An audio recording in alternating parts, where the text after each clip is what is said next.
心配無用全然大丈夫心配無用あんま気にしない細かいことなんだかんだなってくなるようにいつかはなくなるこの世の全部だから Hello, everyone, and welcome back to Valorant Champions Tour Pacific Stage 2. And yes, that was the Shinpai Muyo. Hope you guys have been learning how to do it. I'm your host, Victoria, and I'm joined by Pilsky, and we have a special guest with us today. We got Coach Frost from Talent. Big up. He's going to be hanging with us all through the pre-show today. He's going to help us analyze. We got rid of Big Time. We threw him over the balcony. Yeah. Unlucky, bro. Yeah, it wasn't too hard. We just punted him over. One of these coaches makes playoffs, one of these coaches doesn't make playoffs. That's just what it comes down to at the end of the day. That's tough. He's my guy, though. But, Frost, things must be feeling pretty good for you. Like, your team looks so different right now. What did you fix from Stage 1 till now? Okay, in fairness, we were competing for the 1 seed anyway in Stage 1. There wasn't that much to fix. I think there was some identity stuff that we changed around and we tried to make people feel more comfortable. That certainly happened. But in reality, I think they just needed time and experience. Yeah. They just needed time with each other. We knew we were going to get better, you know, after we made the change, obviously after Season 1. Now it's just time to actually, you know, qualify for champs. Yeah. Do you think this is it? This is the team that's going to get you that trophy in champs? So it better be. But what I will say is this is also the team that when we do that World Cup, this Thai team is going to win that title too. Oh. I'm telling you now. Okay. Yeah, could be. There's a lot of strong contenders. I mean, from an outside perspective, it felt like you guys had changed a lot, though, because you guys earlier on in kickoff, and it's something that I noticed, you kept like the same bind comp from kickoff. Primi was playing like a lot of deadlock and that kind of stuff. Then he was playing nothing but duelists, and now you guys, I mean, up until that Lotus game, have mostly been playing Primi off the duelist, and then you put Thai on the duelist, which you've talked about a little bit already, but is that the kind of identity stuff that you're talking about? Is there any like non-agent-based roles as well that you've changed up in the team? I think we're still not probably doing the things I would like to do with comps, as crazy as I like so you guys used to change all the time. Right. I think when this team is able to evolve into that, there's another level to hit. Okay. I will just say that I think it really came with comfort, and I am so grateful that Thai took up the challenge to become a duelist, because it frees up Primi to do some of the things you saw, obviously, on that corrode. And then just in general, it's his fearlessness. Man, him, Cruz, and Killua are not afraid of anything. And I think now we have the ability to press W and like be a mini W gaming. Yeah. And I think we have a lot of layers because of that, so I have to give that kid so much credit. Well, speaking of W Gaming, you're playing PRX next. Ha. And I know something Battle of the 1 told you a little something when you guys talked about facing off. I was so hurt, by the way. Okay, so before anybody takes this the wrong way, me and Ilya are boys. That is the guy. Alex and me are boys. These are the guys. When Ilya told me to my face, Hector, how you going to beat us? How you going to win? How? Oh, my God. My heart dropped. I felt so bad. As a competitor, that's like the worst thing that can happen to you when somebody's basically like, dude, I'm just better than you. Shut up and take it. Oh, it hurts so bad. Because you're boys, though, you're not kind of happy he's got the confidence now, though? Like, the dude was on a breach before. He was holding a fault line. Listen. Now he's on Yori's running it down like the old days. Listen. I am obviously so happy for them and their success. And, you know, they are the world's best team now, which is what they tried to be for, 3 years. And they were always close. Yeah. Now they are. So, obviously, props to them. It just sucks when they, like, tell you to your face, like, bro, you got no chance. It's like... So we are very motivated. We're looking forward to this game. Yeah. I mean, I think we called it even before the season started that this would be the 1 seed game. Yeah. I know me and Baby Bay were talking about that, right? And you know what happened. We had a hiccup versus DFM, which, unlucky. But I mean, I wanted to ask about that. Like, I remember watching you guys, and I actually predicted you the game after that. I know a lot of people were like, oh, they lost to DFM, and maybe that adds a couple question marks as to how strong you guys were. Because when you came out of the gates in Stage 2, you absolutely blasted Boom in the first game. I was like, oh, God, these guys are really here to play. But talk to us about that game, because I remember looking at you guys after you lost, and all of your body language was like, tough game. Like, you still seemed confident. Everyone was still smiling. Like, what was the feel after that loss? On a personal level, it felt like the DRX playoff game in Season 1, where we just couldn't, for some reason, we struggled shooting back, which is not normal for this team. And I think even against good teams. If you can't shoot back, you're probably still going to lose. Yeah. It was competitive though. I mean, we were up. I think it was like 7-2 even on Icebox. Because macro-wise we were still there, but just it is what it is. It's just a bad day to have a bad day. I think if you run that game back, 100 times, I'm pretty sure it will definitely skew our way. But unfortunately, everybody in this league is very good. I mean, Pacific is now the strongest region. I know last year. I'm so glad you're admitting it now. Finally! Listen, last year we were buns, though. It was Gen G hard carrying. But this year, oh, no, I felt it from the very beginning. And I think we just learned a painful lesson then. It's better to learn a lesson like that early than later, especially now that Season 2 playoffs is around the corner. So, and then they locked in for T1, so.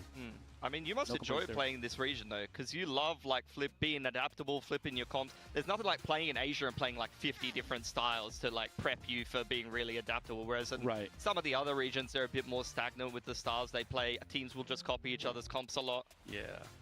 I've actually had this problem, because in NA, for, I don't know, the first 4 years of the game, nobody wanted to do it. Yeah. Nobody had the flexibility. They didn't care about the practice and the training. They didn't want to, run multiple comps. They didn't want to do any of this stuff. And it really held them back. I think Crashy's had an interview where he basically said NA is just not good anymore, and it's basically true. And a lot of it is NA has lost the creativity. Outside of G2, there's no creativity in NA. It's really interesting. You're not the only person I've heard this from. You just mentioned Crashies. I spoke to Rossi as well, who's back here in Korea now with T1 Academy. He's had a very similar sentiment. Didn't know that. So it's been very interesting to hear this. But so awesome insights. We're definitely going to talk to you more about this next week too, when you are facing PRX, and that's going to be I think a great way to end. Hector, how are you going to win? How are you going to win, bro? How are you going to beat us? Can we get Frost something after the game based on the result? Would you agree to that? If you lose, are you going to sit on the couch with something and have him Listen, I'm going to eat crow already. I had a guy look at me in my face and was like, bro, how can you beat me? You can't. There's nothing worse. Even if I win, I'm still going to always remember this for the rest of my life. It's accurate. That's tough, bro. This was on Spike Dog. I saw his face. It was a very simple statement of fact, the way he said it. Unlucky, but we'll have to see it. I'm very excited for this. We also have to talk about skin bundles. I'm pretty sure you watch your boys pick their favorite skins out. We got the Splash X bundle out. I haven't personally tried it out, but I'm definitely one of those skin bundle fiends. I like... Look, how many of your boys are running around in Songkran with the water pistols going crazy? Let's be real. Listen, yesterday during scrims, I saw Jit just do this all day with the gloves, with the water gloves. Just doing this all day. And Jit is not that guy. Normally I don't see him care so much for skins in that way, but he was just like this. He was just bumping it all day. I was like, wow. Look, the skin delusion is real, right? Avatar. It reminds me of Avatar. Katana with her, little... water avatar thing. Anyway, it's out. Get in the stores in Valorant. You guys know what to do and shoot, shoot each other with water guns. Now let's look at the standings. PRX and Talon at the very top of Group Omega. Group Alpha is just, I have to say, the very exciting one in terms of the standings shifting every single week with more surprises that happened just yesterday, Pilsky. Yeah, absolutely. I mean, you did have DRX take down RRQ, which means that we're going to have an interesting kind of tiebreaker in terms of head-to-heads potentially there in Group Alpha, and we will get below those top couple of teams a very interesting match very soon here between GE and Nongshim that could really decide who is actually going to advance out of the top 4 and who will miss out right at the end of the year and have to think about it for the next couple of months.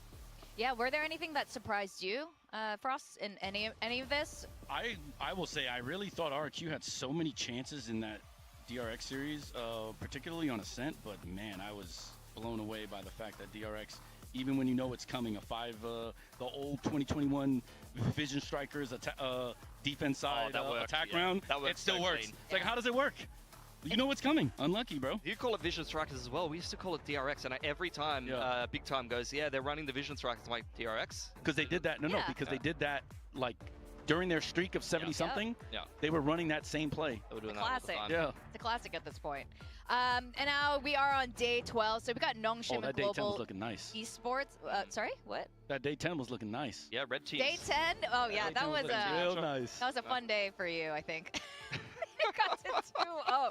That was brilliant. You guys looked absolutely fantastic. That was a cool way to start the weekend. And it looks like we're going to be ending it with something really exciting. Nongshim and Global Esports. This is a huge, huge match for both of them. And of course, PRX and ZETA right after. Yeah, the stakes for this first game are insane for Nongshim. They not only want to try to scrape their way into the playoffs, but also they need to get some more champs points to make sure that they don't fall victim to some team going on a crazy run into top 4, like a DFM going to top 4 or something like that, would potentially jeopardize their chances at being able to qualify for Ascension. They don't want to be knocked into challenges, so it's actually very important for them to get the dubs on the board. And for GE, one of the better performances we've seen from them in quite a while, they have a chance to actually qualify into playoffs here.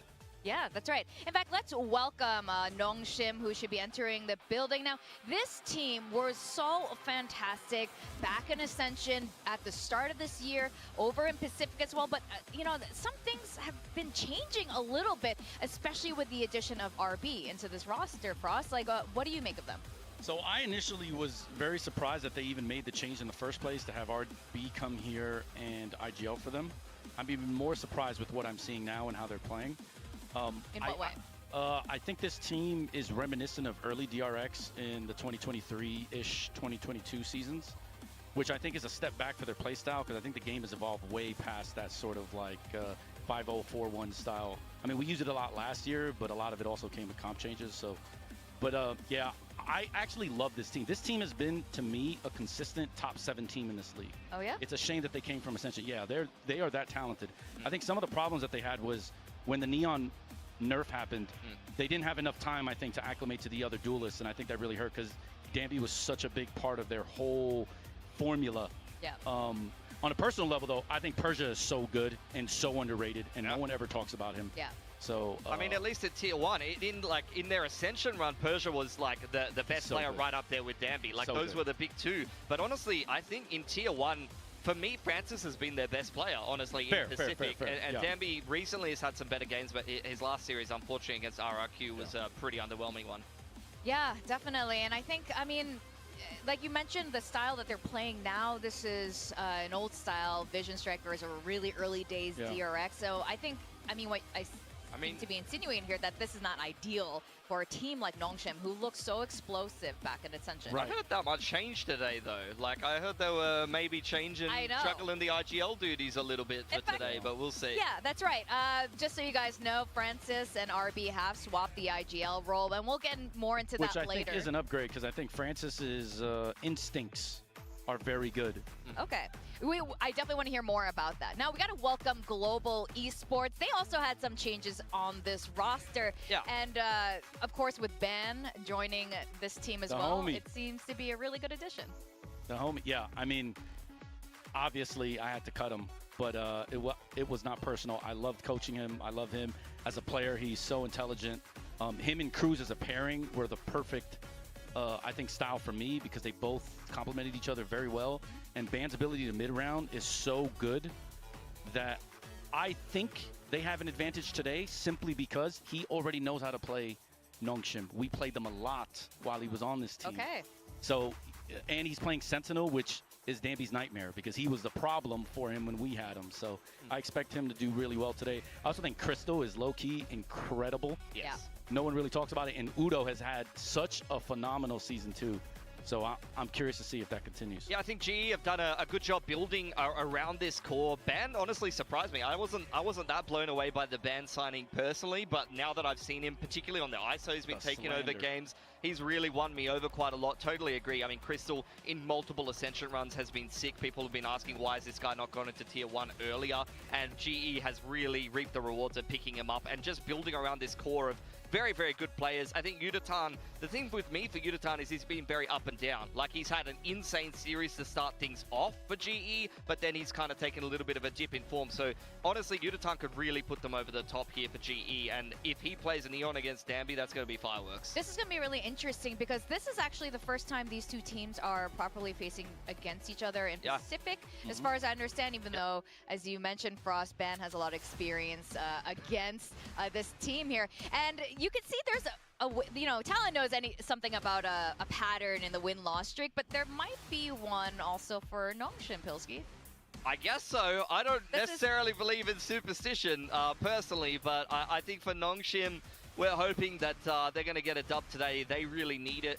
GE really need it. This is a big game, you know. In this round-robin format, you sometimes get these games that are absolute gold to decide actually how the league is going to play out and who's going to potentially advance. So I think there's a lot of pressure on both of these teams, and RB's going to be looking like that by the end of this series for sure. And shout out to whoever, sorry. Yeah, Shout out to whoever came up with that graphic. That right side of that looks dope. Yeah, we have an man. awesome graphics person. Yeah, I have to say Pacific has the funniest graphics out there. It shocks us every single time. Now, you guys were talking about Francis earlier. Let's talk about the Francis set. We got stage 1, stage 2, and he's going to be on the IGL role today. Yes. Good. Yeah, so the thing is for Francis, I mean, he used to be that hard init player, and obviously we've kind of evolved past this breach meta nowadays, but he was even floating into some Teo as well. So honestly, for Nongshim, in Tier 1, he's had a fantastic kind of upgrading performance, but for me now, he's onto things like a Viper. They're playing a lot of double controller almost on every map, even on Ascent they're playing Viper, and this dude right now feels like Mini Munchkin to me. He will just wide swing everybody on Viper. He's playing with such confidence, so you're seeing that in his numbers as well. I mean, let's not talk about that Harbor. God, I hope they don't play Icebox today. Now that you just said that, I actually think I know why they made the change. So if you think about it stylistically, he knows those players much better than anybody else. So the pre-round calls can be him just putting people or making calls around specialty positions. Like, for instance, if you're playing Lotus, Persia is going to be by Rubble most of the time, front side, back side, or on the side, right? And guess who's going to mid-round? RB. And RB does have the most experience, whereas if it's RB's calling the pre-round, Francis is probably going to be the one that makes the adjustment. I think they need a co-IGL anyway, especially because you do have RB who's playing the info in it a lot of the time. He's going to be in the pack. Francis has been playing the Viper, so he's going to be on the wing a little bit more. You know, you do have to be kind of working in tandem. You can't call effectively from the wing because you can't see exactly what's happening sometimes.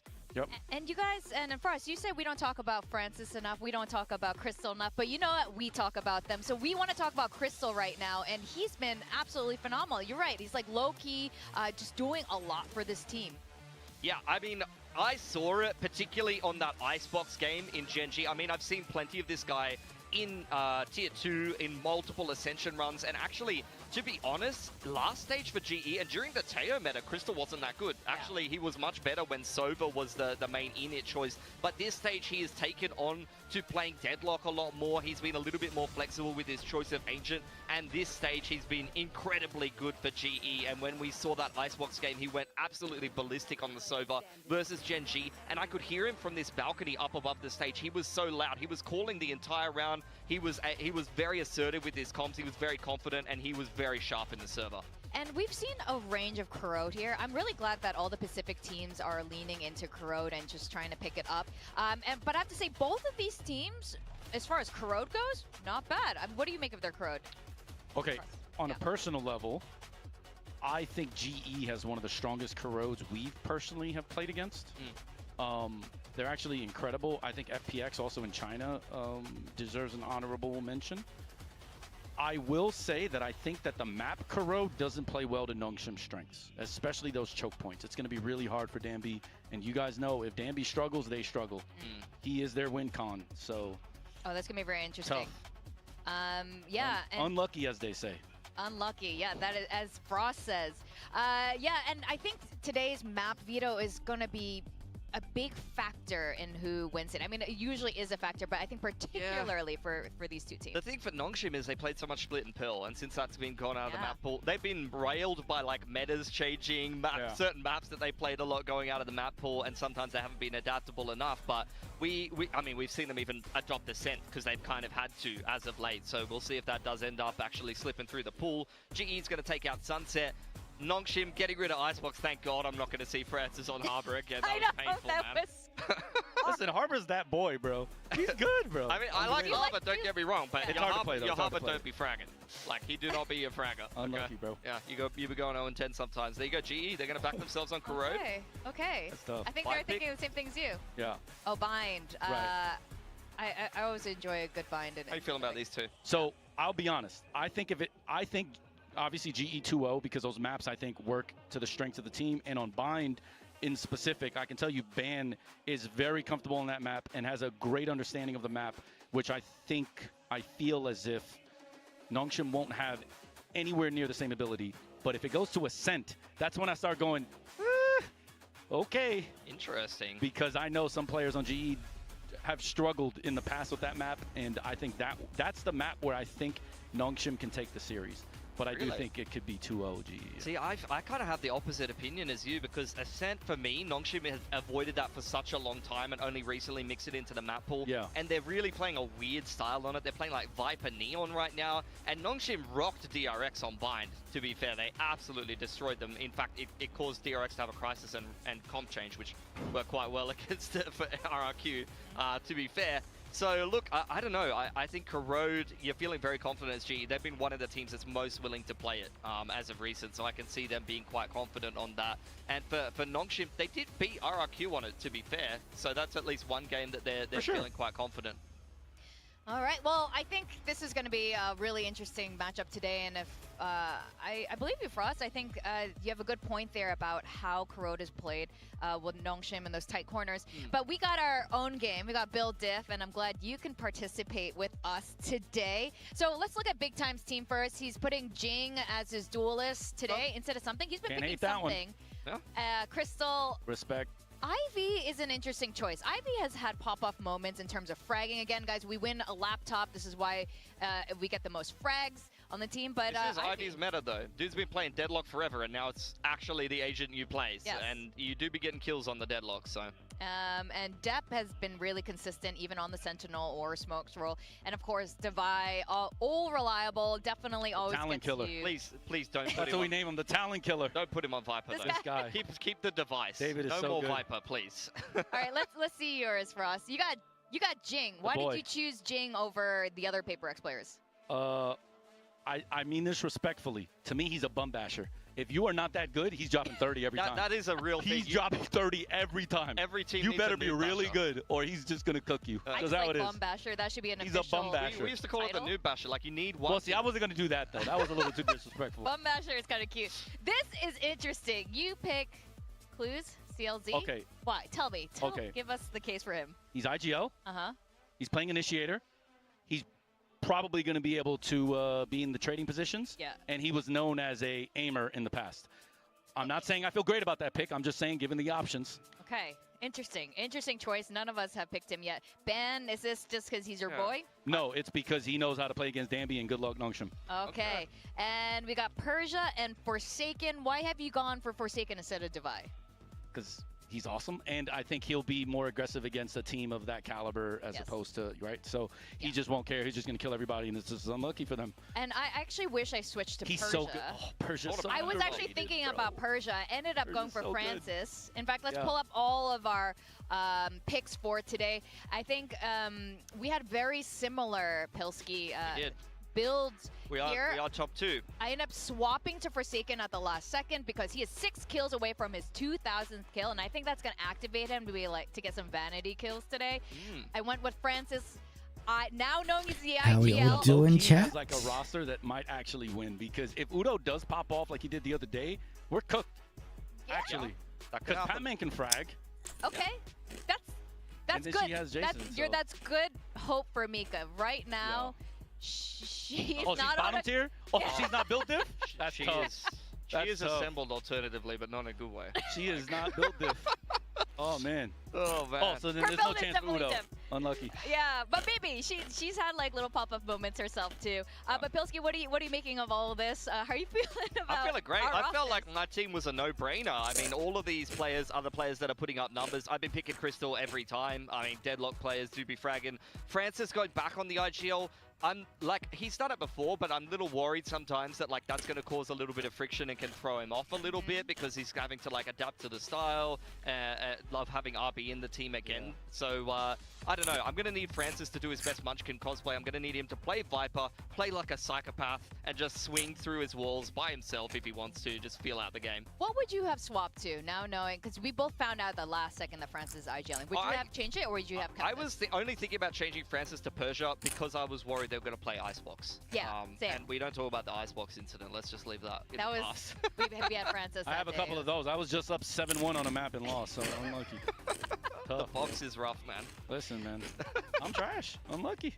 All right. Doing all right. Hopefully we won't be so unlucky today. I wasn't powered by in Acer Build versus DFM. I can tell you that. Jesus. Tell you that one. Now I want to know about predictions. We were pretty split as far as... Oh, no, we weren't not. Only Big Tom and I went for global esports because... Respect. What's your prediction? I think global. Okay. I just Got think three. they have a little bit too much. I think the veto was in their favor. Yeah. I love Nongshim. I've said this to many people. They are like probably a consistent 7th best in the league. As an Ascension team, that is actually awesome. Yeah. I think, though, that the playstyle and the matchups with the maps don't work. And I know you're high on their bind, but I think people largely underestimate bind's a scrappy map. Yeah. And they have an Eastern European on that team. That's like what they do. Yeah. Yeah. So, you know, tough. Yeah. I mean, something was mogging you the other day, so... Yeah. I haven't heard of Red Yeah, I Force, know. to be honest. Trust me, that guy was I think I literally saw like, them, are you going to win? like How? in the Look, shop it's to pretty buy split. the I item. actually Yeah, think the the audience is predictions pretty are... split. Yeah, honestly, the predictions are, for talent-wise, I think this matchup is pretty 50-50, to be honest. I could see you going for GE over Nongshim. I think for Nongshim, like, I just feel like they're the more consistent team than GE. GE have been a little bit up and down for me. I find that some of the players on GE as well, firepower-wise, can be a little bit lacking at times, Sure. and that's why they could potentially get run over today. I feel more confident in Nongshim, but I could honestly see GE winning. I really wouldn't be surprised about it. I think it could really go either way. Yeah, I think a lot of us are feeling very similar on the talent pool right now as far as these two teams go at the moment.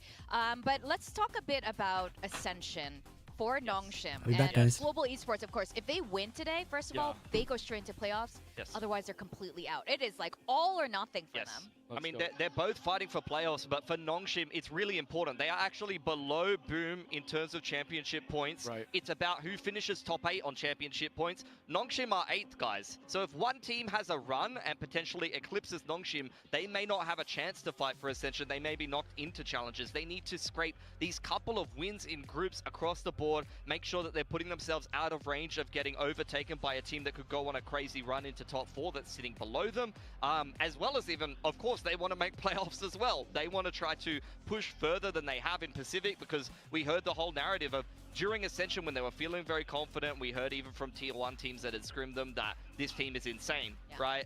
They were thinking Ascension is a stepping stone and we're going to become one of the best teams in Pacific, and that just did not happen. They've been a middling team. They want to try to crack into something higher than that, and I assume similar to other, honestly, even Boom, but I've seen some other Ascension teams, I assume they would have more pressure to change the roster, and you saw that, I feel like, kind of get to Nongshim, putting RB in the team here right when they need to for stage 2.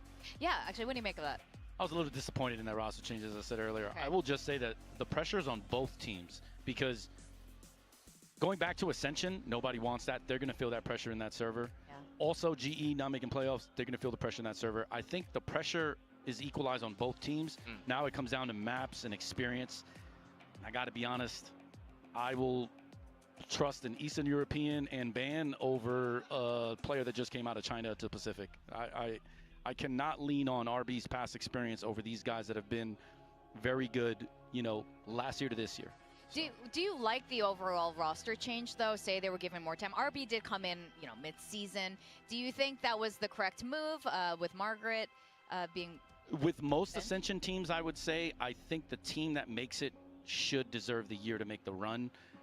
I say that knowing I've made a lot of changes at Talon, so unfortunately, like, you know, I look like a hypocrite saying this, but I was disappointed the fact that they made that change, because I thought that roster was very good. I think that's fair enough, though. I think there are some roster changes that we can definitely... You're far from the only team that's done a DRX, Gen G. A lot of teams have been shut. PRX, everyone's been doing it. Some work, some haven't. But I think today's the day we're going to find out. And again, stakes are very high for both of these teams. You got Nongshim facing against Global Esports. A lot of improvement on both sides, but let's see who can pull through. And we're going to welcome the two teams up the stage.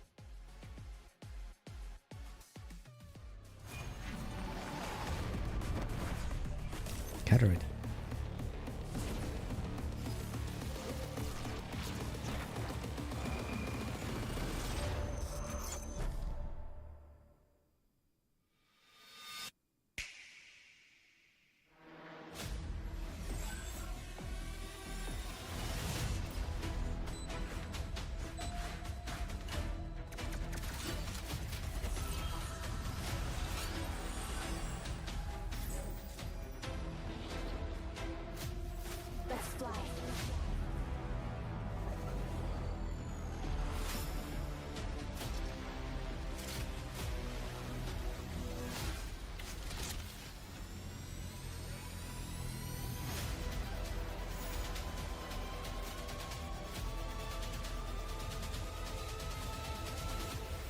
Ooh, they're going to be playing Unreal 5 build. It's going to be interesting.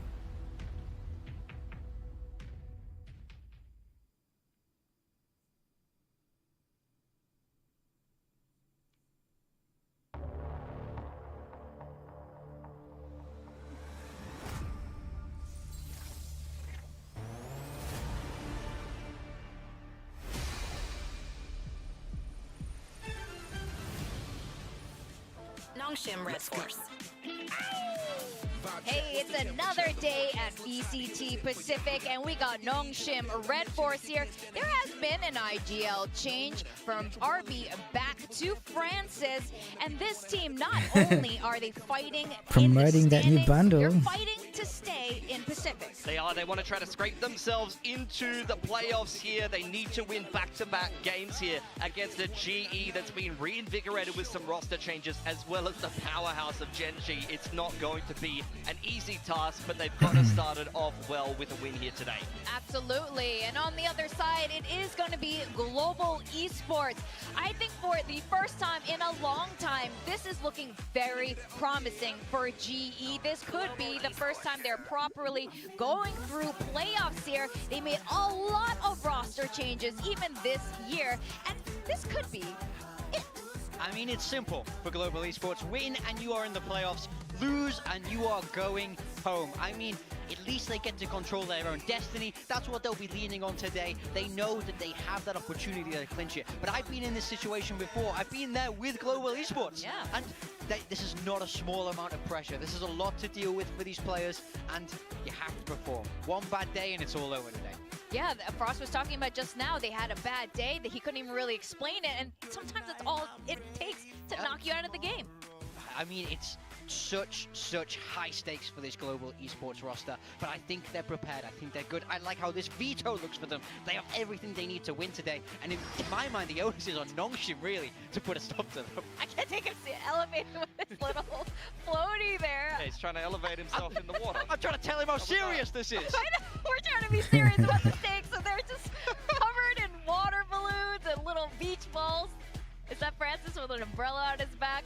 But Corona is going to be the first map, and this is really interesting. Both of these teams have been found success on Corrode here, but Frost had his own take. He thinks Nongshim can handle global esports on Corrode. Yeah, we'll see. I mean, GE have been early adopters of Corrode. They have been one of the teams that's been able to prep the map pool going into this season, and they have reaped the rewards of that. They beat RRQ straight away. They beat Team Secret on this map. Unfortunately, taking an L against Gen G, but there's no shame in that now that Gen G's got more reps. Let's see what their Corrode is going to be looking like. I mean, they're one of those teams that brought out the ban ISO, brought out the Sage, and looked very good playing that double Tula style. Very unique to their own approach. I feel like they approached the map super well at the beginning of its life cycle. They simplified everything, putting ban on the ISO. I mean, he's been going crazy on that agent. It's so good for him. I like the answers that they've found on this map, and it's clear to see why they would want to pick it. I do think they have routinely looked good there, even when they lost against Gen G. These huddles are looking pretty serious. What are you saying as GE here in the huddle, knowing that this is a make or break game, as you've probably been in that huddle yourself? I mean, I think you want to emphasize that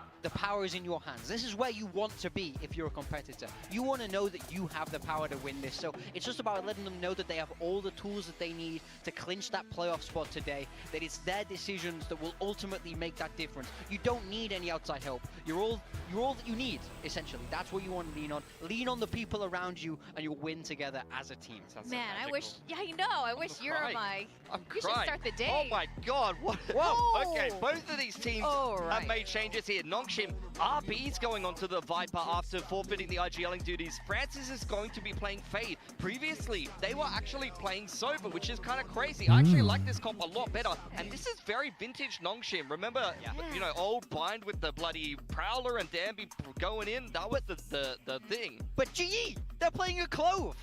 They've got Ban on the Clove. He's across now. Crystal moving to the Sova. We've got a Vice coming in. Huge change of styles. Massive shake-up from them. This is a composition the likes of which we have not seen. Do you like this? I mean, we were just talking about ISO and everything. I mean, it's surprising. It's going to try and catch Nongshim off guard. That's for sure. This is pure Senti from Yeoman. I don't think I've seen him play an agent like a Vice yet. And for Ban, I can see that working, actually. He was just playing ISO, being disrespectful, peeking into people. You can play Clove like that and take over the game, that's going to be banned in aggression mode. Man, once again. this is wild. You bring out this comp in a make or break game. Both teams. Huge! Oh, we saw this happen yesterday, and well, the results were there. Let's see what happens today between Global Esports and Nongshim as we send it to our casters in their best beachwear. It's Achilleos and Paper Thin. Thank you very much. Yes, here we go. Another day of Valorant, and it's good to be back. Got to watch from afar. I was like, you know what? Feels empty without me. Got to get back on that broadcast. So here we are. We're back. I want to say, with this attire, like the shades, by the way. Thanks. I think that we should be able to have pina coladas or like Mai Tais during Yeah, this. please. Oh, God. I think that would be great. Oh, So if somebody can if we can get a runner, Yeah. there's got to be somewhere Yeah. nearby. Where's Jake? Yeah. Where's Jake? Jake? Mr. Shin? Can we please get some pina coladas, some tropical drinks stat? Anyway, here we go. Big matchup. Global Esports, Nongshim Red Force, both teams vying and needing this victory. Yeah, I mean, this is so important for both of these squads. You know, for GE in particular, it's winning, you're into the playoffs, losing, you're done. That is the simple tale of it. Nongshim's a much more complicated affair, but GE, you know, has been pretty good on this map. They lost to it once, and they're like, okay, we're going to throw something quite a bit different at you. A lot of different flavors to this. I mean, I think especially with Yeoman not being on the Sage, that's kind of an interesting choice, but it seems like more teams are leaning into the Vice as time goes on. I think Sage is perfectly fine. Got a little bit of a push out here towards B main. There is the toxic screen in front for Poppy. Ooh. He's already doing a little bit of damage, but gets forced back. Oh, Crystal got the angle. Some nice covering fire, and Francis actually sends him kind of strafing into that one there. Persia able to find one as Poppy does get taken down. Crystal lingering here just within the smoke. Spike going to be recovered by Ivy. The players here from Nongshim kind of in tatters, but that's a hell of a shot from Persia. Brings it back to parity. That's a big one, especially since you still have the deadlock wall up for a little bit longer. So that's going to kind of simplify your defense here, and even adding an extra sonic sensor to the layer. Paint shell available here from Mutaton, obviously just now getting ready to be in the action. And if that lands on top of Persia or RB, they're pretty much instantly going to be goners. Net at the ready, Ivy sending it, managing to get grab on the two. He himself, though, stunned up there for the moment. Looks to reroute. Paint shell going to be sent, RB swinging, spotting, nothing's. Bite going to end up being a little bit wide. It's bad. Eating a headshot, and Persia able to collect a third kill. Gives on finding one, RB getting the other, getting hounded down the time. Just playing the clock against him. Yeoman is able to find that elimination, but this is not really going to be able to have this one here in hand as Persia gets himself a 4K. Nongshim rescue the pistol. Yeah, that's just what the doctor ordered for Nongshim.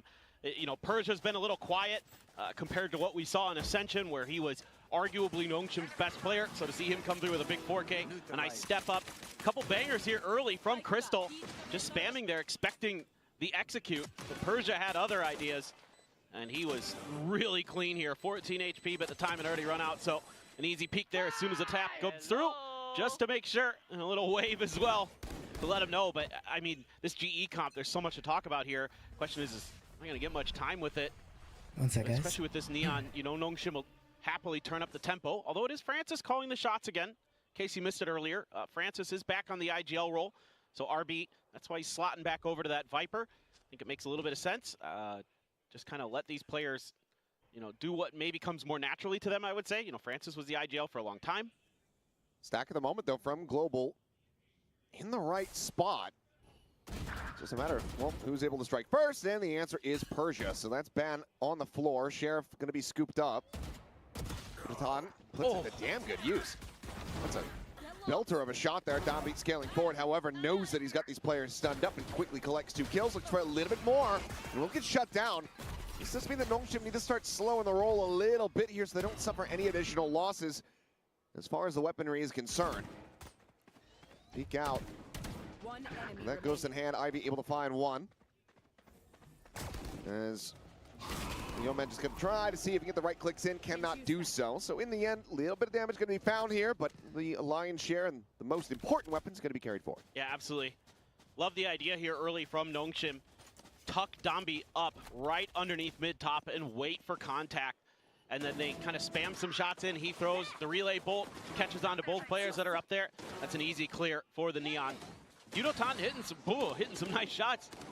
And giving GE a little bit of hope here in the eco, but nice job there as well. You know, by Francis being a little bit of bait for Ivy to set up for those last couple kills. Doing a great job there, you know, knowing that he's weak and ooh, that hurts. Bit of damage onto RB, puts him down to 75. As Prowler chasing forward, downbeat trying to scale here. Ban able to find one, finds two.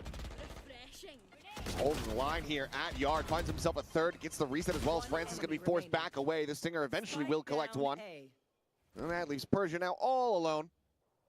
Slowly trying to creep his way across. And ultimately, this is looking to be a very solid anti-bonus here for GE.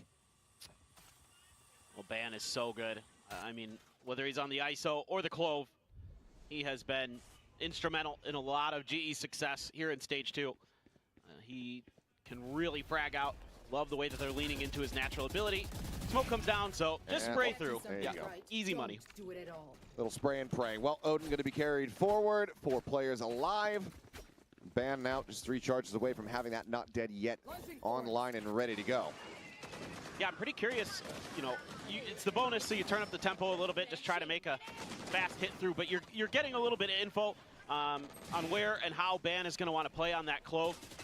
You know, it's not too different in terms of where he's positioned on the map, where we normally see him on the ISO in situations like that. But I'm kind of curious how they're going to pilot that agent, because one of the things I'm worried about for GE is not having that vulnerable to clear some of these tight angles. So you have to really be sharp with your reads, with making sure that you're checking every corner, every cubby. Once again, you've got Domby tucked in underneath mid-top. Smoke there in Francis's face, and just does a little bit of spray through. But this is nice for Nongshim. They've got good mid-control here, so they can kind of figure out how they want to pivot off the back of this. Take flight. Now you're going to know that Crystal is going to be up here with that Odin. Right here. And do you try to challenge that? Love that ping, though, from Crystal. Knows that that is just going to be a forward face from Francis to keep the position of Domby disguised here for the moment. Is reading it very well. Cut in towards Yard. Still that sheer wall, and Thorns set up here to try to slow down the approach from RB. Yudotan is quickly going to backpedal.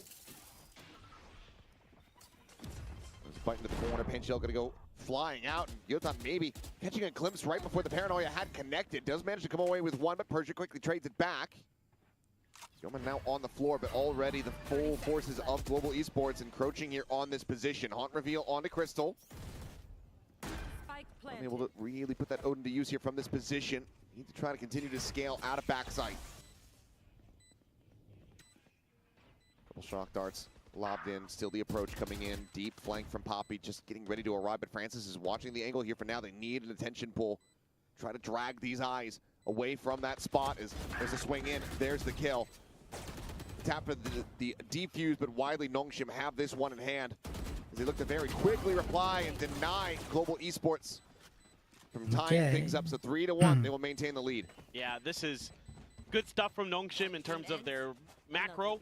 A few little micro issues for GE, though. I like the idea of keeping Yeoman tucked in the pocket, waiting for his Vice Wall to pop, waiting for this execute to really be fully committed to. The problem is he doesn't hit on his initial spray too much, and Persia just turns and blasts him through the box.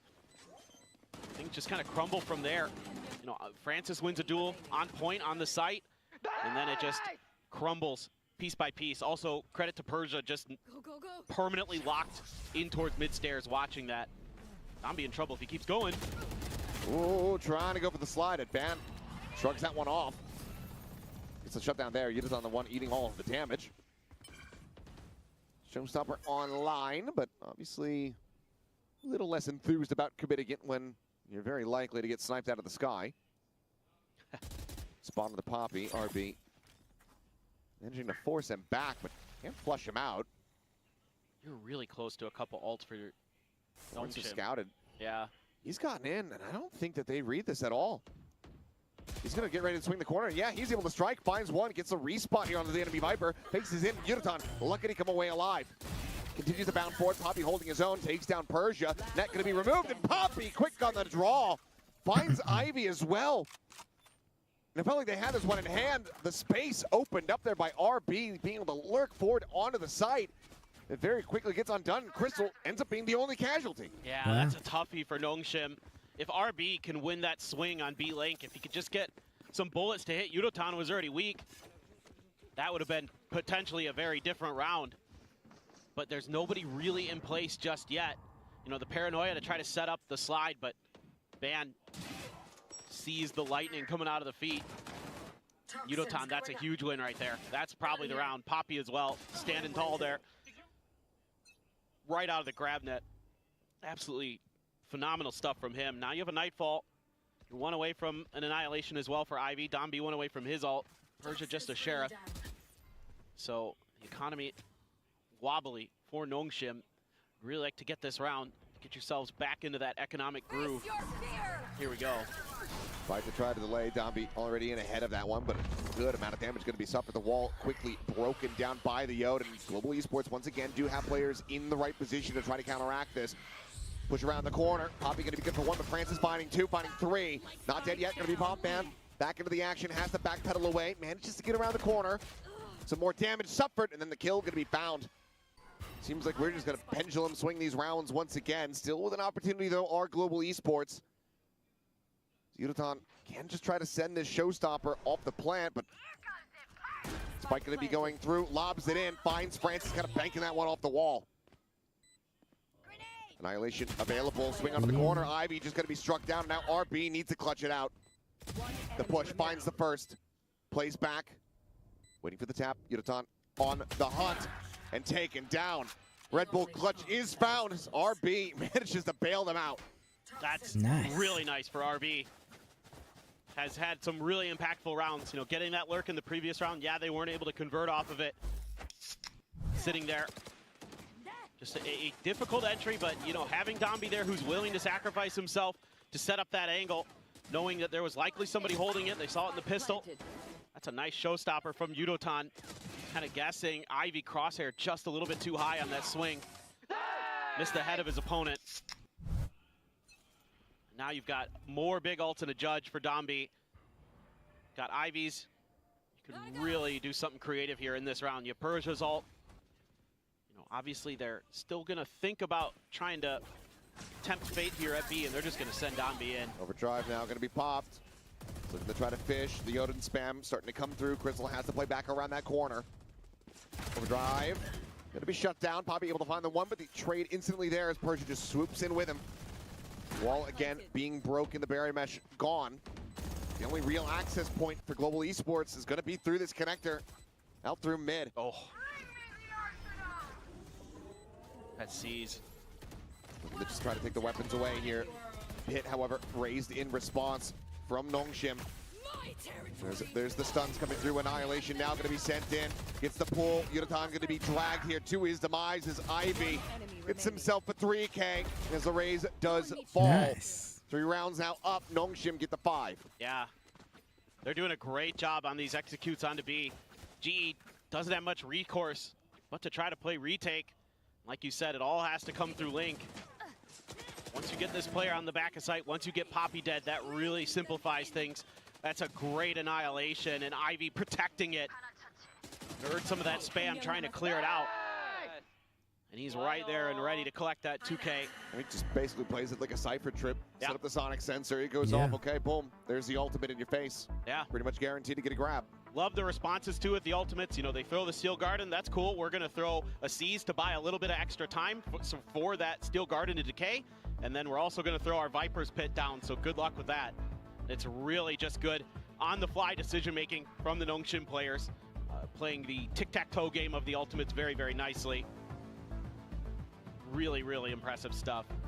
But A-Site, I mean, the thing for GE is when I'm don't know what looking it at the says, map and but I'm looking at how they're structuring cool. themselves, you know, they're putting that Vice wall right at the front of AR that a lot of teams are doing these days because it's so annoying to get past that wall because there are angles you can take from yard and from elbow that when you're close enough to that wall to trip it, somebody can just pop around and shoot you and you just can't, you know, do much about it. It's not like Lotus where that wall, you can kind of pop it and mess with it a little bit. Much harder to do.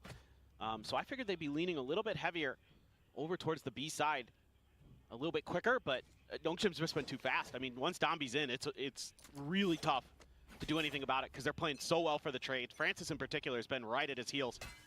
And even though Dombi isn't lighting up the scoreboard, he's doing a great job entering for this team.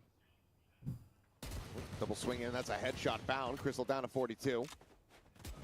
Quick back pedal away from Ivy is able to identify Yuton here around the corner. There's no escaping that. Hunter's Fury still going to be committed here from Crystal to try to find something. Ban will find a headshot on the RB, but that's about it. Otherwise, the ults widely are not finding value. And you talked about Dombi not lighting up the scoreboard. Well, let her do talking. Good. And he is responding. Quick little 3K chance for a fourth. See if Poppy can try to find a little bit more damage here. And it's just going to be the full face here into the smoke. And Francis will collect it. Nongshim now 6-2, shrugging off any thrifty attempts. Yeah, this is just great stuff for Nongshim. You know, with Dombi, like I said, maybe not lighting up the scoreboard, but he's doing such a good job on the entries, and they were following up off it nicely. This is just great play from him.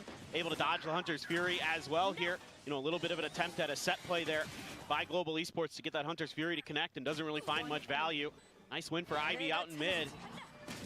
But it's really Dombi this time gets it done with the fragging. Just breaking things open. And it's this mid pressure that GE can't really seem to find answers for. You know, you add the Clove in for maybe an extra layer of smokes. You're actually gonna Viper's pit a link to try to just shut this avenue of attack down. Really try to force them into the other sides of the map. You know, Crystal's got this Odin. You got two players pushed out B main. So this is good macro from Global Esports. See if they can convert off of it. Got to win these fights outside of lobby. It's a slow creep back here. Trying to flush them into this operator. Push forward as well here from Ban. About to find a timing. Swings out and it's all just whiffs. Kill immediately found. There's Paranoia. Gets the connection there. Backpedaling frantically is Yuton. Force forward here into the smoke. Now dead as he peeks back out. Dombi just running all over him. And finally be felled, but Crystal's got nowhere to go. Netted up, dropped by Ivy. And now it is just Yeoman with RB having the read on this Vice's position. Walt will bloom. He will die. But that is still just utter domination here on display from Nongshim. Yeah. They're winning so many important battles around the map individually. That's just scaling things forward. Got to see what happened with Poppy inside of his Viper's pit, or maybe stepped outside of it. And missing each other. Ships in the night here. yeah. Well, that's good news for Yeoman. Should be able to keep the gun at least, it looks like. Unless he rotates in the mid. Yeah. I mean, he's just looking for the exit now. It's just a matter of what does Ivy do. They didn't read that he went into spawn. I don't think they're going to figure it out in time. But I need to see what happened with RB and Poppy, because RB killed him from A main, from where I was talking about, where that Vice wall is often put up. Oh. Was that just a little bit of lag? A little bit. And I mean, just Ban not reading that teleport was coming in. I think maybe it was a fake TP coming through, but Persia just tick-tocking him. Well, they got another Nightfall here for Francis. And there's no alts that are going to be online, so this is going to be kind of dealer's choice here for Nongshim, how they want to approach this. They're winning spam battles, they're winning everything. Yeah, I mean, Ban had also gotten similarly clipped. Now he's dead. RB just finding him out from A main. Switches past the wall, swinging, finding the shot on the Yeoman. Yuton with the Sheriff still delivering, puts the spike down on the floor. That does make things potentially a little bit more awkward, given that they have the double stack setup and a recovered Bulldog. Ooh. But pickup, of course, comes through from the shadows. Now you've got Ivy on this lurk, in from behind, getting ready to absolutely crush their hopes and dreams. Yeah, he heard the guns. If you can find the timing here. And there they go. Both are. And okay, makes up for the opening shot. Is able to lock him down. That's a 3K. Another ult online. In the lead at the half, very much stretched. I mean, Nongshim just doing a great job with a lot of different things, but finding ways around the stall utility. RB playing this angle again. Oh. Man, oh man. I mean, he was low HP, but that was some nasty stuff. That was. They're really feeling it. Their map control and the way they're winning these battles. So good.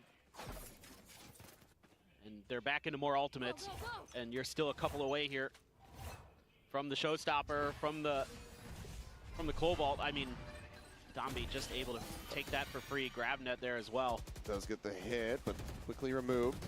The double push forward there. Crystal quick to reply. It's the 1-for-1 exchange.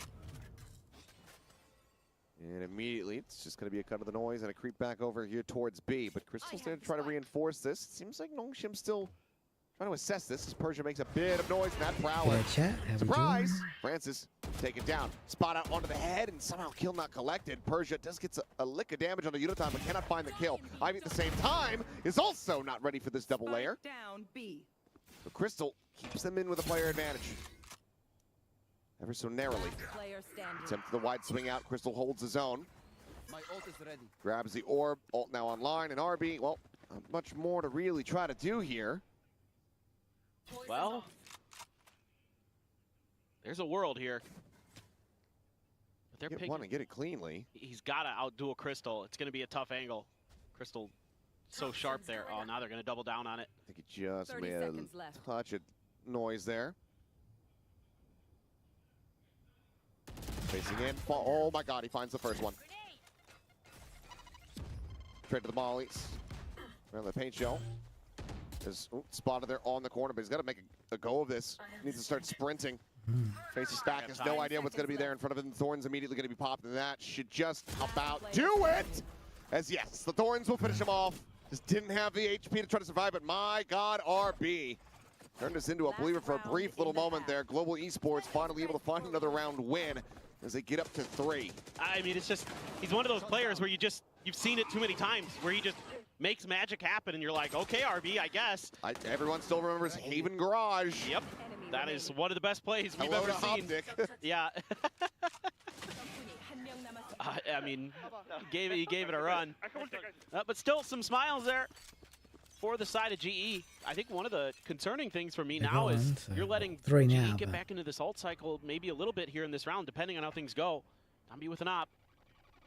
Slow creep. Ban spotted. Clipped. Not killed, however. Is now the Annihilation going to be lobbed in. That does get the pull. Crystal at the same time. Hunter Sphere going to be let loose. Yeoman finding RB. Gets rid of the lurk. I'm out of here. And that is a player advantage. Well, oh, okay, there you go. Time's out. Face your fear. Peek in though, Persia. Similarly lurking on this side of the map. Ends up catching them off guard. Beautiful timing off that Nightfall. That's now a player advantage. Smoke across over towards connector, but already pushed past this here, our global. It's gonna have to be heads on swivels as Francis ready to strike from above, but Crystal reads it well. I'm out of here. Dombi with the attempt. Shot goes wide. And now you've got two players playing very split, all ready to defuse the half. Crystal does not stick it. Now doesn't have the chance. They will fall That's on crazy, 9-3 at the 9-3. half. Nongshim looking electric here on Corrode. Yeah, really, really good stuff overall. You know, Ivy, Persia, or RB having just great halves. Great coordination with Dombi and Francis at times, and Dombi and just, again, breaking everything open here for his team. You know, Crystal had some really nice rounds for Global Esports. I love the timing there. As that Nightfall goes, Persia's just peeking off of it just in case and finds one, then able to immediately go right back towards B main and create that extra angle.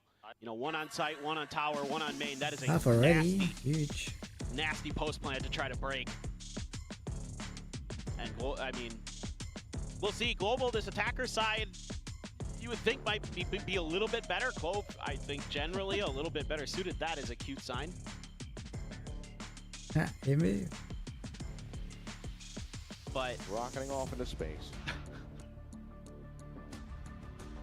I mean, the colors are about right for Nongshim to be Team Rocket. True. Yeah, Yeah. now that I think Black about and it. red. Yeah, yeah. Somebody's parents, I'm sure. Almost certainly. Well, plenty to talk about here for Global Esports internally. They have these last 10 seconds to try to be able to rally back. I mean, like you said, you know, this is their map pick. Should have a pretty good idea, and the Clove can allow them to play a bit more aggressively as well. For sure. But seeing that kind of scoreline come out from the attack from Nongshim, who also do have a deadlock. Yep. It's not going to be easy. And in particular, you know, this comp, you know, GE was never running an Omen, but they had the ISO, so they at least had the vulnerable to maybe clear some angles. You don't have that anymore. And so the metal is a little bit tougher to get to land in those spots where you're going to want to displace players. So I'm a bit concerned. It's going to have to be really good usage of the clove smokes to, I think, get, you know, through. There is nobody here to try to bail ban out of this. If they just relay bolt this corner, a double swing could be his undoing. Just now, reinforcements starting to swing around here from mid. Hey, do I think G makes a comeback? I don't Ooh. think they've seen Ban here yet. I don't know. NS is really giving it to It's him. just hidden. I think he's just going to wait. Try to find a moment. And to be honest, I hadn't heard of them unless Things away a bit, until I actually. saw their like bundle in the store earlier. To avoid I'm like, oh. taking any damage there from And those shots. now they're here, and they are Love here for the not moment. going down Peek without a out, fight. Poppy, That's for RB. sure. Changing some bullets, and RB does get tagged up. Also, Looks for a welcome quick back. little reposition at the same time, though. Global getting ready to scale forward massively into mid. It's going to be a cut across 30 now seconds in left. towards Yard. It's Downbeat holding them back. The relay bolt going to be sent clear of the blast pack. Push now coming through. Persia doubling up on the angle, and Nice. Downbeat collecting 3. Francis wins the fight versus Poppy at the same time, and that is going to be both pistols My here on cat's this sticking in map, one sec. going Nongshim's way. Yo, man, unless, but the time is just not really going to be there, 10 seconds left. nor is his health. You were so close. An amazing little volley from Yeoman to make us believe for a brief little moment. But that belief is very quickly silenced as Nongshim get the 10. Oh boy. Well, so this is just, you know, with the time dwindling here for Global Esports, they make the call to go up into stairs, and Dombi gets the read. Not sure if he heard something. That's my assumption, is he heard some footsteps. Let's loose with the relay bolt. That buys the time for Persia to shift over there with him. 4-2 players in A-Link and just lock it down, end the round basically. Just controlling the map really nicely, and Global can't get these starts that they need. It's so aggressive. As target-rich environment, and RP gets so much damage. Down B. Ooh. Then Poppy pulled down low, And he saw the outlaw. and Francis just, able to very quickly go ahead and shut him down here. One of them, okay, I was gonna say, Yeoman needs a sheriff. He is able to find one in the end, picks it up off a fallen comrade, swing in. Shot gets the hit, but Francis gets the kill. One enemy remaining. Ooh. Slide forward, it's Down. nothing more to be done. Oh my God. Damn, bullet, Right 11-3. between the eyes, 11-3. They are taking Nongshim it. looking to run away with this map. They're just so in control right now. Just spraying through your own teammates trying to find RB there. That's a great lurk, though. It is a beautiful lurk. The way he set that up using the snake fight and his toxic screen to get up there, absolutely brilliant. And then, Akin to Forsaken on Split, sliding that garage smoke. oh yeah. Little bit like that. Just not really ready for that at all. If he had a, just a better gun, I think Oh, he probably would have been able to collect a multitude of kills. At least 3. Flashing. But still, he gets so much info from it. He does a ton of damage. You're just trying to buy as much as you can here for GE. I mean, a couple stingers, a bulldog, the guardian, sheriff for ban. But this clove comp just not really coming to fruition for Global Esports so far. You're gonna leave Yudotan on his own at A main, trying to sell a bit of a fake. That could actually work out pretty well. You've already got a heavy stack there for Nongshim. You've already got, oh, and they're gonna make a, Francis is already starting to rotate towards A-Link though. They're like, well, we've got the deadlock util, bro. If you're gonna try to sell a fake, we're gonna start sliding a little bit. RB, bite at the ready. There's this. Oh, no, misses the spot. Spots out the second, though. Mm. Bite down. Holds them back. Downbeat sprinting around, getting into position now. Smoke going to be cycled forward here. Yudotan able to find one, though. Good kill to be scooped up, but Francis as a second layer is looking to try to flush him out. But now the pivot call ends up coming through. So they look to try to wrap around. Francis able to find one before getting taken down. The relay bolt now going to be lobbed in. It's 30 seconds. They need to make up their minds. They need to figure out where they're going to go. Now they do open up this A site a bit more. Weapons can be upgraded. As Ivy does not have any sonic sensors in position here to try to slow them up. Has a net available. Recon lobbed in, Ban noting the flank, RB dead. Ivy slowly creeping forward, finds the first. The approach from behind, getting ever closer, finds the net, refaces, Ban taken down. Ivy looking for the clutch to get them up to map point, swings in, finds it! Damn, well done. This man is on fire! Oh, this is brutal for Global Esports, Definitely. but so nice for Nongshim. I mean, Yudotan there doing God's work in mid, and he wins a big battle. I mean, a nice opener there as well for Ban, but Dombi, great with the reaction with the relay bolt to stall things just a little bit more. It's that mid control that Global Esports is able to take, and then it just starts going down, but then this happens. Ivy just feeling it right now. That was a bulldog, folks. And Yeah. Smoke him if you got him.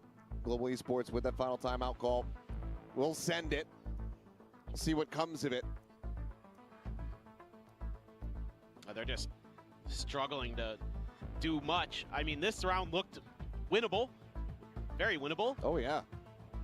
So, you know, you're doing things well in some regards at times, but again, I mean, it's just so hard for them to control the map with this comp, especially against the Neon.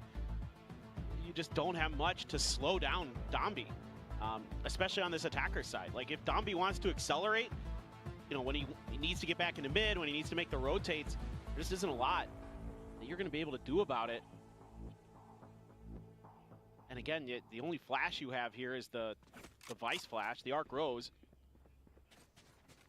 And the only, you know, you got those Razor Vines from, but again, that's not going to matter too much until you get to post plants, and Nongshim's happy to just play map control and prevent you from even getting those plants down if possible. I mean, speaking of happy, I mean, obviously Chobra is here co-streaming in the venue as Dombi does get struck down and Francis similarly falls. I was going to say he looks happier than he did on his wedding day, so don't tell his missus, but that might be changing.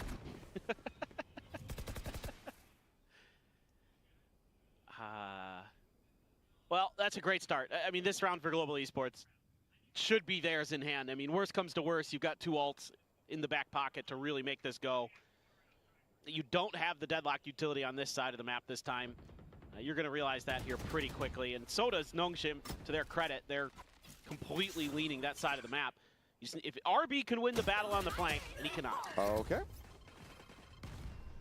Well, timeout call, and GE just hitting their shots. Showstopper in towards Persia. Only going to find a tiny bit of damage. Persia bites off a big piece there. That's just going to be Yudotan dead. A nice headshot. Obviously, every kill that can be found here for Nongshim is going to be an immense amount of damage dealt to Global. Lob it on the net. The tap, spray, the kill. Ivy able to find another. Swings out. And that is just going to be 3 players surviving here. Global Esports able to fight back as they get themselves a 4th round win, but they need 8 in a row just to take this to OT. And the ult cycle very much favors Nongshim at the moment. Absolutely. I mean, just so ready for this push out. You know, Nongshim going for the quick hit. Seeing if they can catch him a bit off guard, but GE reads it nicely. Just playing a little bit further back. And can't win the battle this time, RB. Out from mid-stairs. Yo man able to best him there. And that's going to put Nongshim actually onto an eco. But a lot of ults. I mean, you got Dombi's ult, and that can be a difference maker. No doubt about it. And they would love to find an opportunity to really accelerate. Ivy hanging on to quite a bit of utility here at A. So waiting for some contact. Let's see if he wants to pop anything else off this drone or if he's going to try to play quiet. Oh, they should have seen the head there. Just holding it here for now as Orb gets picked up. It does give the not dead yet over to Ban. Ivy eats a bit of spam damage there through the box. Surprisingly, has not sent it with the barrier mesh. I thought maybe that orb taken the spam. There you go. Now it sends it out. Yeah. Then delays for a little bit longer. Just really wants to wait to make sure it's there for most of the rest of the round. Well, this once again puts a lot of pressure onto RB. It just has a ghost in hand. Bite just jiggling on the corner here. But this is tough for GE. I mean, once RB sees this, he can play a little bit of delay. He's able to get away from the Outlaw. Backpedals waiting for a little bit more noise. As now Hunter's Fury similarly going to be online. Global Esports racking up these ultimates as they need to do if they want to continue this run back. Sees to try to hold them back. The Hunter's Fury now going to be invested. Just fishing here for any kind of contact that he can get, but none is going to be found. Clear the flash, swing in the corner. Yunathon able to find one. Francis going to be struck down. RB down to 25 HP. Has to frantically backpedal. Gets himself out to safety. Spike plant comes through. That at the same time with a late lurk. Finds Ivy in transit. And that should pretty much seal the deal here for Global Esports as they look to get a flawless. Swing coming through. Dami with a nice headshot. We need so many more of those. A little bit whiffy. He finds another. Poppy not dead. Persia wrapping around from behind. Gets the audio here on the ban. And as Dami does fall. He finds it, and that's going to be 2 ultimates now committed here. Ben sends that one. The round is secured. Wow, well done. And there you go. Global Esports will be able to fight back for a little bit more. And he does carry the weapon, so I guess a bit of an economical ult in the end. That ends up being a lot more costly than Global certainly would have liked. Oh, for sure. I mean, Dombi just hitting some nasty shots with the Sheriff. Woo! Last one, very, very nice. Yeoman there. Oh, right before the paranoia landed. Persia swung the corner, paid the price, but now you've got the Operator, now you got an Odin. You got Nightfall, you've got Annihilation. So many opportunities here. As I could see Ivy just trying to maybe set up for those angles. Yo, man! Retrieving flash. He's got the op too. There. I'm just expecting that aggression. He's able to find it. And once again, we put our sights on RB, who Yunathon will win out the fight very quickly. Francis with his Odin. Unable to find much, and he is going to get spammed out off the angle, and now down to 5. This round is over. Nongshim going to have to try to go for the save. Can swap over, grab that op up, but Global Esports, they're getting up to 6. Yeah. Well, they're starting to win some duels. They're starting to win some battles, getting heated up in the micro game in particular. Just great reads. Anticipating that Dombi's going to want to get aggressive. Shut him right down with an op of your own. It's a really nice pickup for them. You're going to maintain that Steel Garden for the next round too. You're getting ever closer. A couple other big ults, 2 away from the Showstopper, 2 away from the Viper's Pit. I mean, you know, Nongshim just can't find the opportunities to use their ults because they're just getting knocked out of the round before it really starts. So they can't even find opportunities for retake. Oh boy, Francis. Persia will be able to hold on to this one. Have to be a rebuy on the armor there, but you can see now, I mean, economy pretty much all over the place. Let's see what they're able to piece together for that final weapon. Well, the stress may be starting to mount here for Nongshim. Yeah, I mean, when do you consider a timeout as Nongshim?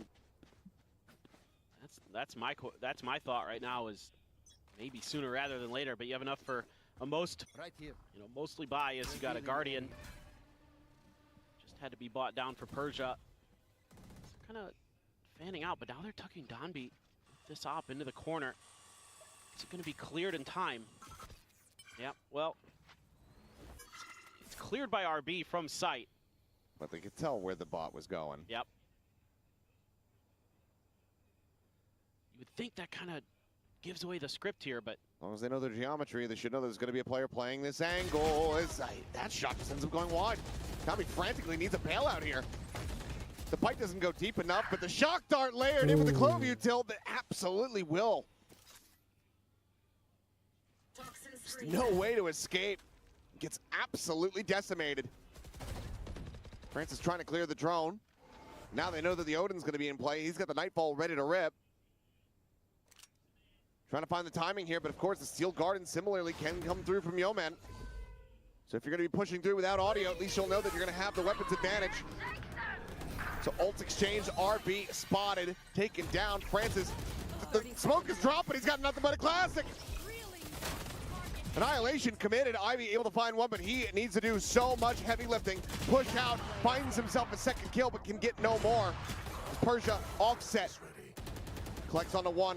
Shots flying. Yeoman with the off. Shuts him down. Damn. As the wheels are starting to come off, it's 5 more chances here to try to close this out. Global Esports continue to run this back. Now you're starting to see the pressure getting to Nongshim a little bit. I mean, Dombi's just completely screwed. And a pass lane. Yeah. Didn't want to use it to try to get out. Just never felt like maybe he had the opportunity. Yeoman still with that op. Still putting it to darn good use. Nice little flick there. And Global Esports very much still in this. So now you're finally going to see that first time out from Nongshim. I mean, they're just not really able to do anything, especially about these B main hits. I mean, 4 in a row after that second time out call. It hurts that you missed that first op shot. Like, that is really painful, because if you get, you know, especially if you get Crystal on it, that's those shock darts out of play, and then that corner a little bit more difficult to clear out, right? So things like that, like, snowball those rounds so out of control. And with how good Nongshim looked, you know, for so long in this map, you wouldn't have expected this. A lot of Nongshim fans here today want to see them continue on, want to see them fight. You know, at the very least, making Ascension. Still potential for more, but long road to go. Dombi still with that overdrive. Stinger for him. Bunch of sheriffs. You're maintaining that weaponry, and now Yudotan has the showstopper. Could opt to try to use that potentially.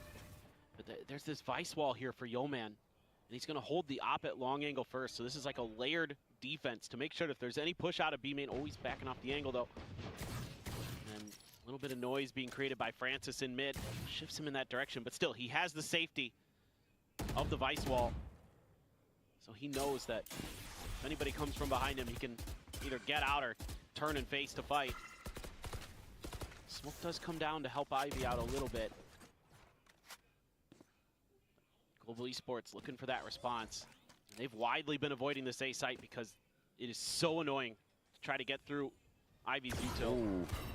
And a chance. Yeah, not a moment to spare there. Looks like he's considering a repeat as well. Coming pushing forward. Just around the corner there is Dombi. Showstopper now try to open up the approach here towards A. Barrier mesh holding back Crystal here for the moment. The drone to try to chase forward. Just give a target over to Yudotan. 30 seconds left. Won't be able to find any. Yeoman. Ooh, RP. Really jumping right into that shot. Yeah. He is able to avoid it. Confirms presence there, the operator, but the spike now planted. 5v5. As Nongshim look for the retake. A ton of util here and the overdrive. Bot gonna be sent. Snake bite just to clear out that back box here on the site. Paranoia could be absolutely monstrous, but they haven't said it yet. Now ends up going through. Dombi pops the overdrive. Ivy finds one. Fault reveal, spotting nothing. Yudotan quick to get a shutdown there on the slide. As Ivy flushes another out of the smoke, and they're just sticking it. What an unbelievable way for this map to come to a conclusion. Felt like Global Esports should have had the upper hand, but instead, Thieves in the Night. That is Nongshim taking away Global's map pick. Yeah, I mean, this was a stellar map from Nongshim. From the get-go, there's a stumble there towards the end, but the beginning was really, really strong. Just making great reads, just having great executes. Dombi doing a lot of good things in terms of creating space, and then players following up off of it. Ivy was absolutely incredible. As And that wasn't even in that 1v3 pick. clutch, absolutely disgusting. That looked like it was map over at that point, but you know, Global Esports able to punch back a little bit. Love the timeout call there from Nongshim saying, hey, just don't give up stuff for free. We're giving up too many first kills for free. Let's dial it back a little bit. Let's play for these retakes. Let's save our util. Let's just swarm them. Yeah, I mean, in the end, it just ended up being Global giving away the defuse for free. So, a bit of a weird one. Go ahead and kick off the day. But that is Corrode going over to Nongshim. As we now get ready to move into their map, pick a bind, we'll see what GE's prep looks like. What kind of read they have on this one. Obviously, in the past, plenty of tape to study from Nongshim when it comes down to that map and how they like to play it. But clearly, I mean, you know, RB's in. They've been willing to change some things up. Saw that here today with the cops coming through. Yeah. Now you've got Francis back in the IGL seat. So who knows what this ends up looking like. But either way, they need to be able to turn the tide here and now. A pivotal match for both these squads, and Nongshim have the upper hand. We'll go ahead and send it back over to the analyst desk, though, for now to break down the action. Oh, what a fresh new look for Corrode and for Nongshim to look like the Nongshim that we wanted to see this entire time. Oh, baby, they're back. You can tell, man. You can tell Francis is IGLing again. This looked like some vintage Nongshim. I mean, I like the Global were willing to take a risk. They changed their comp, but ultimately, it was too little too late. They only found that steam right at the end of the map, so I gotta be feeling for them now, especially moving forward throughout the rest of this series. I feel like Nongshim really stole this away from Global Esports on their own mapping. Ross, how are you feeling about this? I mean, we were very confident about Global going to this, but then they changed their comp. And then Francis became IGL. A lot of things changed right before we went into Corrode. Other things too. Some players not feeling well. We saw a little bit of a wave goodbye on stage. I mean, what's sticking out most to you right now? Well, to answer your first question, I feel like an idiot. I will say that we're going to talk about it in a bit, but there are some things that I thought were just not played well, and I think it contributed to this. But ultimately, Nongshim played very fast. The IGL change was very good. I actually really agree with Showtime that the difference in playstyle and calling, I was actually surprised at how well it worked, especially in their attack side, because the choke points are really tight on this map, and they simply did not care. So, wow. I am very shocked by this result for sure. Do you agree with that, Yeah. Showtime? Yeah, I do. I do tough. agree. I mean, I just felt like they were the better team in the server, especially that first half. I mean, they ran away with it. I mean, we've seen across this stage that people like defending on Corrode, you know, because of how tight those chokes are, right? Right. But this is the one thing Nongshim always used to be able to do is they would disrespect you. Yeah. They would Oh, yeah. disrespect the map. They would disrespect everything and go, "We're playing our game. You have to fix it." And Right. that's what this looked like, right? That's why I like it. That's why I Gambi like on Francis Neon back. is a different dude, bro. Yeah. He He's was a loose player. today. They let him off the leash. He was just unleashed. going. We were talking about Mini W Gaming for Talon, but that's also Nongshim, to be fair, Yeah. especially Ascension Nongshim, and that's what we saw today. In fact, let's look at Danby back on the Neon. Yeah, I mean, the thing is, it's not just Danby. So I think you can watch Danby in this round because he's not afraid. This is what I love. He goes, I mean, he dies, he gets traded, but that's what he loves to do. They get all the space, they get the sight, and now they're in this post plan with Deadlock, Viper's Pit. I mean, Right. this is what they love to do. So if memory serves on this round, first off, Boppy had ult. Troll, by the way, to not use it. Second, if I'm also correct, I'm pretty sure Ban had ult, and Ban didn't pop it early to go for. Oh boy, this one was. I mean, this is tough. rough. I think you can, just for this round, Oh, why are we swapping to the Clove, guys? I mean, this for me is a problem because on ISO, maybe you can get away with this when you're running that double duelist. Yeah. If your solo smokes Clove, you're peeking so deep, and even the fact you can smoke after your death, it's a small radius. You can't help from there. I mean, I feel like with a little bit of a crumble that from this Global round. Esports. That round was so troll. So that round, I believe, round 9, right? Yep. That round, if you're watching on YouTube, go back and watch it. So first off, they have a pin down. The op is looking at the long angle. Ban is tucked. I don't know why in the world they thought, hey, you know what's a good idea? Let me just advance with no cover and just like go to the next corner. If he waits, the op gets the first shot. Yep. Then he gets to deal him in a surprise because they first have to deal with the op. And if they, you know, accelerate too fast, he can probably get a multi. Instead, for some reason, they missed their info. That's what we call like, you know, in America, if you need information, you go, somebody needs to miss their info. Normally, it should come from the opposite side when you're in a pin down like that. Yep. Instead, Ban just decides, nah, bro, I'm just going to walk out. When the op is posted in the back, you can't really help him. I was so shocked by some of the decisions that I saw. Yeah. And the thing is, I also thought that most of these, like the 2 clips you have to me, were unforced errors. It wasn't Nongshim is just like putting them in a box and doing things to do stuff, and it just creates this like result. No, this was GE making the decisions that they made and put themselves in precarious spots in bad rounds. Yeah, I'm with you. I think Tough. I think Nongshim played a good, solid game, but it wasn't like exceptional. I think it was more shade stylistically of what we were used to seeing from them. But I think this change from Global just didn't really work out. I don't think they were as prepared as they should have been, I guess, for this map. Clearly, and I actually wonder why they prepared it this way when things were kind of working before. Were they prepping for the Nongshim that we've been seeing in the past couple of weeks with RB? I mean, for me, I don't hate making a comp change, right? I get it. I think I don't either. Can't judge. Like with what they were using before, I think it had a lifespan, right? That double duelist with the ISO, and I get trying to catch Nongshim off guard, but I just think ultimately it just didn't work out on the day. And, you know, I think that can happen for so many different reasons. So it's hard to dig into. It's hard to say, you know, the comp change is necessarily a problem, but it just, I think the way it played out, Nongshim improved and Global dropped off in that map. Well, Bayern is going to be the next map. And right now, Global is going to need to find a way to carry this series forward so that they can continue on to playoffs. How are you feeling about going to Bind now? I mean, after seeing what we just saw. Nongshim have been so good on Bind for so long, right? This was their map last year. They loved this. They played that deadlock, you know, for a long, long time. They really, you know, popularized that, I guess you would say, over here in Korea. And on the side of GE, when we last saw them play, they were running with this Sky. I mean, it wasn't the best luck. They lost to Team Secret, where Nongshim were coming off the back of a win against PRX. So it's kind of hard not to be leaning Nongshim's way. I don't know what you think, Rust. No, I certainly agree with that, especially after what you saw, because they got to play fast and loose, and Bind is literally that. Yeah. So if you can do it on a map that's that enclosed and the geometry just doesn't work well with speed, and now you're on Bind, and speed is your niche. Yeah. Oh boy. But Ban is on Viper, so he could probably help. I don't really dislike the Sky all that much. I know she's not popular in meta, but I think Sky certainly has value on this map. I still think it is one of her premier maps.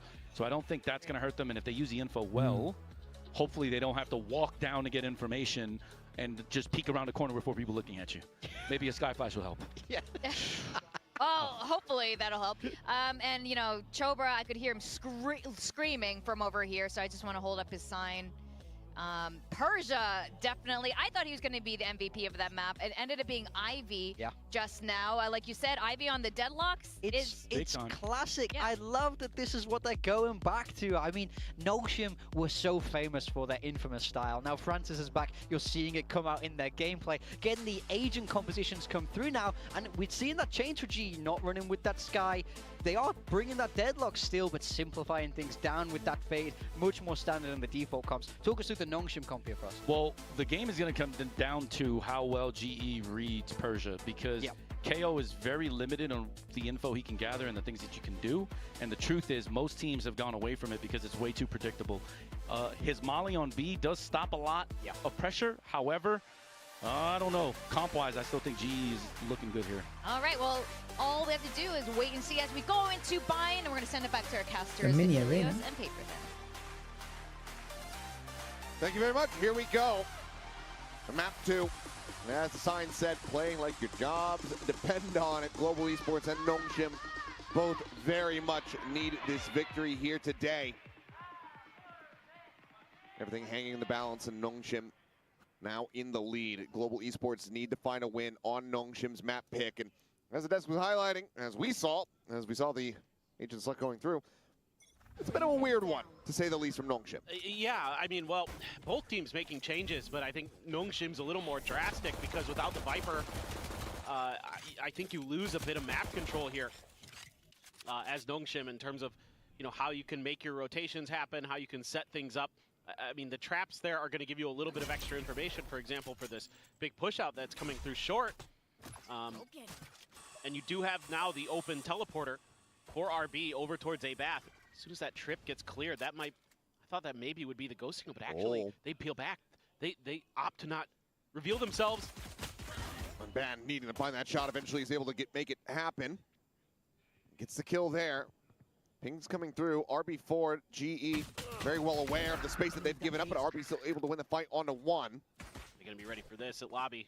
Yeah, camera going to be cleared out. Ban now forward facing, but too many targets. Ends up on the wayside as Yonatan similarly going to be tagged up, and then Dambi comes in on the flank. The A site now completely open. 2 players low on health, but it's still going to be a 2-player advantage. Yeah, 30 not quite. seconds left.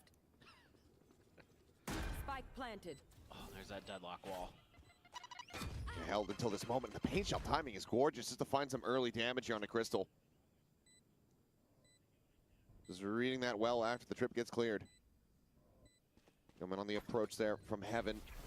Sends out a net into the corner. Enemy remaining. Finds one. RB finished off, but Crystal now needing to do everything with 46 HP and 2 players full HP. Now spotted, traded, dead. Nongshim 3-0 on pistols.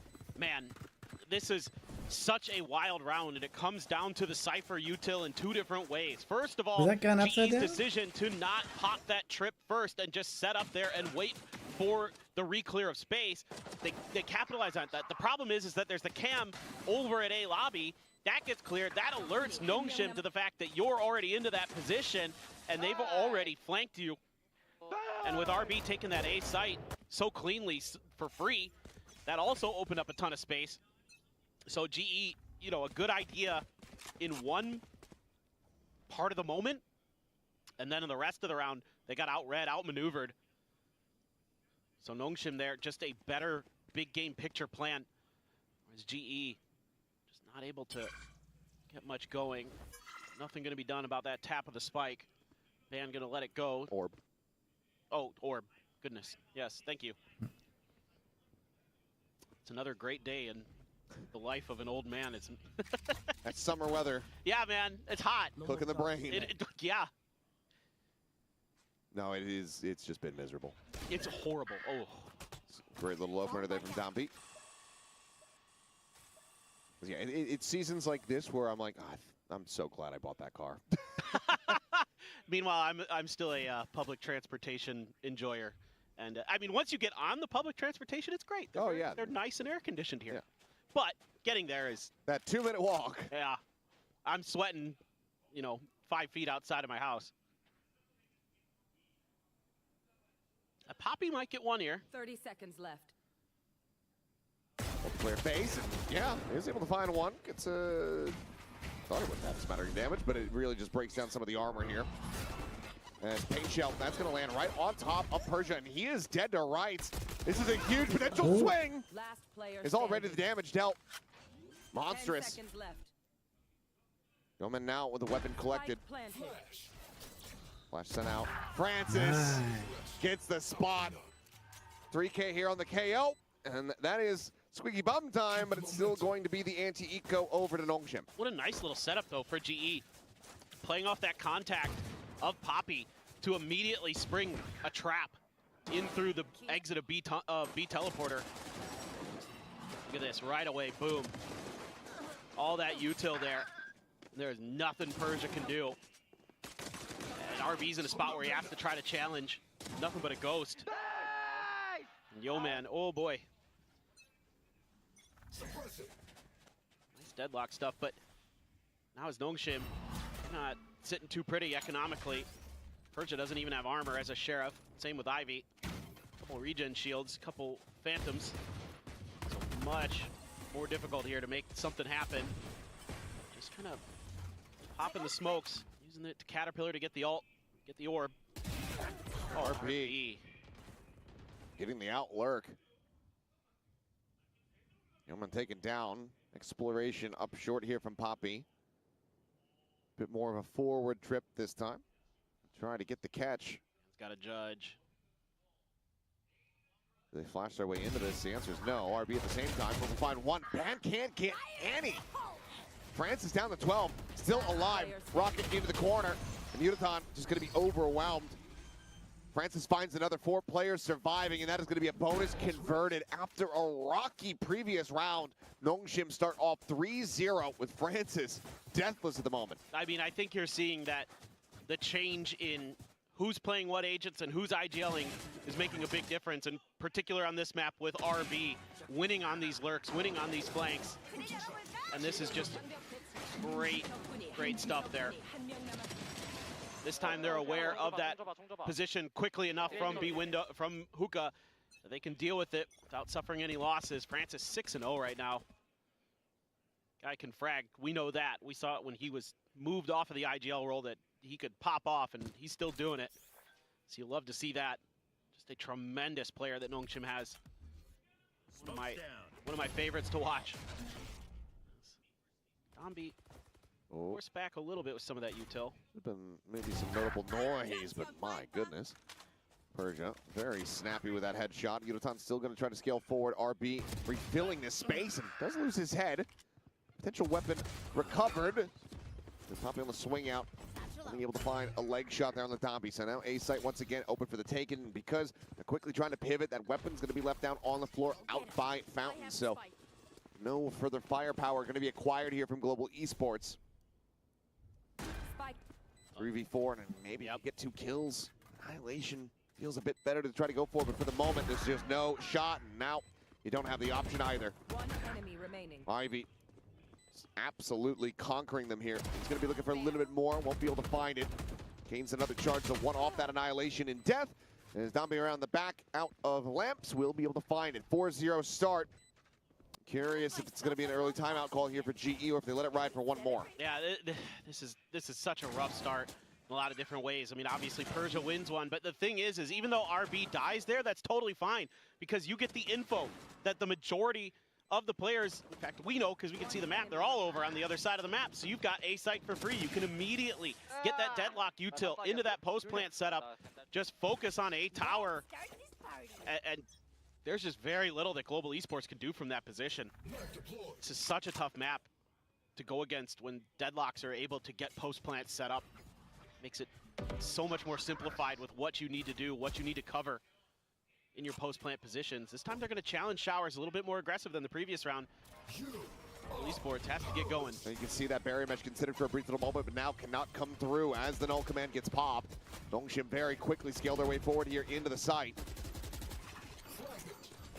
Fragment into the corner, timing looked for, but shut down. Persia there, facing in towards Lamps, is able to back him up, and Francis finds another Yeoman now, going to be struck down. Crystal fighting back for one more. As the ping reveal comes through, Francis backpedals. As Crystal walled out here from the rest of his team. 7 HP, now actually just 4, all that he has. Francis playing up in front of the Season combo. Will suffer his first death. As Bad is able to find it, but I don't think he's going to be able to find the win. Will just be a grab of the operator and a quick retreat. 5-0 now for Nongshim. They're just playing so well. I mean, we know how good they can be on this map. They beat PRX 13-4 on it earlier in this stage. And the only time we've seen this map from GE, they lost 5-13 against Team Secret. So this is just already too out of control for Global Esports. Just a great play here, using this util into U-Haul because you have the deadlock wall on the other side of truck. You know that if anybody's in there, you can just smother them out. Francis playing this situation brilliantly, knows how weak Crystal is, and is just trying to catch them off guard, trying to get that first kill, and gets 2. Plays that so damn well. And now it's going to be Glass Cannon. Just for that operator weapon needing to be passed over by Yudotan to try to give them a bit more oomph. That timeout call still not being seen.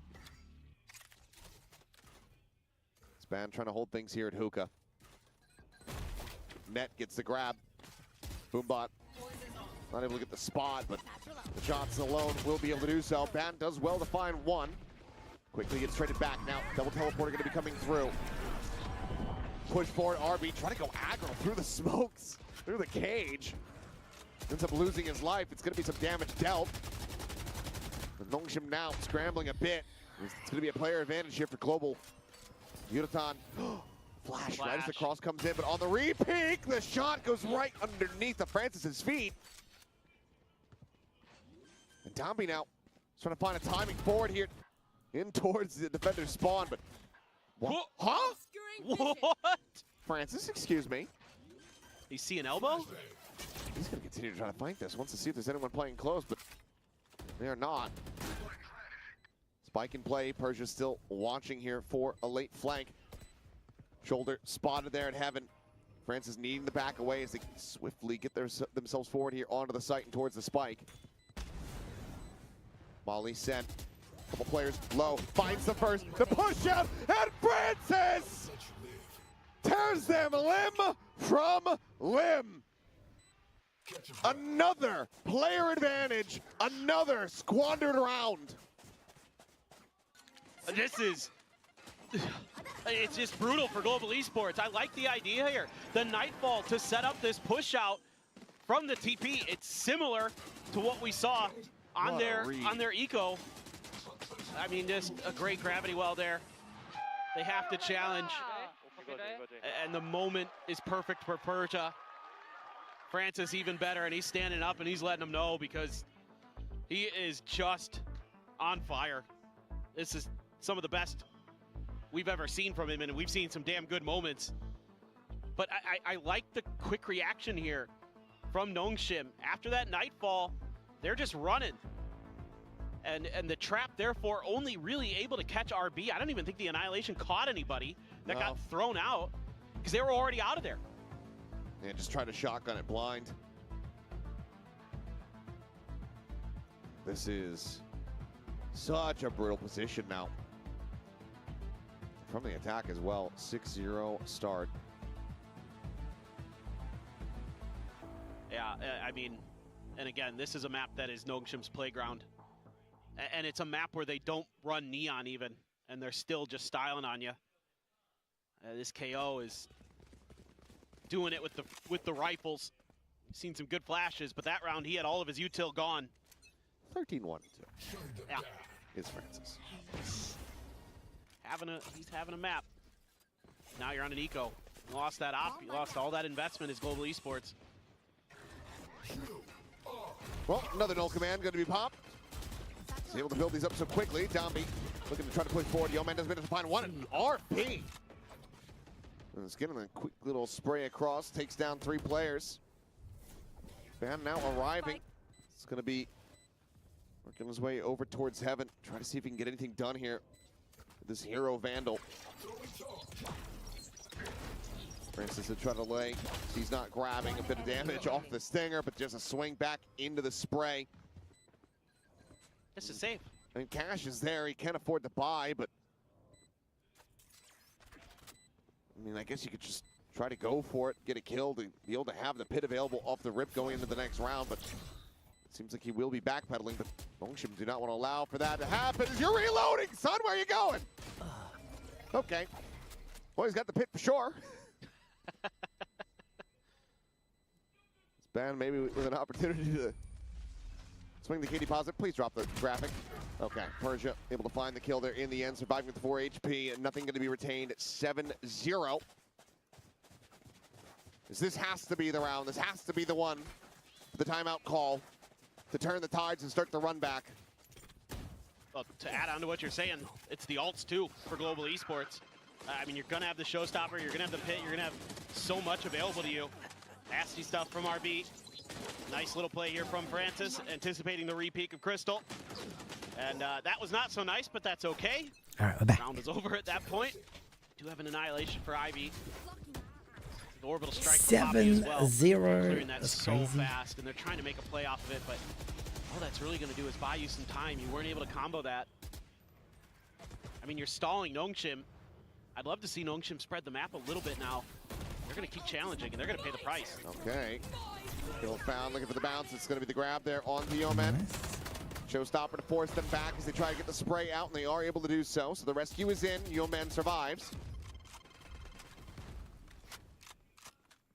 As the dust settles, and it's a player gone for Nongshim, and a nullified ultimate with Yuditan collecting another. Ivy now taken down over at short as well. Spot with one. Quick kill from Crystal. As Haunt sees nothing further. Francis. Oh my god. Quick to readjust. Shot goes wide here from Yuditan suddenly. 2v3. Francis looking for the opening and cannot make it happen. Ban barely survives the fray. Pink's coming down. Teleporter available here for 2 players. As Persia, the vet of the squad, looking to try to clutch this out. TP comes through. Nebula popped. 12 seconds remaining here in the round. Persia needing to get this plant down. Left. I have the spike. See Cosmic Divide. Plant, okay. should just have it, but he really took that to the very limit. And because he was moving so slowly, he doesn't manage to get in behind Tube. So he's out into the open. Ben going to be scratching his head going, this is a bit odd. But we'll happily collect that as Global Esports get themselves a first round win. Yeah, it's just a challenge from Nongshim. With those two ultimates available, the big ones, the Orbital Strike and the Showstopper. And you're trying to challenge short A like that. You think you have a bit of a backup plan with the Annihilation to kind of dodge some of that stuff and then deal with it, but it just kind of works into GE's hands. I mean, that's exactly what they wanted you to do. So I think as Nongshim, you hopefully learn your lesson from that round. Viper's Pit going to be used on towards B. And don't have a ton of util to just clear that out. So you would expect GE to set up their strong side over at A. And you kind of just have to fight for it, potentially, as Nongshim, unless somehow RB finds another miracle and kills the Viper while they're in their pit. And shot not connecting. Good info gain. Cam goes forward, clears out Hookah. Still wanting to try to fight into the pit. And I mean, you can get any kind of beat on this Viper. That Showstopper could be huge value, but how do you find him? What are you meant to do? 0 point. Paint shell close to dive in, and oh, he's right there at his feet, Dummy. Giving his life for the cause, but now the smoke dissipating Cosmic Divide going to be invested here. The approach around from the back noted. This plant gets ready to come through, and Ivy quickly drags across, finds the headshot. Poppy struck down. And now it's just two players locked off behind the big purple barrier. And one of them with an operator.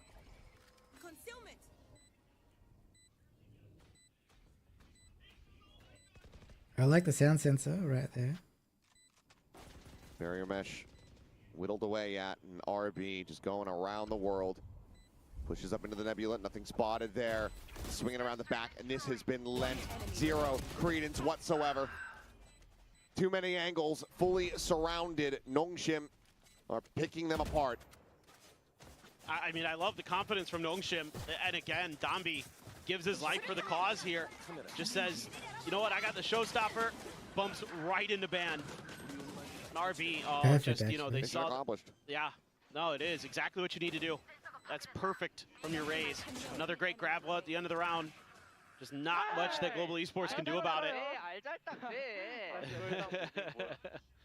And they are just so well disciplined in most of these rounds. The only round they lost, it just everything else has been so clean. Even then. Even if they aren't clean, they're just, you know, winning crazy battles. Even then, it still looked like they were capable of winning that round, but they lost. Yeah. It was a bit of a scrape. Tation coming through. Yo, man, looking to reinforce this B site, but Nongshim more than happy to go ahead and rotate off this position. Kind of curious what the plan is here for RB. Doesn't have the cam right now. TP from Persia over, though. They've got a great read right now. They've got showers control. I mean, you're going to have some big step-ups from Yudotan and Poppy. Gets on the one, paint shell to try to delay. Yudotan finding Compi, finding another nice headshot there on Ivy, puts the spike down onto the forest. Yudotan is just absolutely taken over, and Persia's position is going to be known, so we'll just be a grab of the orb. One charge towards another Cosmic Divide. Blood in the water now. Global Esports looking like they might want to try to hunt for this one, but they still need to be cautious because they still don't have really any money behind this. So a high-low setup. Approach around the back. Persia will fall. Ban doing well to go ahead and find that kill. It's going to be a second round win now for Global. Well, okay, they got exactly what the doctor ordered for Global Esports there. Getting Yudotan to just go absolutely crazy. Shutting this execute down. Plays inside of the smoke initially. Oh, finds the kill right as he's getting smothered. And then finds the second onto Ivy, the third onto RB, and then the deadlock util there to make sure there's nothing that Persia can do. I have ulti, boys. Yeah, he does. He does. And you also have a Nightfall. Yep. One away from another null command for Francis. So you'd love to get that orb. Let's see, they're trying to challenge a bit for it. Trying to keep Crystal at bay as best as they can. Plenty of noise being made there. Your point didn't connect on the band, so this might catch them off guard. Now, realizing that there's two players here. Done at the same time. Trying to get the spot here in towards Hookah. Ivy just around the corner. Now Francis! They've just given up the space! No one really paying attention to that one, but Band certainly is making up for it here. Sounds on the pipe to try to delay, but now the TP's been taken. That leaves Yeoman by himself on the A site as the approach gets ready to come through. Quick rewrap being necessary. As Yeoman suppressed, swings out, finds one. Fadeaway shot, Persia on the floor. Spike now being planted. Spike planted. Fragment buys enough time and space there. Able to remove the net. RB spam down to 15. Frantically backpedaling as Francis finds Band, but now needs to do it all. Spot on the one. Finds a shot and just tries to pre-fire the angle, but the spray's a bit too frantic. Okay. And Yeoman with 3. Good will job. get GE the same on the board.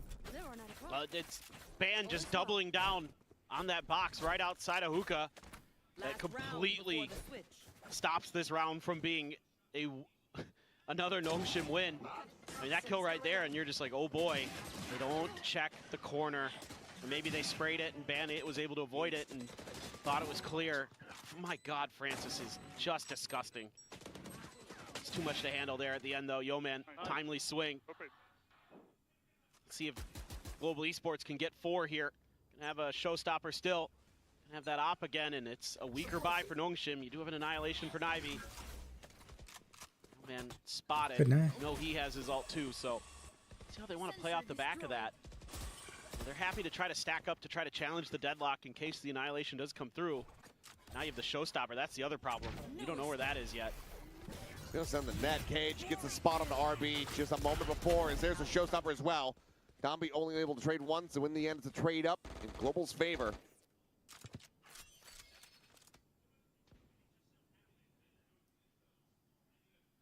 Looking well poised to get themselves a 4th round. They desperately try to rescue this half as much as they can.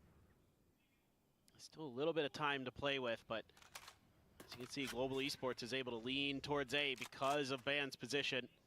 He hasn't seen or heard anything in a while. It's gonna have to be really clean here from Nongshim. And this op is a real problem. Gonna have to have a good flash from Francis. Just taking their time. 30 seconds left. Oh, Nice little tuck right back. between the two. There's annihilation going to be sent, but Ivy held at bay here for now. Look at Band, he's so quick. He might still want to try to send this. Goes for the bounce and actually does get a grab. That's going to be Poppy. Getting dragged forward, and they're now able to find a timing. The swoop in from Showers, Spike getting planted. Yudotan trying to interrupt. Cannot do so. He's able to only find 1. Approach now from Bat. And Yudotan holding it down with 3. Okay, they're coming back. It's going to be enough. Again, these rounds teetering on an knive's edge, but Global Esports managing to come out on top for 3 consecutive wins to get up to 4 at the half. Yeah, I mean, so many of these rounds just coming down to who's gonna have the pop-off moment. You know, is it gonna be Francis? Is it gonna be Yudotan? Nice play off the grab net there for Yeoman. Gives his life for the cause. It's a great annihilation, and this is where I'm like, oh, this round might just be Nongshim's.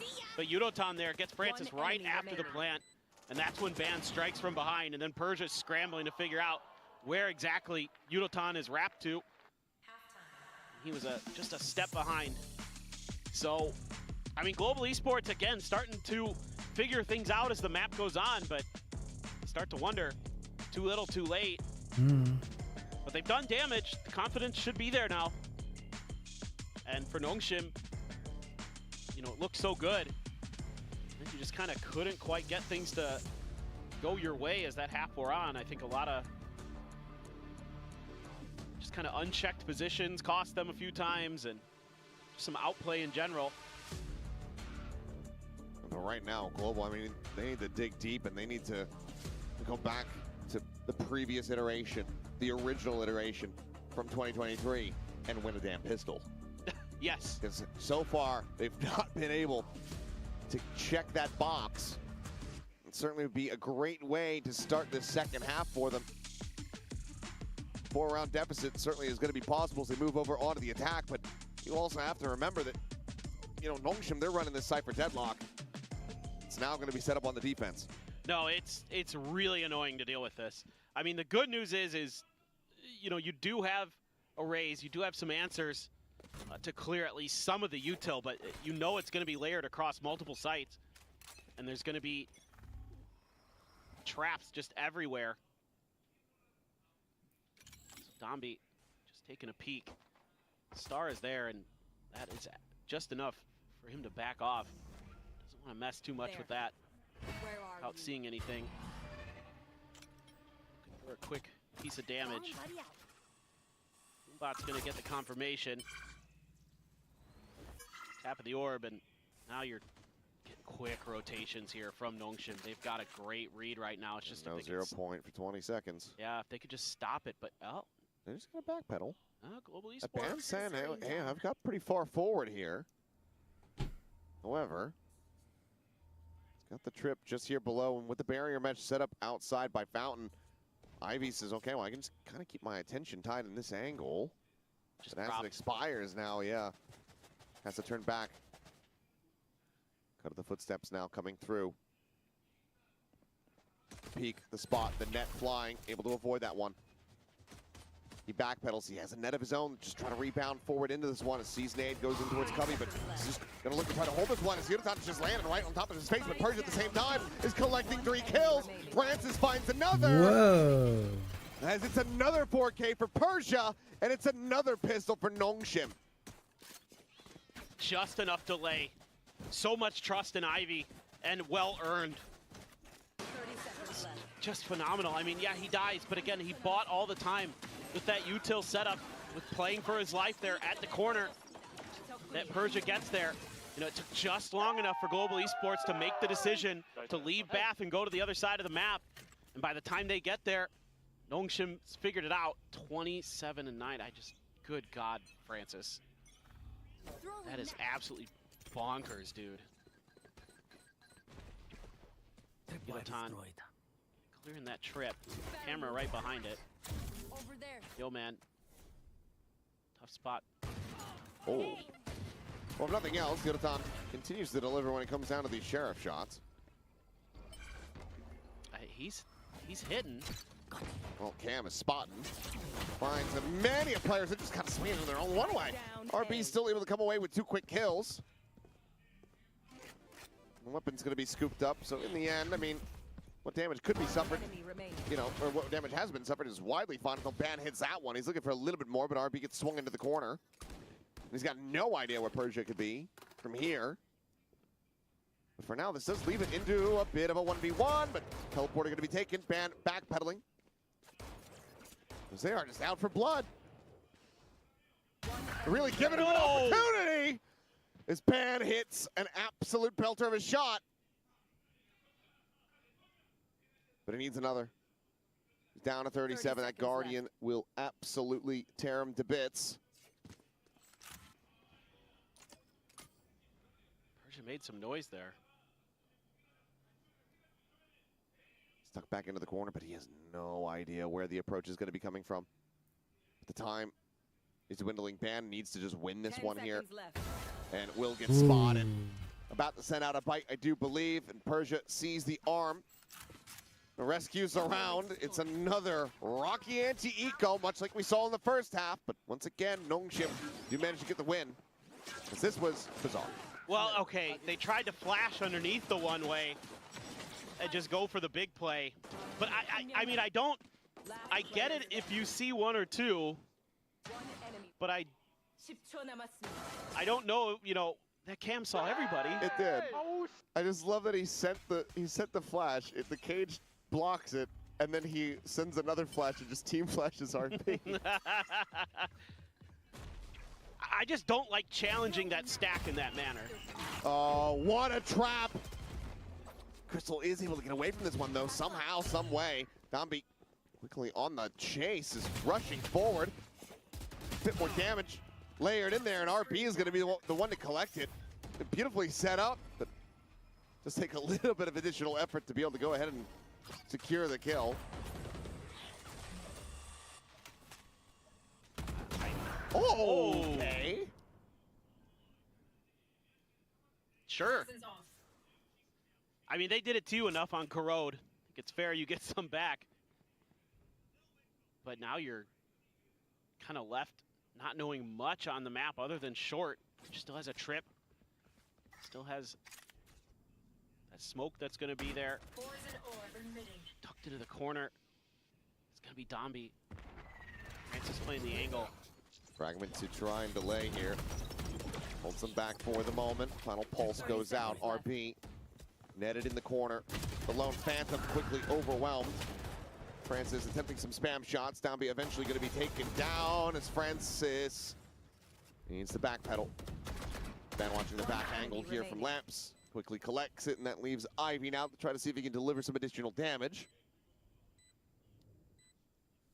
But ultimately, seems like Global Esports is not going to allow for another bonus conversion to come through. I wouldn't think he's going to be able to do too much more here. Not with that deadlock, Util. Any shot on the Udaton would be a kill. It's true. Ben, not so much, and well, there you go. Any kill found is value. The round itself is very much over. Spot out. Ben avoiding any further damage. Just going to scoop up a weapon to try to run this one out of here, but I don't think he's going to be able to escape. So, yeah, we'll just get taken down. 5th round found. Global Esports halfway to trying to tie things up. Now have a showstopper here to try to make up for some of the economic damage suffered. I think Dongshim puts themselves in a good position on this one. I mean, that's just, you know, it happens. He's pre-firing it. Yeah, that flash just a hair late, but the problem was GE just came as force so quickly onto RB while he was in the grab net that they couldn't really get that coordination like you would like. You know, you're hoping that RB can at least, you know, maybe do one tuck into the corner and then the flash comes out, but GE just a little bit ahead in terms of the pacing on that round. Oh, here it comes, up and over the top, and Domby just cannot track it fast enough, and RB, he can't finish off the job either. What movement? Yeah, quick little flush forward there. Crystal able to go ahead and spare Udaton's life. Honestly, they should just save. There's Well, no reason. They should. I mean, Persia, he's already starting to tuck back over towards that B site. This is done. Seems like maybe Francis is feeling it. He's looking to try to roll the dice here. Let's see if he can catch somebody out into the open on an exit, but yeah, with the spray of the box, nothing going to be found. It'll just be the slow creep away here as the 3 players just have to go on the save. So Global Esports, 2 in a row, get themselves now up to 6. It's a very nice start. Try to challenge that showstopper. And just nobody can find their shots because he's just bouncing all the way to the dice that are on the A site. That's crazy good movement. Gets so deep of those blast packs. Love to see that from his perspective. That's brilliant work from Udotan. Might be a, are we doing a timeout or no? No, we're just showing player shots. Okay. All right, we have a Bucky for Domby, which is not surprising. It's just RB with the Ghost. The 3 pistols you're able to keep over. RB's got his ult, but let's see what they want to do. 2 of your rifles right at this door. Swing out. And they both get dropped. Poppy able to just go ahead and solo dispatch them. Francis now going to try to fill this space. Phantom in hands, creeping onto the angle. Yeoman just there, out of sight. Slowly drifts back, but they have the players in the right positions for the most part here to try to counteract this as Haunt does go out. 0 point allows for Domby to push forward, training out that Bucky now for a Phantom. Paint shell goes into the corner. Nothing found there. Net going to be lobbed in. Blast pack up and over the top, and this time Domby does manage to nail the shot. Blast packs forcing the back. Paint shell now going to be thrown as they look to try to hold this line. And Domby, a bit of a gift there from beyond the grave over to RB. But as he wraps back through the spawn, he's not going to have a weapon here in hand. Ban on the teleport. Question is, RB, what do you try to do? It's a tough choice. 30 seconds left. Suspected this is going to be a rewrap. The plant is now in. You can tell that he's very much considering trying to go for this one, but in the end, it's going to have to try to play this one out with just the ghost. Ban tucked away, and RB getting ready to walk right into his line of sight. Shots flying. He knows the position, and he will not be able to find the kill. Still, though, damn close here from the side of Global Esports. It's looking like maybe they had managed to make this one work. I mean, they almost did. This dry swing out of hookah like that into B short. I mean, this is just crazy stuff again from Francis. Nice play from Poppy, man. Good transfer down. Yeah, no kidding. But at that point, RB no gun. He just has a tremendously difficult situation, but now you have an operator for Dombi, one away from a showstopper. Cosmic Divide, null command, tons of retake potential here. Like to see Nongshim be a little bit more safe on this round, especially with that op. Nice. Well, Dombi twice in a row now, able to find him. Showstopper going to be lobbed in. That's going to be Oman. Struck down as well. Spike hits the floor, and orbital strike is an absolute whiff.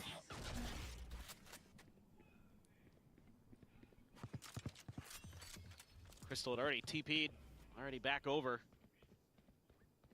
You're in trouble now. This is way more difficult without being able to find those opening kills. No Sentinel found. Welcome. That's all the util. We have one smoke remaining as well. Yeah. Needing to find an opener through this shower's position. God, if Ban could get that pit, there's hope for Global Esports. Prowler spammed out. Dombi working his way onto the line here. Here's the exit of the one. They do leave Poppy in position. This could potentially catch him off guard as they rescale back forward.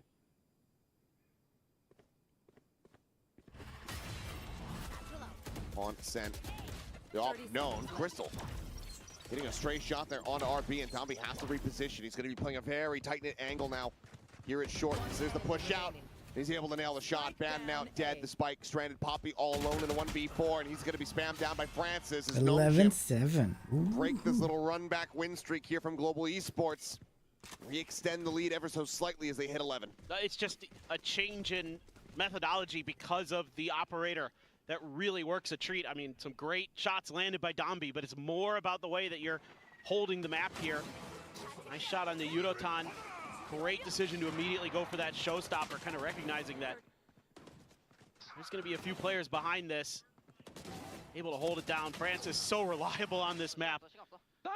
Unbelievable how much trust you can place in him right now. Make sure that that extra angle at Showers is dealt with. He's 24-10-10 playing a damn KO on Bind. Bonkers. This is absolutely going crazy. Oh my God. Nobody else does this. There's the net. Nothing really to try to play off of this here, though. You don't have a nade. Are they going to try to net at the star? Oh, they're going to try to flash their way out of this one. Net now going to be lobbed in. The reflash, the re-peek, and the kill is not coming through. Oh, a bit of egg on the face there as the Ban dropping down, steadies the aim, finds the kill. RB trying to swoop forward to catch the timing.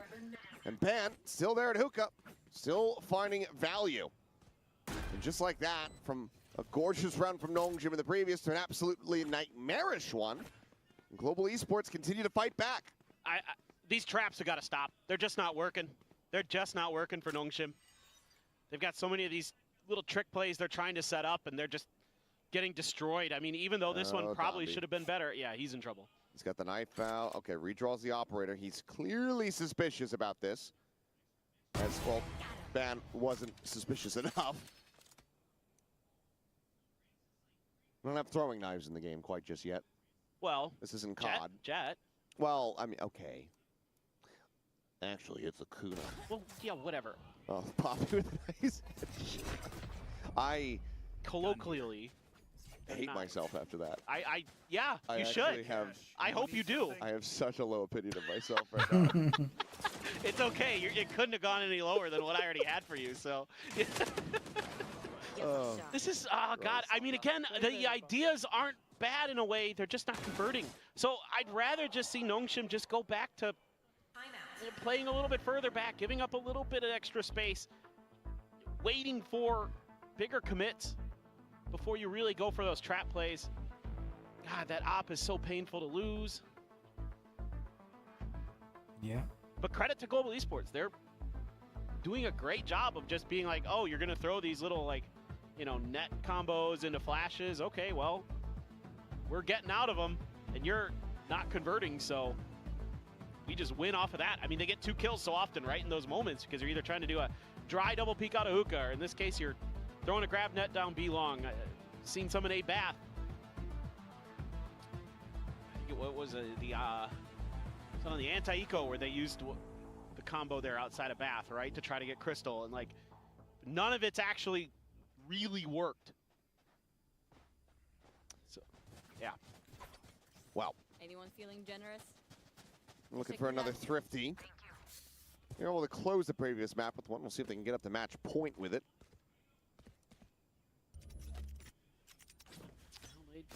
Got firepower. It's going to be RB with a Ghost again, but 3 Sheriffs and a Stinger for Ivy. But clear. One closer to that Annihilation, so if Ivy find a little joy with the Stinger, could be a game changer. Poison's off. In this round, try to play a little more up close and personal. Looking for the flash there. Nobody home from Global Esports, so just looking for that quick Sheriff peek. Oh, so many ults for Global Esports. Oh, hello. Yeah. It's going to be a quick back pedal. Minor damage suffered, so still very much in the round. As Nongshim, this would be a great round if you could, I mean, obviously you'd win it, but if you can get a couple of these ultimates out of GE's hands, you'd love to get an Annihilation and a Nightfall. Well, Ban's just going to end up walking right into this one. Just didn't look down.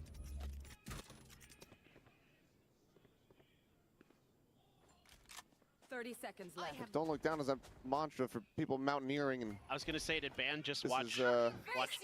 Nope recently? Oh, boy. Well. Nightfall went into literally nothing just to try to sell a fake. It didn't do anything. Oh, not after that peak. It's not. Yeoman does still manage to find one Nebula. Going to be popped up. Persia here at Tube trying to hold the line. Cannot. Francis being burnt to a crisp. Looks for a shot at the Poppy. Cannot make it happen. Jump out the transfer. And Domby finds 3. Paint Shell immediately going to be lobbed in. Crystal going to be held back, tagged up, tries to send out the haunt, but there it is. Just like the map before, they stick to the fuse, they get the Thrifty, and now they get up to match point. It is a back-breaking round. This is absolutely incredible stuff. Just playing delay here. 10 seconds left. And Francis just shows up, walks through a molly, and just pops ahead. But Domby is right there so fast out of the teleporter. Surely they heard it, but they're just not ready for it. He's just beelining it. The man's Smeagol, and he just takes 2, takes the round. Now he's got a showstopper. Oh, he caught a glimpse, and that's just bad, dead. This time, not much that he could have done other than to be in a different area code at the start of this. Grapple will hold the Prowler. Annihilation going to be sent. Attempted to bounce forward. Francis able to find 2. The drag in, the kill found. Ivy, an ult of his own, sending it out. Grab not coming through. Barrier mesh going to be lobbed in, but Yeoman now all alone in a 1v3. And realistically, there's just nowhere to go. The double wrap through Labs. And he's looking to meet RB as he catches a glimpse just around the corner. And now the teleporter to just go ahead and give him the full surround. Your man sees 1, clips him, backpedals, and Domby will be the finisher. 13-8. Well done. Nongshim looking electric here today. Yes, certainly some scuffed moments, but when they were hitting good. They give themselves a 2-0 victory over Global Esports. These dominant streaks that Nongshim was putting together today were absolutely phenomenal. some missteps here and there, but overall, the high tempo play, especially on their attacker sides, super effective for Nongshim. A little bit of a change up with the IGL, a little bit of change up with the rolls, and Nongshim gets the job done. Right, but let's have a unfortunately, look we're going to be who's playing saying next. goodbye to Global Esports. They will not be qualifying for playoffs. It is PRX the end of the run versus for them. They still have another ZETA. game, but Yeah. unfortunately, it was a do or die today for them. A do or die for both of these teams. Nongshim, they keep their heads above the water, and they look damn good doing it. And I think that there's probably going to be a lot of people saying, well, why? You know, where was this? Why they had Francis IGLing for the longest time to try to, you know, get them back into form? And whatever. I can understand why people would have that, but at the same time, I think if you're cheering for this team, you should say, well, thank God that they settled on this. Better late than never. Yeah, better late than never. Francis looking incredible with that KO in the second half. That was just gorgeously done overall. So, some hope here set for it up the for Noodle the Bros. next one. They'll send it down to the stage, though. We're going to have Bella standing by for the winner's interview with one of these players. And I'm sure that they are quite elated after the victory.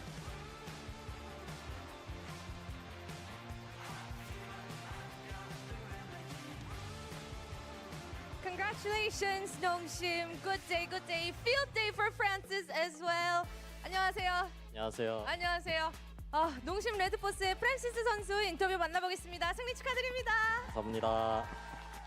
Hi guys, I'm Bella. I'm standing with Nongshim Red Force's Francis. It was a do or die match for both teams and their first time meeting each other on Pacific as well. But Nongshim comes out on top and takes their win today. Francis, how was your day? You were fantastic. Fantastic Francis day too.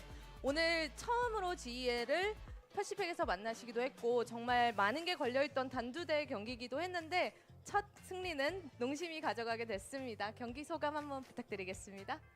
일단 저희가 되게 열심히 노력해서 충분히 이길 수 있을 거라 생각했고 상대도 충분히 잘한다고 생각을 했는데 그래도 생각보다는 쉽게 이겨서 좋은 것 같아요.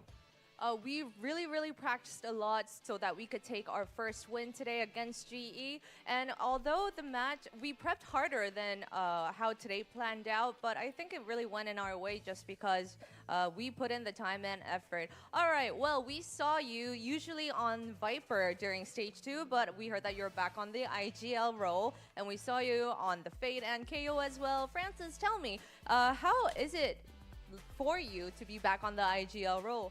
이제 스테이지 2 시작했을 때 바이퍼를 많이 맡았었고 오늘 IGL을 이제 다시 맡게 되면서 페이드나 뭐 KO를 맡은 모습을 볼 수 있었어요. 프란시스 선수는 좀 IGL을 다시 맡게 된 게 좀 어떠신가요?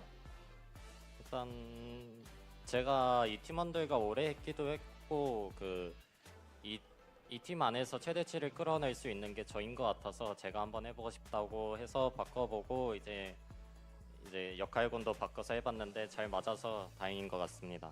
It was actually my idea about being back on the IGL role. I've been with the team for as long as I can remember, and I think I thought that I was the most capable to bring out the best in each and every one of my teammates, and as I thought, today went really well. All right, we saw you with the 4 kills, a little bit of stand-up action from Francis, and we heard that your parents are here at the venue. With them being here, does it add a little bit of extra pressure, or does that give you an extra oomph? Do you have anything you want to say to them? 오늘 4킬도 하고 1호도 서고 정말 멋진 경기력을 보여주셨잖아요. 그리고 오늘 현장에 부모님이 와 계시다고 들었는데 부모님이 와 계시면 조금 제가 또 잘해야 되겠다라는 이야기 뭔가 그런 생각이 더 드는지 오늘 부모님께 영상 편지 한번 어떠실까요? 일단 보러 와줘서 고맙고 와서 이긴 것 같아 고마워 사랑해. I want to thank my parents. Thanks for coming out to support me. And I think I could win today because you guys are here. I love you. Oh my God, that was so heartwarming. All right, we have a Nongshim fan meet and greet in the lobby. So for all the fans that are here at the venue, make sure to stop by. 와, 프란시스 선수 마음이 너무 따뜻해집니다. 농심 레드포스 팬미팅 1층에서 준비됐다고 하니까 함께 많이 해주시길 바랍니다. 저는 다음 매치 인터뷰로 돌아오겠습니다. 승리 축하드립니다. 감사합니다. Yay. That was good.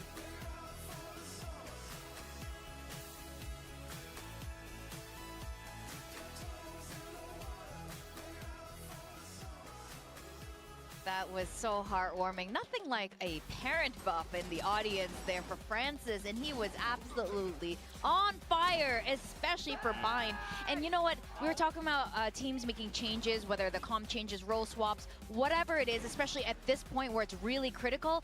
Nongshim made the right moves, clearly. Yeah, absolutely, which was to kind of go back to what was working for them before. I felt like Francis was back in his element. He was feeling comfortable and in control on both the Fade as well as the KO. These are the kind of agents that, yes, you can set up your team a little bit, but they have this really snappy utility that you can just chuck out. You can chuck yourself a Prowler, you can chuck yourself a Flash and start making some plays, and Francis was on fire on this map of Bind. Yeah, I mean, I think I would have for sure put him in my build div team if I knew he was back at GL and his parents were in the audience. And his parent, okay, yeah, we didn't know that. Yeah. Like, got the dad buff out here. No Jesus. wonder they won today. I mean, everything's on their side, but I mean, he played a great game. So did the rest of Nongshim. Looked absolutely dominant. I mean, we saw flashes of life from GE, but it just wasn't enough to even really get close to the level of output that Nongshim were bringing They today. were starting to get their way back into that one, but unfortunately it's too little too late. It's not enough, man. Took a while.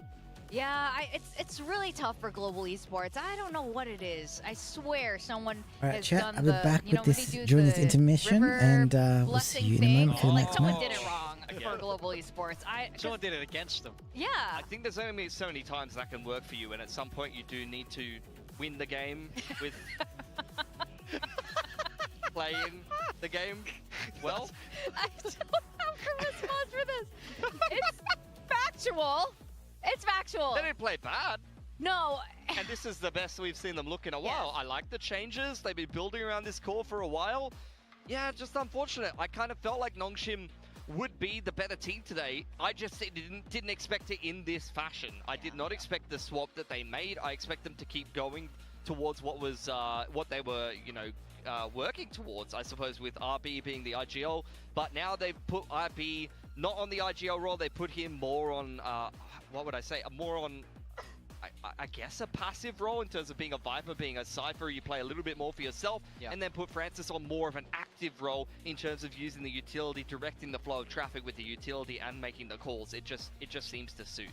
Yeah, I'm really delighted, actually. Once again, to see Nongshim moving back in this direction. The Ascension Nongshim that won and got themselves into Pacific in the first place. They were so explosive. They move so fast. They don't play like any other Korean team. And I'm glad this is what they're going back to. And of course, who else can be our match MVP besides Francis? I mean, that map 2 was just insane from him. I mean, on a clinic. He couldn't die. He was hitting every single shot. He was walking wherever he wanted and nobody could face him. And even in map 1, he had a very, very good performance there as well. Moving back to this IGL, he's back home. This is what he's been waiting for. It's such a great fit for him. And like you're saying, we're seeing that Nongshim of old really come out, which is what we've been waiting for all year. And I'm very happy to see it. He looks happy. Like, Francis looked delighted on stage. Like, every time throughout the whole thing, it was just smiles and really relaxed energy. Standing up. Yeah, he was standing up. It was really good vibes all around. Yeah, absolutely. I mean, that's what you want to see from Nongshim. You want to see them play the style that won them a lot of fans over. You know, they don't play like this slow, structured Korean team. They love the chaos. You know, a lot of teams have, even though I don't think it's necessarily the same style, actually. A lot of people say they were like a mini PRX or, you know, they play this kind of chaotic style. The thing is, like, I think for Nongshim, I want to see them continue to stick to that identity, continue to stick to what's comfortable and what actually works for them, because I feel like whenever they get into problems is when they doubt themselves. Like, the thing is, it was not the style that's the problem. They have a bad game and then they doubt the style and they doubt the approach to the game when that's not the problem. It's other things that are the issue that they need to kind of work through. So it's good to see them stick to their guns and actually have success doing that. If going into playoffs, if they make it into playoffs, this is like promising for Nongshim? Like, is this promising for the future of Nongshim, like switching back to this? I think so. And I think this is a team that can definitely go on a run. This is a team, especially if they play this kind of style and they're in this kind of form, this is a team you don't want to have to face in the playoffs because it's so different. So I would really like to see them go on a big run, and I think things are definitely looking up for them. Yeah, they also equal Boom on championship points, I believe. And there is, I believe, a little thing in the rulebook that says if they're tied in top 8 for championship points, then both of them qualify. Yeah. So being tied is very important here. That win actually puts Nongshim in the same kind of bracket, I suppose, but still both teams have one game left to play, so we'll see how that does actually pan out once we end up the groups. Yeah. Oh, this is so exciting leading into next week. And today is definitely not over. We have one more series today, two beloved teams. We got PRX facing off against ZETA Division. And of course, PRX wants to secure all chances to go to Champions Paris. So this is also going to be an exciting one. Guys, we're going to go on a very quick break. And when we come back, we're going to go straight into it.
Red Bull gives you wings. Red Bull gives you wings.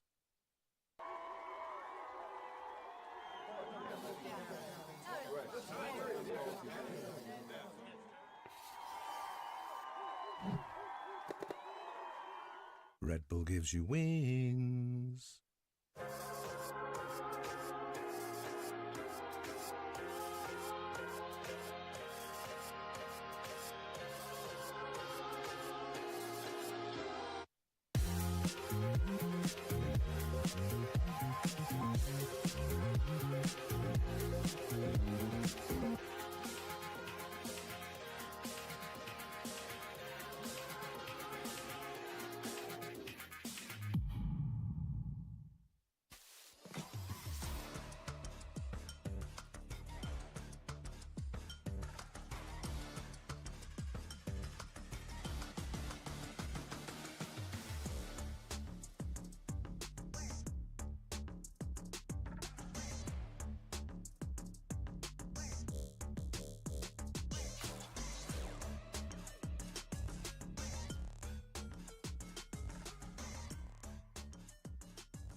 Welcome back to VCT Pacific Stage 2. I'm Victoria, joined by Pilsky and Big Time. We're going to go into the second series of today. We've got PRX facing off against ZETA Division. Now, this PRX, not only are they undefeated, they have not dropped a single map since the beginning of Stage 2. And that's not going to change today. No bloody way. Like, honestly, if they drop a map here, this should be rough. Like, I've got to be honest. This is the best team in the league against what is considered, and results-wise, the worst team in the league. This should be a 2-0 every day of the week, guys. I mean, they're looking to carry on their dominance, right? They're after that golden Stage 2, entirely flawless, not dropping on a map. And to be honest, it's on the cards, especially with a clean win here today. But this team, since Masters Toronto, been going from strength to strength. We've seen no weaknesses from them, essentially, and I mean, it's really hard not to have them down as the favorites for today. It's really hard to say. I mean, there have been some weaknesses. There have been some showings on certain maps that weren't, I would say they only won those rounds because they're PRX. You know, they just basically fire through and push through the end. So maybe something can happen today. Haven is definitely a map that ZETA likes to play, so we can see. But right now, every single one of these members have been firing off. Everyone looks good. I have no big faults to say for PRX. That's what it takes to win, like a Masters at the end of the day. Yeah. You need some good macro, you need good game planning, you need a good approach to the current meta, but also you need that firepower. And I was saying the same thing about T1 in their Masters Bangkok era. They had bad macro this round, but they shot their way out of a bad situation. Somebody popped off. PRX is capable of the exact same thing, even when the comp is a bit funky. Haven comp maybe on attack sometimes, or maybe the approach isn't good. Someone can pop off and still win the game. And I think even when these maps become so close, they have so much experience on this roster now that they know how to close it out. They know how to get it across the line, and that's why this team really is so formidable. Yeah, absolutely. And they're going to be facing a ZETA division, like you were saying, Pilsky. This is really rough for ZETA. They have not won a single series since the start of Stage 2. I think there are certain circumstances, like we were talking about competing at T1 home grounds, right in the lines, then really bold. But I mean, that wasn't fair. Why'd they do that to them? They were willing participants in that show match, to be fair. For ZETA, like, the thing for me is, honestly, in Stage 1, like, kickoff was not good. In Stage 1, there was some promise there. They were actually looking a little bit better. If you even go and look at the stats, they support that. Like, they actually, these players had much better statistics in Stage 1 than they've had overall, and they showed some good approaches, some promise. Coming into this stage, they've again made some changes to the roles. Depp is back in addition with 10-10. So Depp has more so become this kind of Sentinel controller player. He's by far and away the best player on ZETA Division, even currently, even after the role swap. And some of the other players, it feels like something is not clicking or something is kind of going missing for them sometimes. Yeah. Language barrier? Language barrier? Yeah, I guess so. Does 1010 not speak Japanese? He was kicking around the Japanese scene for a while. I'm just making a bad joke. Yeah. But honestly, at this... Okay, they can't hear him because he's like 7 foot tall. What did he say? I can't hear. He is. He's super tall. But ZETA Division, they need this win. This is not how you want to leave Stage 2 without a single win in your pocket. Do it for yourselves at this point. It's all about the results. It's all about playoffs. Do it to show that you can play this game, you know? You got to have some pride in your craft, and that's what I need to see them bring. But we are looking at Depp here, and I mean, he has just been the pure standout of this roster. I mean, in my mind, he's been a delight to watch, even when they've been struggling. He's always getting his numbers, always winning them rounds that they shouldn't be winning. I mean, there's a reason why this guy is just such a legend of the Japanese scene. Yeah, for sure. I mean, he's used to this stage. He always puts up his numbers. He's been a big game player in the past, so I'm really not surprised that even he, after the role change, continues to be a shooter. I was honestly quite surprised to see them put him on Viper so much, although the more that I'm watching Viper, especially in this current meta, I feel like that you can be just an anchor player who doesn't really need to think too much about the cerebral aspect of the game. I think that it's an easy transition, a lot of players, to switch between Duelist and Sentinel, because it's just a role where you just need to shoot hard and you need to position yourself well, so there's a lot of crossover there, whereas it might be a little bit harder to slot yourself into like an initiator role or a bit more of a supportive role in the team. So I think that Depp has just continued to be a sharp player who you can reliably put in an anchor position and reliably depend on to get kills. Definitely. He's been so consistent, honestly, here in Pacific over the last 3 years, like you were saying, and it's almost a shame that Laz is no longer on this roster, especially with Chamber coming back in every so often and a little buff coming in as well. Yeah, but Lotus is a map we definitely want to look at. Lotus is definitely the best. Yeah. Like PRX is the best at Lotus, but Lotus is also ZETA's best map, so... I mean, wait. I don't think you What can is compare. his drawing? Is that ZETA Division? Oh my Yeah, god. those are the little guys on ZETA and a Look, in massive Jurassic Park, dinosaur. the people win in Jurassic Park. So True. That is true. Okay, that's what we're going off. We're really reaching at this point. I'm trying. I'm trying. Yeah. I mean, honestly, yeah, PRX, they have an insane record on Lotus. They've only lost 1 game since April, and they've won like 17 maps, even outside of like VCT. They've been winning Lotus, so this team is insane on this map. They have defined a style that people are copying. At this point, you know, this Raze, Yoru, double duelist star with the Vice, it is something that a lot of teams are copying because it's so good. I mean, the only other team that even comes close to PRX is Gen G, and even then I would lean PRX's way. Yeah. This is their map through and through, and I mean, I don't think we'd be shocked to see them pick it today if it's not bad. Yeah, exactly. And Haven is very interesting because this has been opened up to PRX now. Yes. So yeah, talk us through Haven. I mean, this was a sick combo from PRX. Actually, it starts off with a sick combo from T1. You're going to see the Dimensional Drift in combination with the Hunter's Fury to open up the round. This creates an opportunity to get a nice and open plant on C site, and then you see a sick util combo from PRX in response. Yeah, I mean, I think what makes this so impressive is how they build this heading into the post plan. So when we talk about good communication from a team, what that looks like is making plans. It's very easy to say, oh, there might be one here, oh, they have this. If you just give information, nothing gets done. But the way they build this, they build and plan that ult combination that sets Jing up for this insane double kill right behind them and gets them that round. Yeah, for those that aren't aware, Nightfall deprives you of the ability to hear absolutely bloody anything. So you cannot hear an Omen TPing behind you. You will often not see Fade on this map. So teams are not used to playing against it. And it is a combo of two ults that are usually lower impact to be able to deliver huge impact in a round. And I mean, that's the mark of a really high quality team. That's why we wanted to show this, right? To show these guys are world beaters. Not only is their aim very sharp, but how they're structured, how they communicate, and their teamwork together is what makes them so fierce. This is the difference between S-tier teams and tier 2 teams at the end of the day. You know, these are the teams, like, if you see these challenger teams, a lot of the time, they are not on the same level of communication that you'll see. Yeah, I mean, there's a lot of reasons for that at this point. Like you said, they're Masters Toronto. It's a winning team, and they're proving why they earned it, you know? No one could say they were lucky to earn that trophy there. And with the map draft coming in, I don't think we're going to be surprised to see a Haven. Lotus, I'm curious. Okay, ZETA ZETA picked it. Picked Lotus. Again, this is ZETA's best map, statistically, also.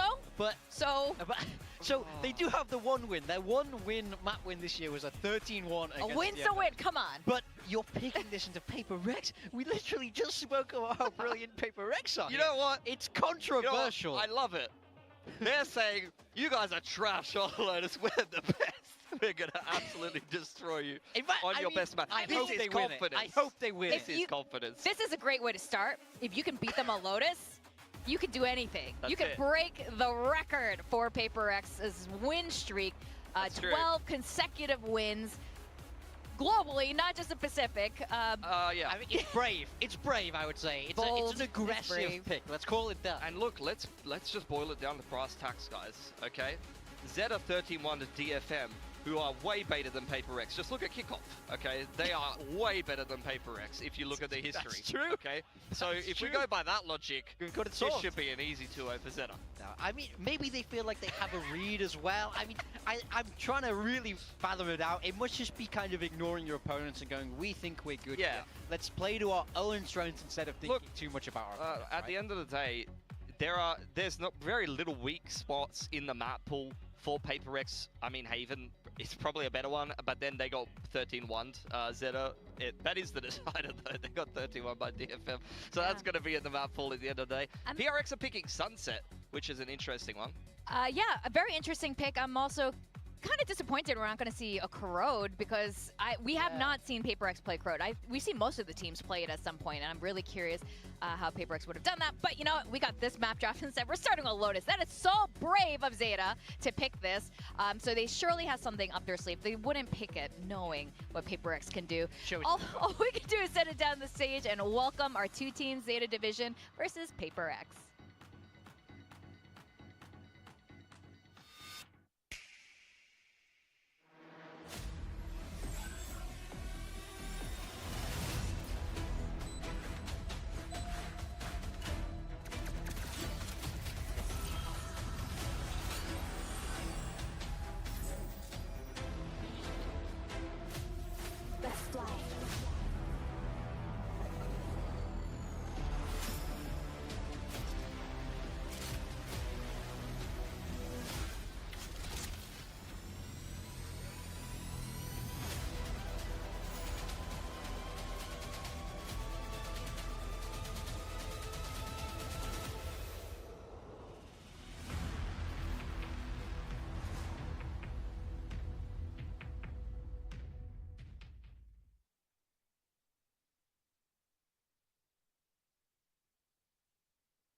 PRX.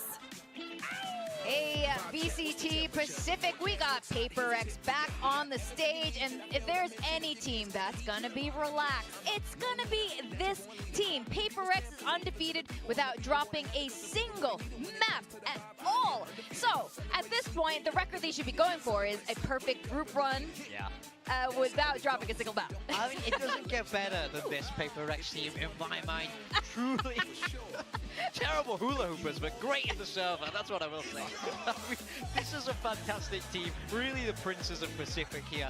Our top team, fresh off the back of Masters Toronto, and they haven't stopped since. The train will not stop rolling. Definitely not. They are facing ZETA Division. ZETA Division has We a are back. really rough start to stage 2. The complete opposite of the results of PRX here. And this is going to be a really tall order for the Japanese squad to, you know, walk through stage 2 with their heads held Who do we high. think's gonna win Absolutely, that? but they have a couple of key things on their side, okay? They've got great genetics, 1010's Meteor's brother. Don't forget about that. They've got depth, that guy is cracked. And most importantly, they've got a guy who can be heard all over the world whenever ZETA Division wins a single round. ZETA guy, hopefully he is here because they bloody need him today. Get him on ZETA live guy, support, where please. are you? Phone a friend. We need him here. Yeah, so this is so interesting because there was a time when both of these teams PRX, were PRX. a lot more competitive with one another. So it's a shame to see us be so highly favoring PRX today. And we got our two coaches. Okay, got double fist bump. That's a double of love here. They are just throwing the toys around. What is this huddle? Look what they're doing. You can tell they're locked in and focused They for this are. game. It means a lot to them here. Taking this seriously right now. Yeah. No, I mean, PRX is going to go out there, try and have some fun, stay loose, stay sharp, ready for playoffs. For ZETA Division, this is about pride. This is about showing that you can still play. That is the most important thing. I think you can't let the fact that you're not in playoffs get to you too much, even though that is a very difficult task. Go play out there for the people next to you. That's what you need to bring. It takes two to make an upset. It takes the, you know, better team to Maybe some ice cream, guys. underperform, I'll maybe be be right back. overconfident, and it takes the underdog to play a hell of a game and really hit their ceiling. So I'm loving that PRX, the huddle is already looking a little bit memey. I'm sure that they wouldn't be too worried about this game. You know, that could be their kryptonite. You never know. That could be. Very true. Honestly, They are playing with no pressure. Yeah. How many nades are going to happen? Like self-nades going to How many happen? self-nades? Well, that's the thing, though. Valorant can be a really streaky game. Like, if you're playing silly buggers too much, you end up losing yourself, you know, a bonus round or something like that. Then Yeah, the a lot other of team gets $1 momentum. million. Oh, my God, we've got 3 ults in a row. Oh, we 9-3'd you on the half. That can be something that can be hard to recover from. They're going to flash each other. That happened a little bit in the last match already. But Divide flashes himself. He doesn't flash anybody else, okay? I can't believe it. There was a time when everyone was calling him a fraud, Vice, and he's now The best fight. the best Yeah. Vice out good. there. It's so crazy. Yeah. Oh, man. This is, whatever it is, I'm sure we're going to see a lot of antics coming from the side of PRX here, and I definitely want to see ZETA Division step it up, and here are the Asian comps. ZETA's going to stick to their same comp, the only difference being the Yoru will be on the side of PRX, whereas ZETA are playing something much more traditional, kind of like that old Gen G style. It's very flexible. They're going to start on the attacking side, which means they need to deal with this rumble control, and they need to deal with something running around being a menace on the Yoru. Oh yeah, something on that Yoru is so textbook. Running that double duelist there with Jing, who always seems to go crazy on this map. We know how great he is on the raids, and of course, Devi on that Vice where, you know, he did flash himself that one time, but since then, he's grown to love It this was on agent. Fracture. It was on a different map. It's all the A same. different age. But, I mean, PRX love this map. We spoke about how dominant they are here, so definitely the favorites, even if this is ZETA Division's pick. Yep. So, again, bold pick, Lotus. I can't get over it. I want to see what they're going to do. I think this is going to be something a little spicy, something a little interesting. And all we can do is send this over to casters to tell me what they think. Kilios, Paper Thin, it's all yours. Thank you very much. I think we're here for a good time. Now, I think that there's also going to be plenty of people who are wondering what's going on with you, given the do you mean? predictions. You're, you know, not opting to go for ZETA here on this one, and you know, I'm going to go ahead and make an excuse for you. Go ahead. You've already decided which ship you're going to captain. You were shown That's the correct. fleet, and they said, which one do you want? And Look, you said, I'm going to take that one. And it's that's true. Can't captain 2 ships. You're not an admiral. Yeah, no, not yet. Not yet. I'm working on it. If we can get ZETA rolling next year, then we're talking. Then I might upgrade. But for now, I can only be a captain. Yeah, look, it's hard not to pick PRX right now. They're the best team in this bracket, in this side of the bracket. Yeah. Of the year. Yeah, no. They're pretty darn good at this game. They're the best Lotus team on the planet. ZETA doesn't have much choice other than to pick into this, because this has been the only map they've won this stage. Look, it's going to be tough no matter what. I mean, I would be tickled to see ZETA do well here. Ooh. Absolutely. I haven't seen this tickled. angle. But that's not, as much as I do love ZETA, as much as I do have belief in this team, not against PRX. This is like one of the 2 teams in this division, or in, Pacific, that I'm like, no, you're probably not winning this. All right, well, bit of aggression out towards Mound here from PRX. Not going to see anything. 10-10 sucked in there for a brief little moment as the pivot starts coming through across towards A. Spot out, 10-10 now in a little bit of a rough spot. Doesn't manage to go ahead and blast back across the safety. Something out into the open. Going to be struck down as XCL finds that kill. Jump up on top of Rock, and some damage going to be suffered here as it seems like ZETA very much are just going to get ushered back across the map now, pivoting in towards B. They're doing a good job of avoiding the early contact, but the problem is PRX is matching them every step of the way. Blast back forward. Ooh, Forsaken. Able to find that mid-air headshot there, but Sugar 0. Putting the cape on. Finds 2 as Jinx going to go for a timing through the smoke. Finds the 1. Now it all comes down to Divide. Sheriff shots instantly will deal with 2. That's some cold full ice HP. There's a hell of a lot of firepower in hand here for ZETA. A loss from here would feel like a massive squander. Step out in main, just backpedaling here, waiting. Trying to hear a tap, which now does come in. Peek, nothing spotted, knows that he's not on it, so Clues can just go ahead and continue play his position. As, oh no, they're both running out of bullets. Divide does narrowly manage to find that kill. Drifting now over towards the spike, and there you go, Clues with the quick shot. We'll be able to find it, and ZETA take the opening pistol. Yeah, no, I mean, both teams playing this pistol pretty well, I feel like. Honestly, PRX goes for their kind of classic C-door crunch play out at C-Mound. ZETA just kind of backpedals. They go for this fight over towards A, knowing that if they rotate fast enough, they're going to have an isolated battle against something. They take that kill, and then they peel back. Patman comes in there. He sprays a few shots in behind the toxic screen, and they're like, oh, wait. They're already rotated. Back over to B.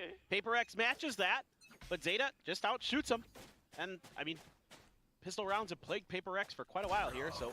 Well, looking to try to get a bit aggressive here with the buys on this anti-eco. Forsaken going to be taken down off a rip. His paint shell going to go flying forward. Jing into the corner. Oh, you're going to be hoping that they've bought enough attention, but whether or not he gets the opportunity is a completely different question, and it's just going to be putting Sugar 0 down to 2 HP, the best that he can muster. Yeah, I thought maybe Jing was just going to wait that out with those paint shells so close to him. But off the tap, tried to go for it. Meanwhile, something just chilling. Looking for his opportunity to do what he does best and put a shorty into somebody's face. He might get the chance. Certainly could. He's playing right up against the door. He's going to be hearing these rotations starting to come through. Does anybody fall for the trap? There's the tap, there's the Prowler, and he's trying to chase past it. And had he been able to fire off a shot, he would have gotten a kill. But that does mean that for the moment, ZETA Division still in a good position to go ahead and close this out in flawless fashion, especially as Patman's position is now known. Ooh. That being said, we'll find depth, but ultimately that is damn clean as ZETA start things off 2-0. Yeah, this is great for them. You're also keeping the lion's share, all of your weapons really, into this next round. Bulldogs, couple rifles. So, I mean, for ZETA, you can play loose. What smoke was that? I don't know. Ended up in the floor. Jason's. That's a decent guess. I'm just gonna, as great as Jason is, he does have those head-scratching util moments from time to time. But, whatever. Flash out. Something just kind of fishing here. And a quick little exit. Ball falling, and speaking of, it's going to be Forsaken now dead. And Depp can just go ahead and scoop up a free upgrade here. Tough to read exactly where something TP'd to. It's a couple different setups that he'll use. So gotta be a little bit diligent here, but they're just going to keep going forward, and this is a great read for ZETA. Able to get out in front, but something. Finding the headshot, gets the quick little pivot there. Gets himself a third. Spike down. Massive heroics. Puts PRX in a good spot to try to rescue this as Patman similarly able to find clues, gets the double take, and turns back to find Sugar Zero as well. The two players, all the kills. PRX steadying things after a bit of a rocky start. And this is kind of how you expect things to go with PRX. You lose the pistol, the eco's kind of whatever, and then you get rifles in their hands, and they're just gods. I mean, they're just so tremendously talented in that regard, and you're seeing it with Patman and something here. So good in the heat of the moment. And that's just where they thrive. An early Odin here for Depp. He's going to try to spray down this angle, anticipating this B rubble control attempt. Oh, and does find a good amount of damage there on the Jing. 10-10, not quite landing on rubble. It's up there behind at the same time. Sugar Zero aggro. Gets himself TP'd forward, finds a kill. Patman caught off guard. Lost in the sauce and in the smokes here a bit. And 10-10 eventually will get found. Jing cleans up the kill. Now Sugar Zero's in trouble. Yeah, not only know that he's far forward, but could have backpedaled, could have rescaled back out with the rest of the team. Cycles the smoke here on stairs. Devi watching the angle. How suspicious of this is he going to be? It seems like not very, but the timing, it goes the way of Devi. Plant now here onto the B side. Player advantage at the moment here for the side of PRX. Step will fall. That's going to be expounded upon. A bit of damage suffered. A splash out instantaneously. Locked in is something, and Devi it continues to show up. 3K here for the Vice, and that's going to be a tied up scoreline of 2-2. Yeah, you know what? I really like this idea from ZETA Division. Use that early spam to kind of distract PRX, throw the TP into the back with Sugar Zero. And the problem is there's so many smokes on the other side of Rebel. 10-10 has so much extra that he has to clear to figure out if Jing's still there or not. And by the time he gets out of it and they dissipate, Jing's already escaped into the tree. And the early round idea is nice from ZETA, but the problem is PRX is just darn good. And Devi, man, I mean, he had been, up until their last match, the best player in Pacific. He's right back. Oh. Okay. Hello. Damn, Forsaken is having a rough go of it here. It's not a good day. Yeah. Rocky start. Just pre-fired, basically. Well, just kind of guessing. It's a nice read. That Odin, and yep, just run and grab it and TP. Or didn't actually grab it, but just going out for a peek, getting some info off of that jump at the very least. Odin's still on the ground. You want to keep that out of ZETA's hands if at all possible, but you have a showstopper to contend with. It's a little scary, actually, for PRX. Trying the high-low setup. Could actually lose this. I mean, the showstopper plus some other stuff. Ooh, that's some noise made. We'll drop down Prowler. Just confirming for the presence, and now showstopper is going to be coming through, but 10-10 gets grabbed up. Prowler, however, chases in the corner. That guides the missile. 10-10 does manage to find it, so now player advantage massively in their hands. The Odin going to be collected, and Jing spammed down. Here's here with a peek up over the top and instantly finds the headshot. It's going to be a flawless Thrifty at that as ZETA regain the lead. This is really nice recovery for ZETA.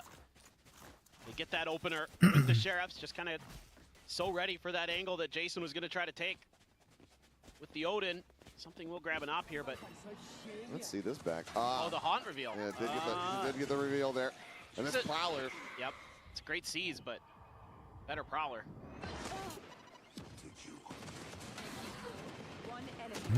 Oh, just a nice shot there at the end too. But that's just great stuff. 10-10. Great round for him. This op is usually forced to be reckoned with.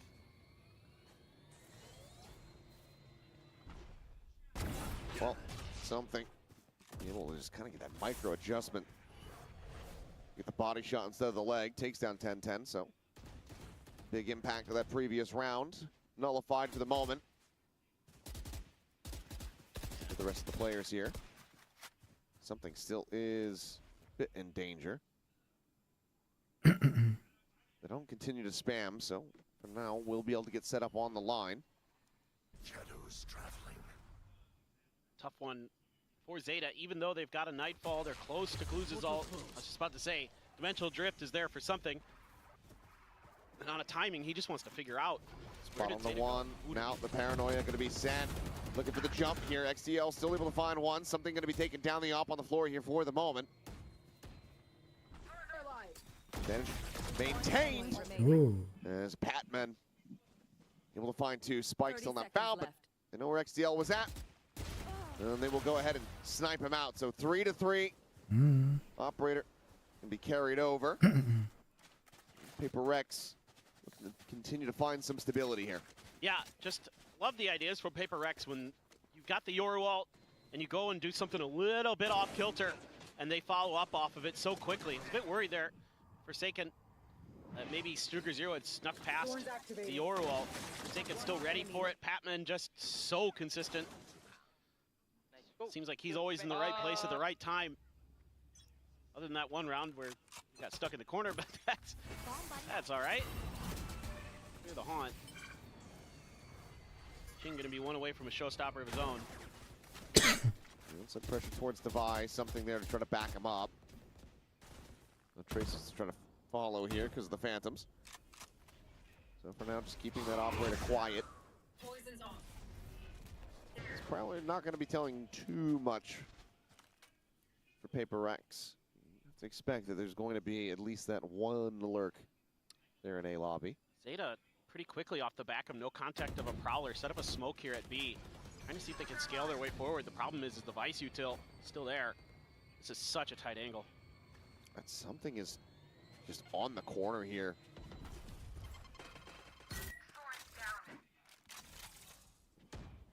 This is so aggressive.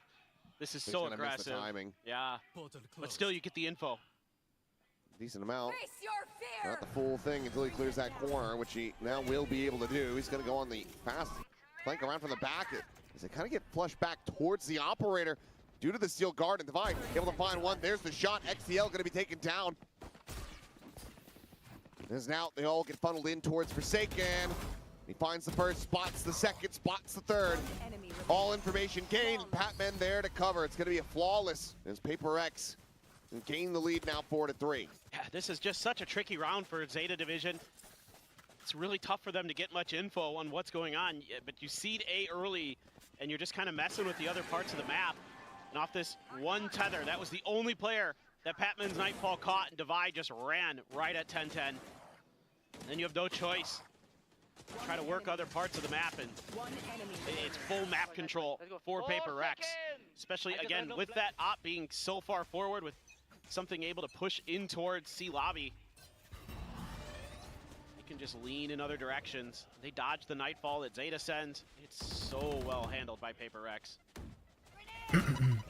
Ojing, he is going to go aggro, and he is going to fall. Forsaken out from door, able to find one, but Patman and Divine now reinforcing the position as, hey, congratulations on the 2000th kill. Let's see if the team can go ahead and close out the round, though.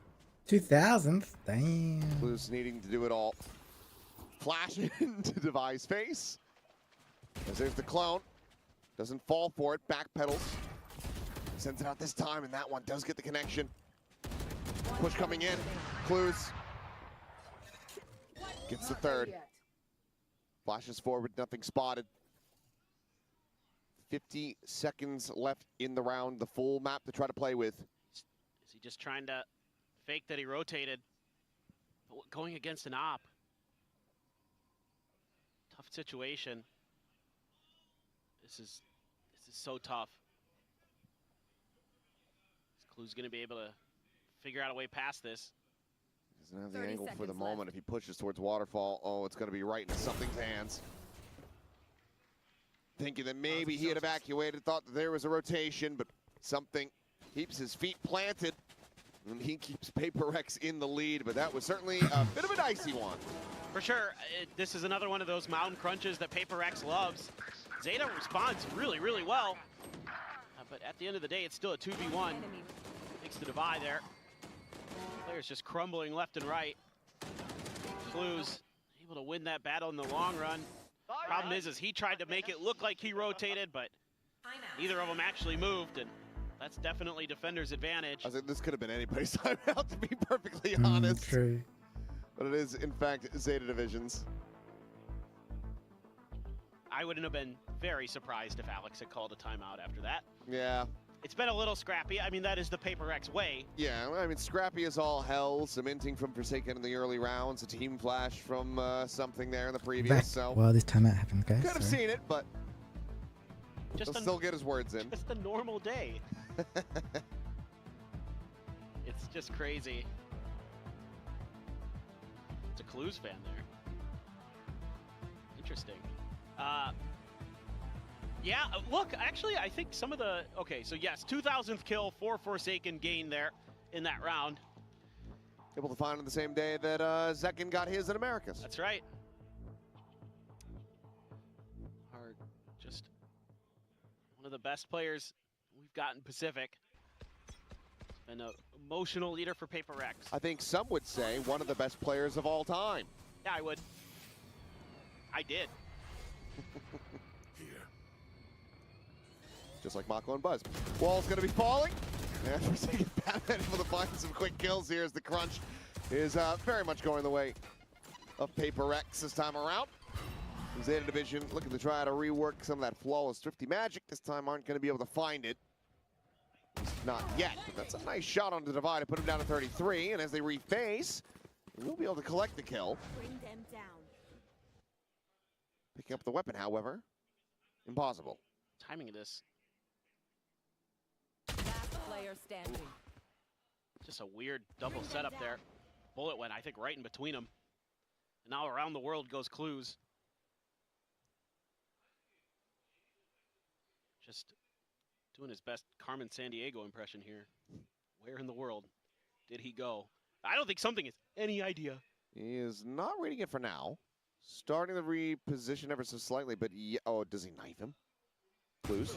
Aw. 30 seconds left. It would have been The very fans funny. wanted it. Come on. You gotta inflict that psychic damage. Well, now, needing to try to clutch this out, and oh my god. The shot is fantastic. As there's the peak. Batman back, re-swinging, and Clues gets it done for the Red Bull clutch. What a round. This is very strange in a couple different ways. I think PRX just gets so confident off this win at Rubble, and they're pushing space, and Divide just challenges and kind of has a rare whiffy moment there. You take down XDL, and you're like, yeah, surely this is done, but they just don't get the read there.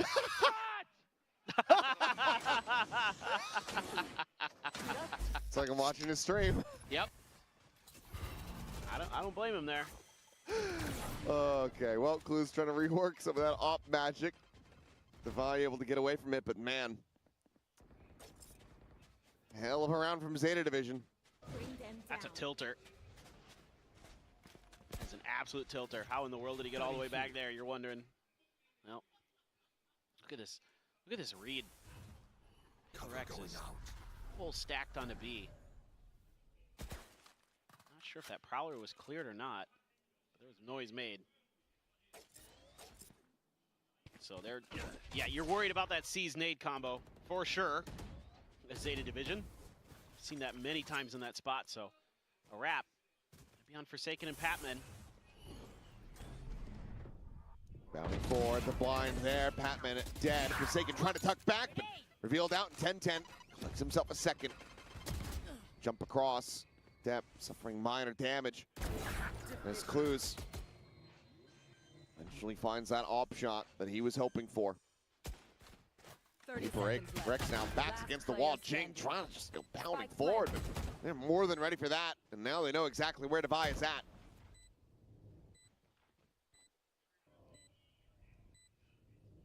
World on his shoulders, and Clues dialed in on the angle.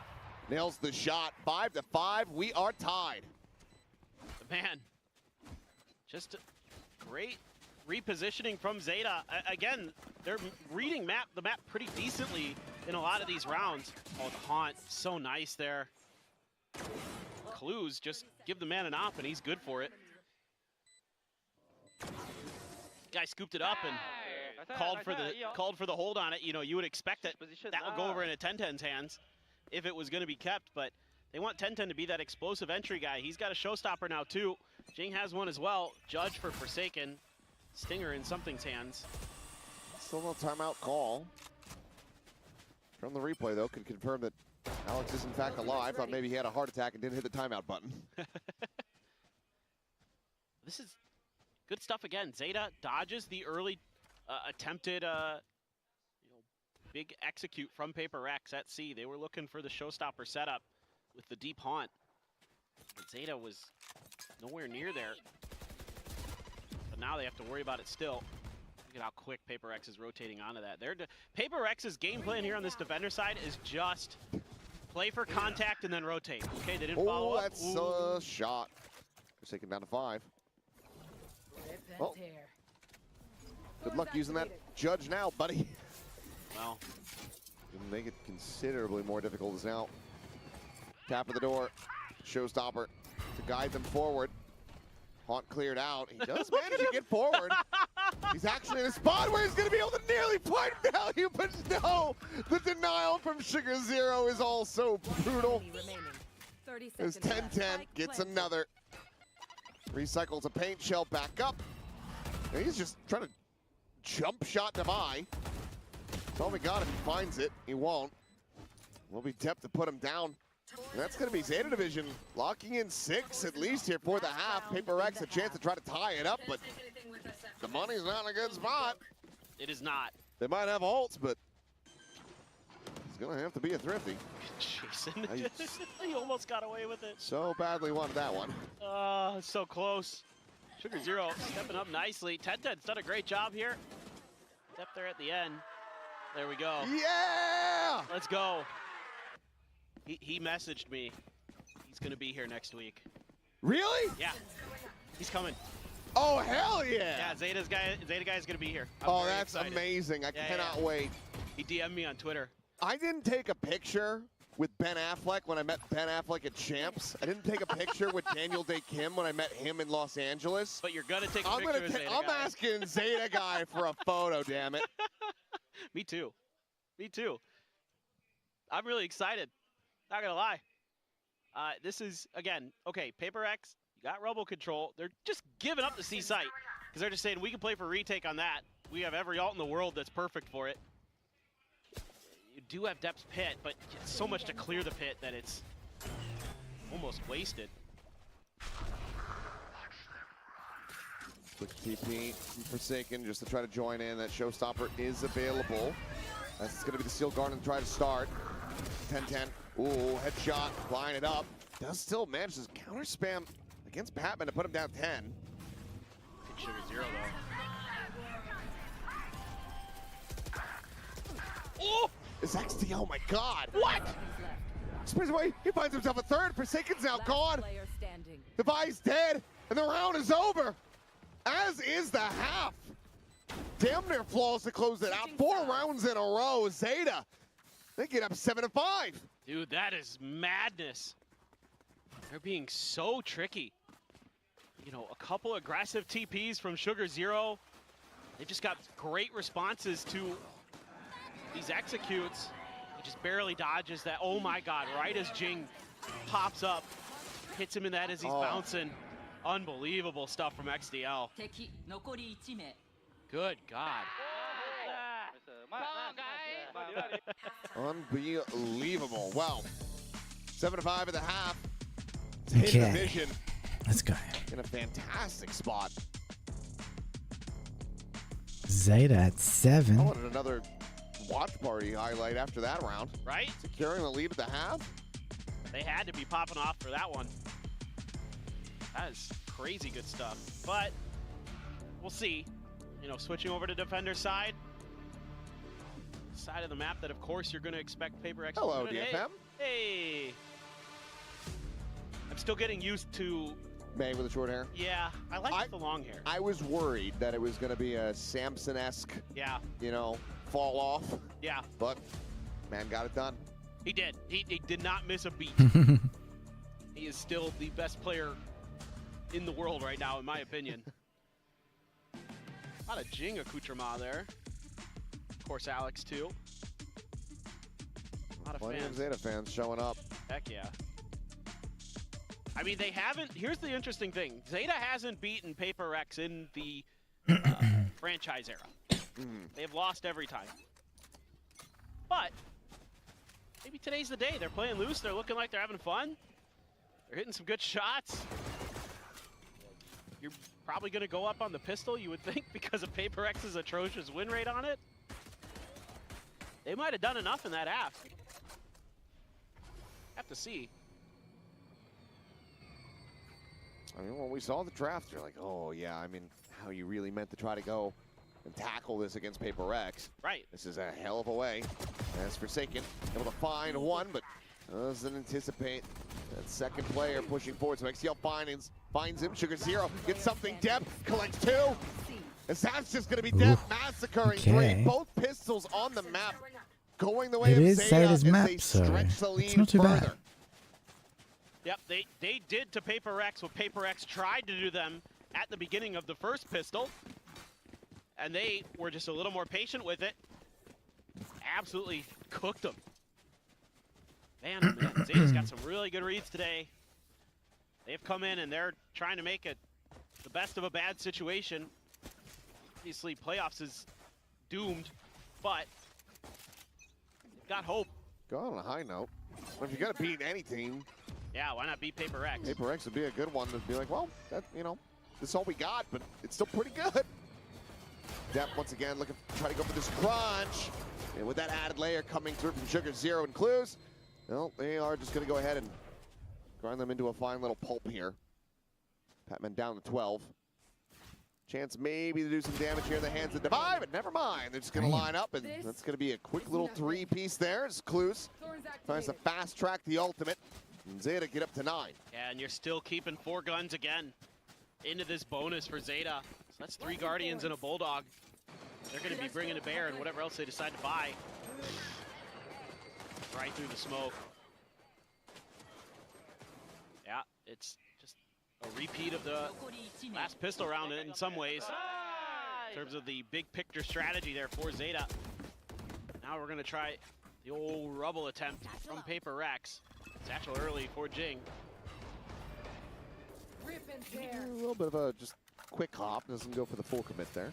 Yeah, they were just kind of, I think, feeling out what the response would be from Zeta if there was one.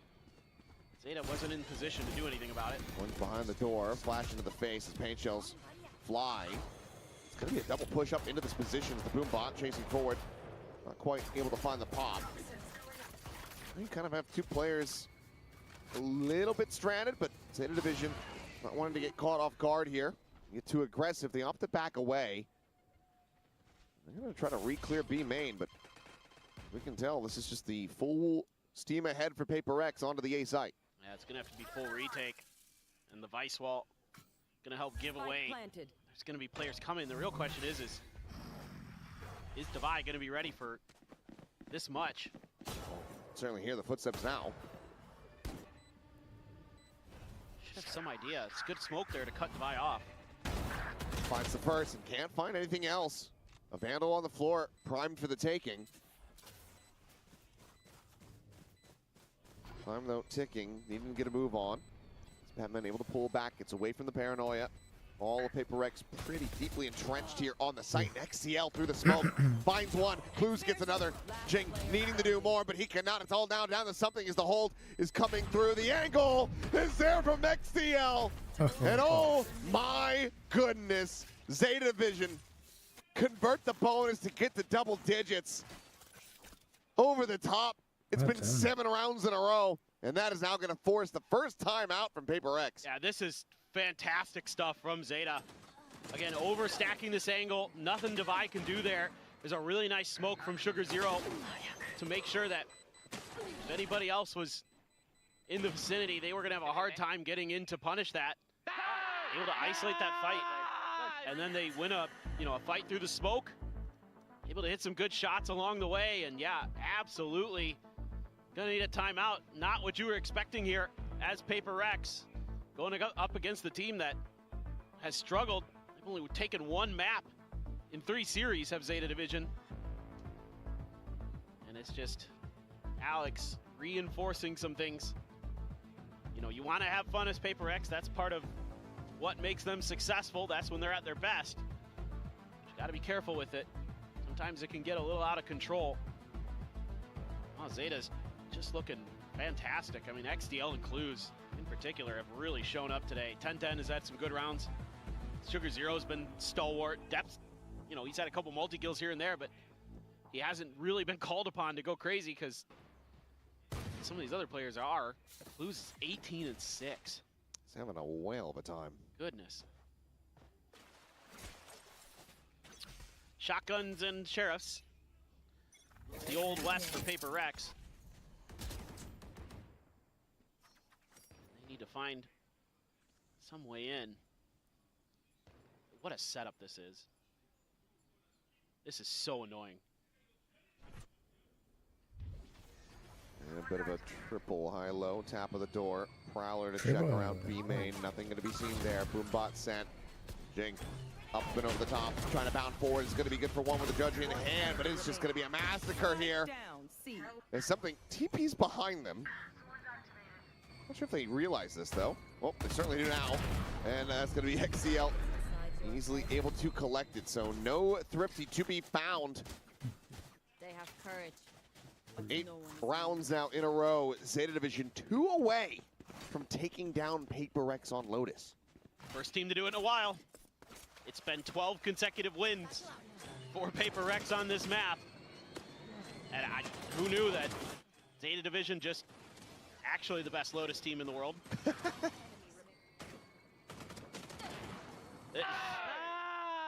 They're just reading them, man. Like, they just have them downloaded. They know what they're doing at every twist and turn.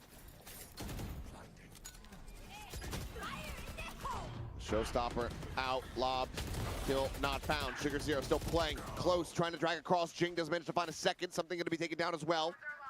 Just settling a 3v2. PRX favored for the moment. ZETA quickly trying to get into position, but with Clues on this approach, he's going to have to tap the door. And that is going to alert absolutely everyone from PRX. Just not giving him the angle, though. The retap, this further delays things, allows for that spike to continue to tick away. Slides forward, looks like, oh my god, he actually manages to snap and get the reaction there, sends out the ultimate, now needs to try to clutch this. Sees nade over towards his face, tucks back, dodges that. And Jing still has a Vandal in hand, picks up a 4K to break the win streak and get PRX up to 6. Just does not feel comfortable right now because Clues is so dialed in. He best divide. Nice little set play here from PRX to take bound control, and they just barely do. Oh, Clues. Outdo something. I mean, he is feeling it right now. He is absolutely on fire. And, normally Devi is so reliable in those situations. Clues is, look at how fast he is. You're getting close to Devi's ult. Oh, and Jing is just flashed up, trying to go for this entry. Basically been 3 rounds in a row. Forsaken, however, with a cheeky TP, sends out a paranoia, but Clues does not get caught by that. The Prowler gives his position away. Bit of a bait, some frantic spam. Thorn's now set up, and Forsaken, ooh, knocked down to 10 health, has to back away. A 4v4, but health advantage very much in hand here for ZETA.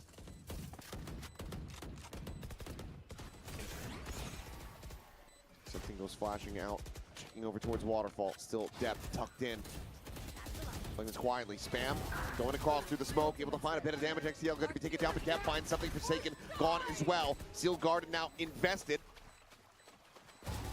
Devi finds one. They can follow the trail. 10-10 just there, stuck behind the pillar, but Depth fighting back. But Devi comes up huge. Let's go. Scrappy They nearly lose it out, but PRX, they do persevere. It's such good coordination from Zeta Division on this retake attempt. Good God, Clues. Just so fired up. The TP nice from Forsaken.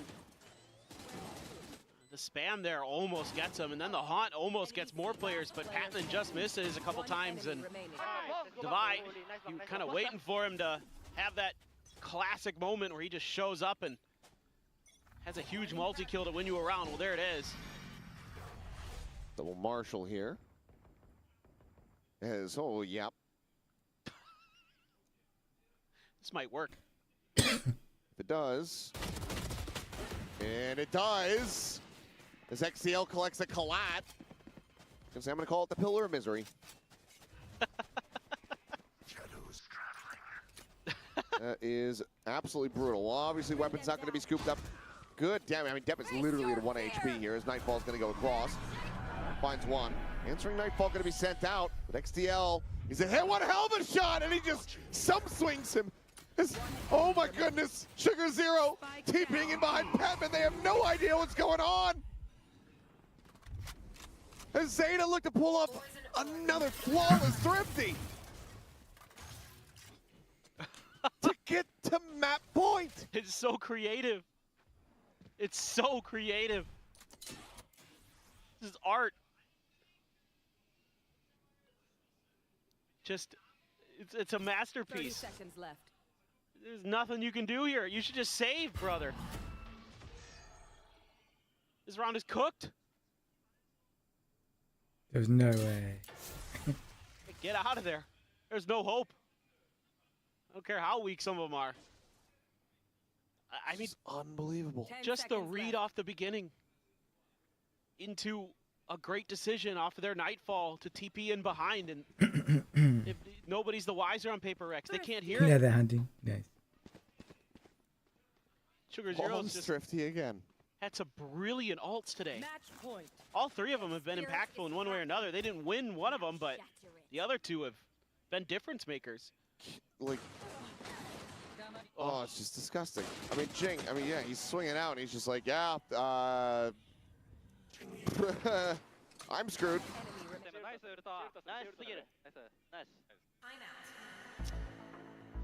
Oh boy. Well, it has to be 5 in a row just to put it to overtime, which would be interesting.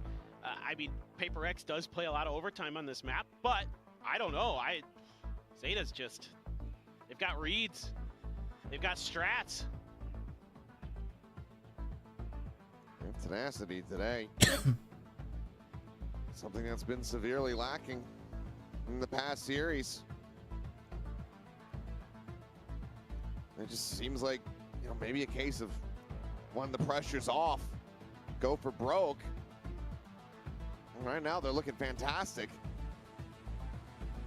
Yeah, as encouraging as this is, it must be a little frustrating for Zeta fans. Oh, sure. I think it's, you know, similar to what we were talking about with Dongjim earlier. Yep. Obviously, very different circumstances. Very. But, like we said, if you're going to go out on a high note. There. Why not just have some fun? I mean, you could call this kind of the definition of a trap game where, you know, you're one of the worst teams going up against one of the best in your league, and because of that, there's just this weird mental thing that comes into play where the worst team just can play loose and play for fun, and they win, and the better team is, you know, just kind of in cruise control and they let it slip.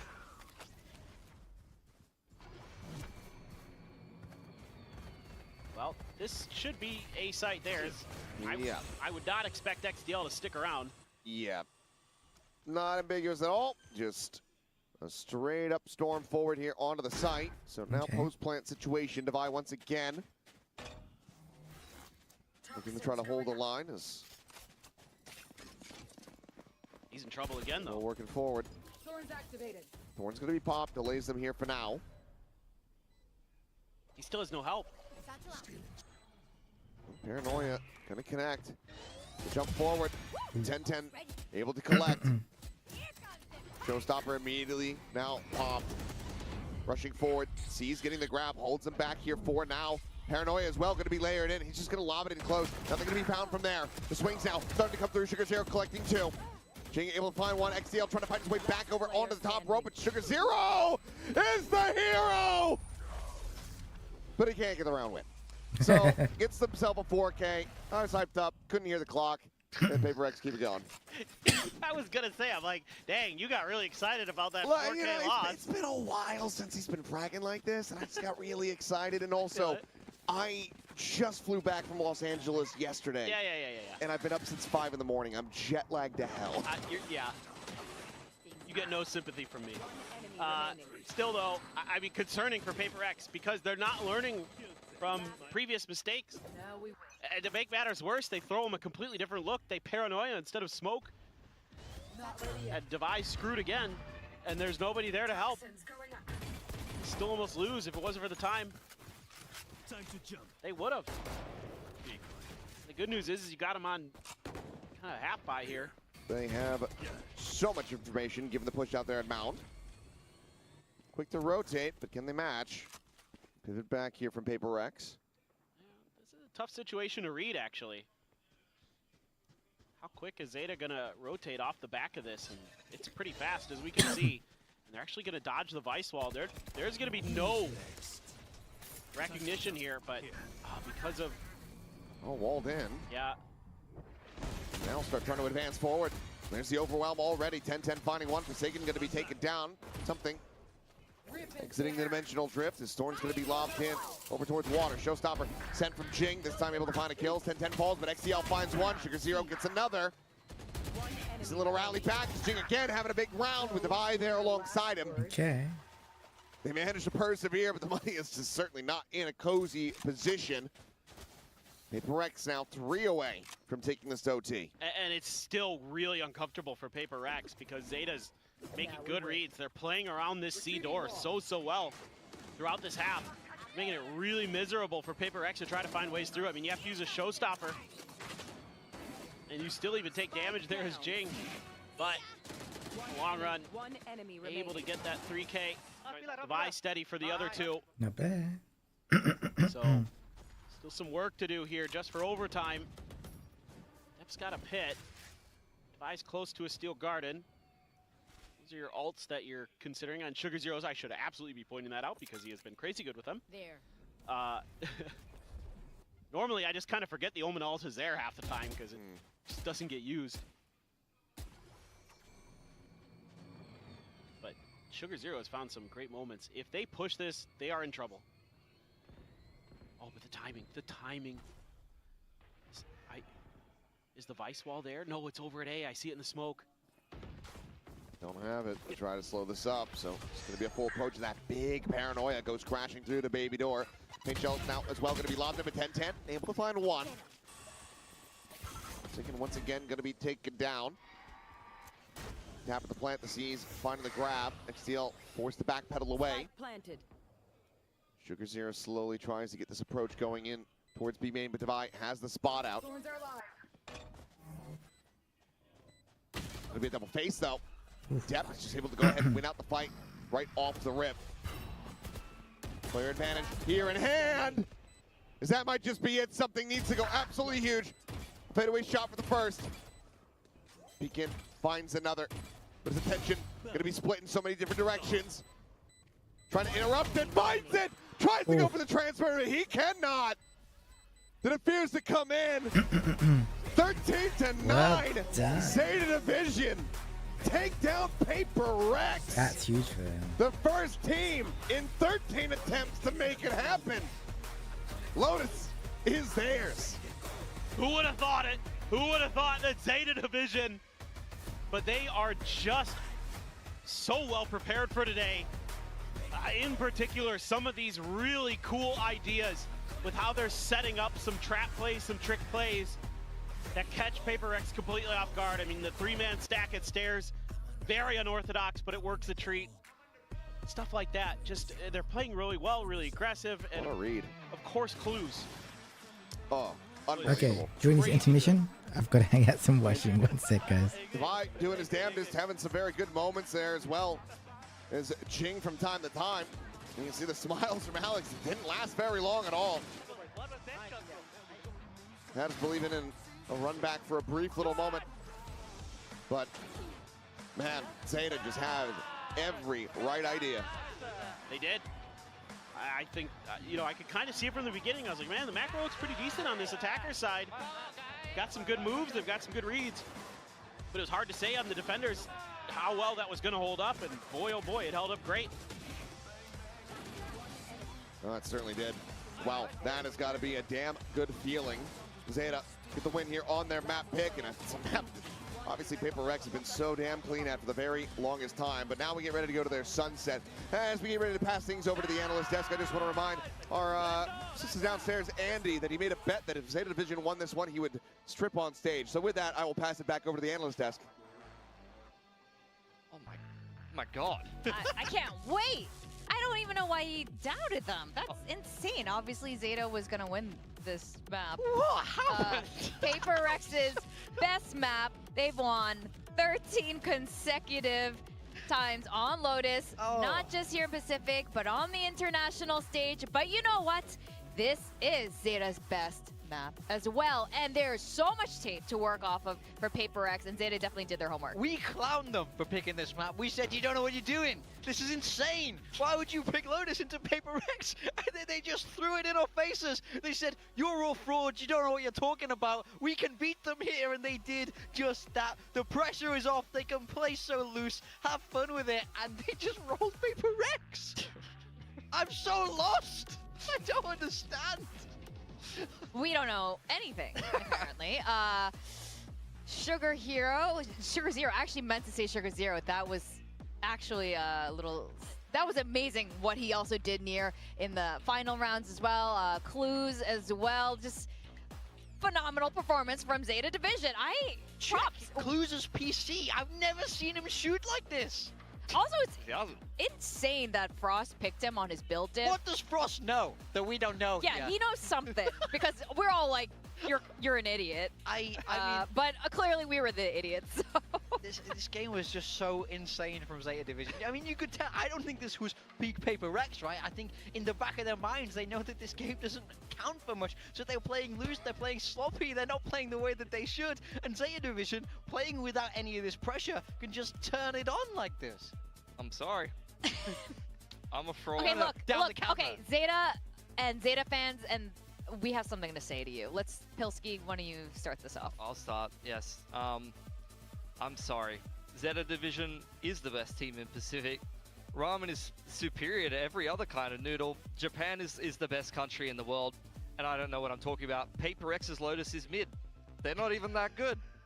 Probably the teams that they've beaten are not that good either. And I was wrong. Sorry to ZETA Division. Thank you. Big time, Showtime, would you like to say something? I want to say I'm a fraud. I'm sorry. I will go Don't to that tell me. ZETA watch party. Tell I'm going to go to that ZETA watch party, going to buy drinks for everybody. You all deserve it. You've been showing up. They showed up today with their eliminated playoff contention or playing against PRX. They showed up to cheer. And I mean, I would love to be there right now. I mean, they have to be having the time of their lives. And I mean, we should have seen this going. Oh, absolutely. We're we know nothing. In fact, let's just look at some of the beautiful moments. It's by Clues. It's Clues, and then it's Sugar Zero. I mean, I've not seen an individual performance like this from Clues in forever. He's finding space on the lurks. He's hitting multi-kills. He's winning big swing rounds. I mean, who is this guy?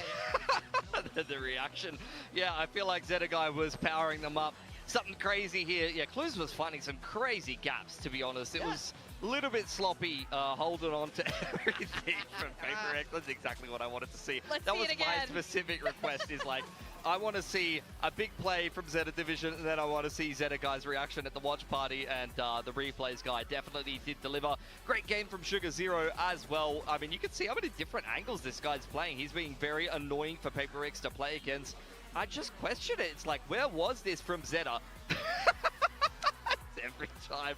When the pressure is off, you can see the potential of this team. Yeah. You know, when they don't have anything left to play for but just pride, You know, they are able to switch on and they are able to show us their true This form. round was so sick. They eco them by doing that triple up down. Then they hit them with the fatal ominal combo that we saw PRX use on Haven. They beat them with their own stuff, man. It's so sick. It's so sick. Sugar Zero taking the map MVP. I'm so speechless after this. This is the last thing I expected heading into today, but now we got a series. Well, it's over for PRX. This is it. The win streak is gone. It's gone. ZETA did the unthinkable. They beat PRX on Lotus. What a Sunset. Who cares about Sunset? It's over. It's over, guys. I think we're just going to sit in the audience and just put on ZETA Division shirts. And I'm a believer. I'm a ZETA Division fan. I'm doubling down. I'm doubling down. They lost against T1 on this map recently. PRX is good on this map. This is a reverse sweep angle, surely. Oh, that's so boring. I hope they don't reverse sweep. Surely it's reverse. Right, Vic? Okay, look. ZETA Division definitely played Lotus well, but PRX, I think they got a little sloppy on some of those rounds on Lotus, and what that tells me is also where their mental state is right now. It's a little too relaxed. It is. I'm going to double down, though. PRX, they have only lost to Gen G on this map. They're beating teams like Fnatic, Sentinels, Team Liquid. These are, again, all of the top teams from other regions. ZETA Division lost to T1 on this map. It was not a good look. I'm going to build up the same narrative again. There is no way ZETA Division should win this game. Do you remember of Sunset here? When ZETA, they used Phoenix on this map once upon a time with Depth, so... Oh, that would be fun. I'm kind of... I doubt it, but I would love it. I would love it. I mean, that would be the ultimate playing, like, just entirely lose, just playing to have fun. But, I mean, I think we still have to say PRX are the favorites. I am with you. PRX, in theory, on paper, even after still be winning. The only thing is the map we just saw. I would like to hope Alex has taken them all backstage and give them a serious talking to. I hope he's got them over his knees right now. That's what I hope. Like, dear God, guys, what was that? Wake up. That's reserved for special people. Oh, right. I mean, you just can't be losing these kind of games. I mean, I think even when the pressure is off, right? I mean, I get it. And I think, you know, at the front of their brains, they still want to win, but at the back of their minds, they know that this game doesn't really count for much. But I think if you're a true competitor, you want to be the best team in the world, you want to prove that again. That's true. You have to show up in every game, whether it matters or not. You need to be dominant. It's true. So I think now they've had that loss, they had their fun, they messed around. I would like to hope that flicks a switch for them now and they start playing properly. You know what? I think it's actually really important going into playoffs, going into champs even, to lose. Because if you go in a really... This was actually the problem with PRX in 2023. They were unstoppable, actually, and then you forget what it is to lose. The same thing happened with Karen and Gen G as well. So I think this is actually an important learning lesson, but I don't know. ZETA could continue this momentum. PRX has been dominant on Sunset, like you guys said.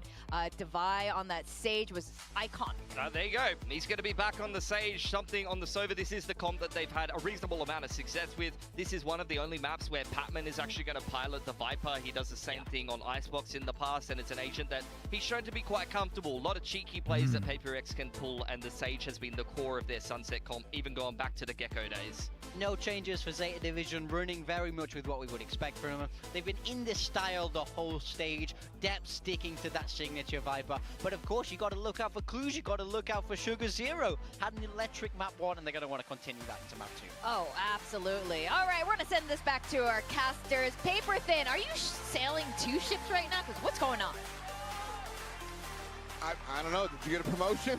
I might be getting one, I guess. I was not expecting that. That was awesome from ZETA. Unbelievable. A lot of fun to watch. Yeah, I mean, I feel way less foolish about misjudging that one round where they didn't have time to defuse. But, because, hey, screw it. They got the win. That's just it. Well, now they look to do what we thought was impossible and close things out over PRX. In potentially 2-0 fashion. Obviously, this is PRX's map pick. Yes. And it's hard to imagine. These are like ZETA's PRX's 2 best maps in a lot of ways. Oh my God. And Ten's getting aggro. Got Clues in behind him though, and Clues is continuing on his merry way from the first map, finding 2 kills. Paint shell into the corner. Sugar Zero trying to escape, cannot do so. Deb, however, a quick peek in towards market, and with the shock dart, the headshot is instantaneous. ZETA, 3 for 3 on pistols, another hot start. And it's Clues again. Definitely. Going huge. 3 kills in the pistol. My God. This is fun to watch. 10-10 just sacrificing himself for the cause. The slow orb doesn't matter. They just walk right through it. They're ready to take these fights. Incredible. Just absolutely incredible. Given the space, you know, PRX has to play for retake. Scanning ahead. Now this is kind of curious. Looking for the wide swing. Jing is able to find one. Paint shell now going to be lobbed in, but will quickly be taken out. Paint shell damage not really going to be found, and XCL collects his second. Pat, but at the same time, able to find a lurk. Clue's going to be struck down, but here's the late linger from 10-10, denying the weapon out of hand. And that leaves something to try to see if he can get a bit more damage.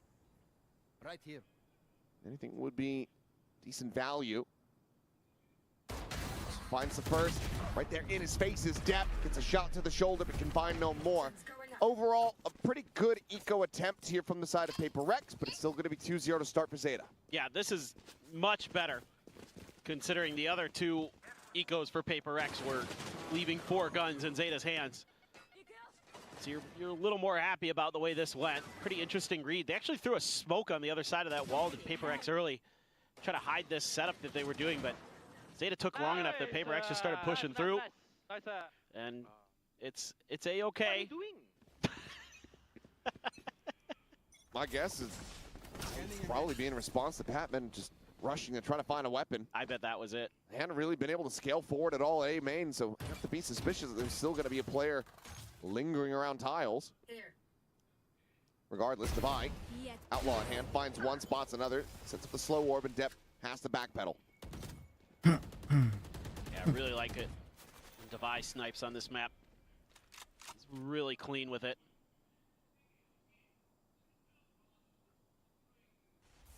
Devi pushing market. Clues gets a spot.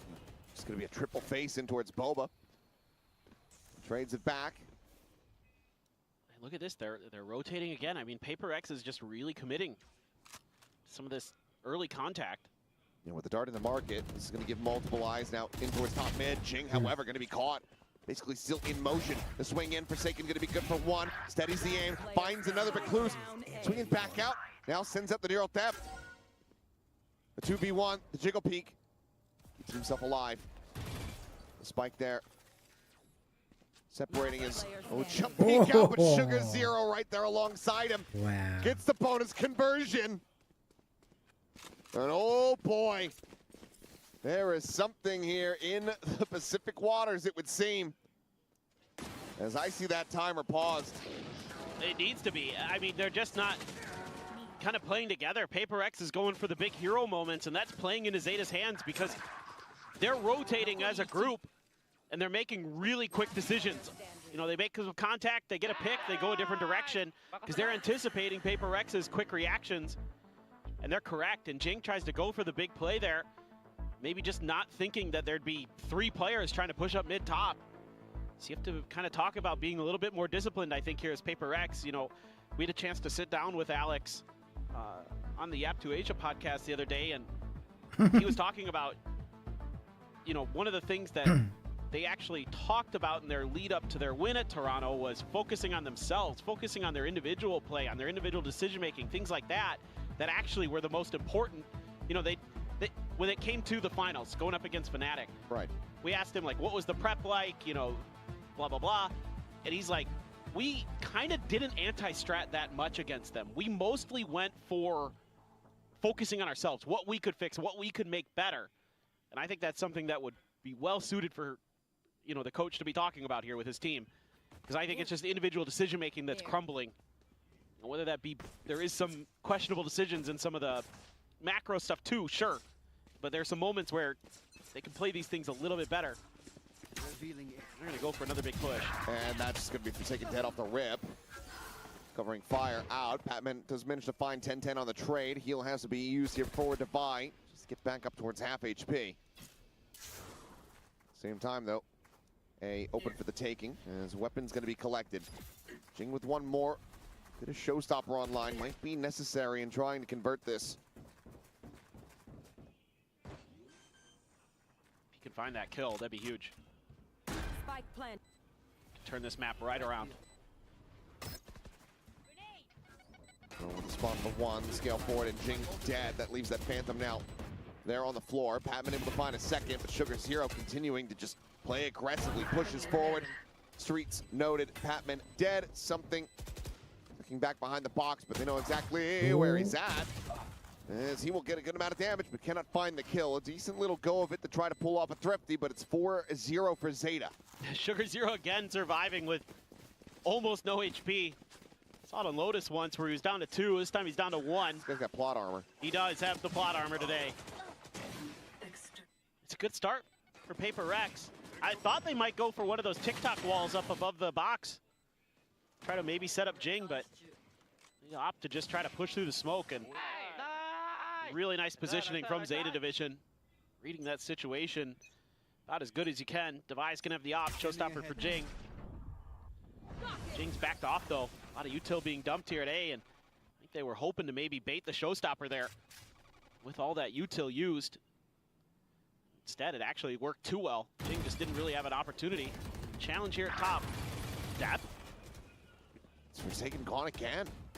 Look at He's Dap. having one of the roughest days that he's ever had in his career. Dap now going to be ping revealed out. And showstopper will deliver, but Jing sniped out of the sky as well.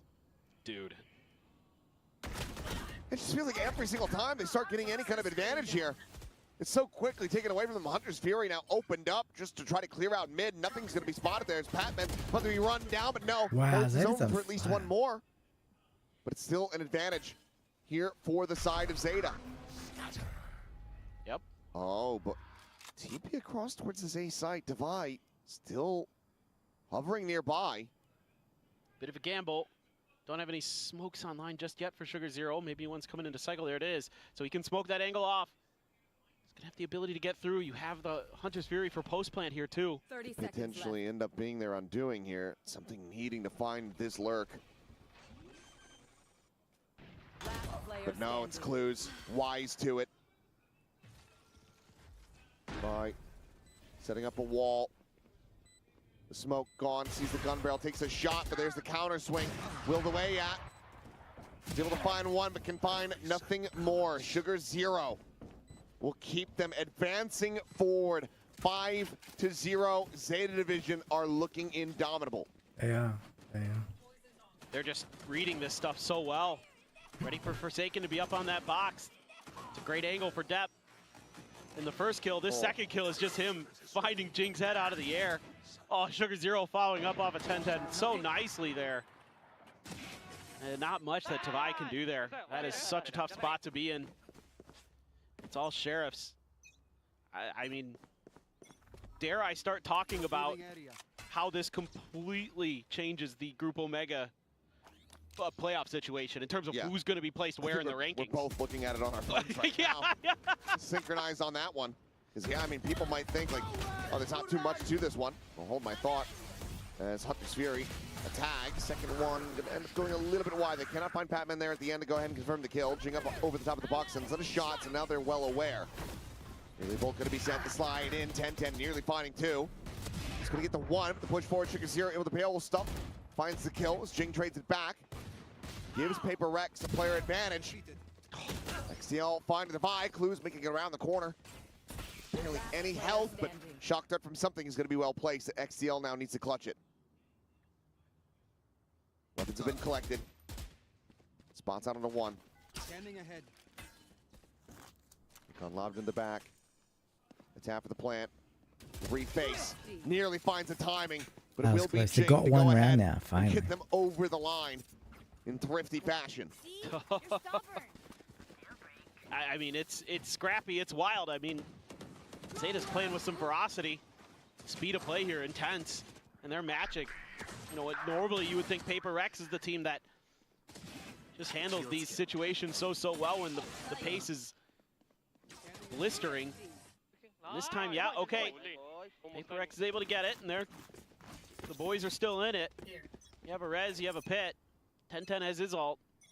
One away from depths, though. So you get that spike in. What a rush play off this one. Ooh. And just through the box, XCL going to be struck down.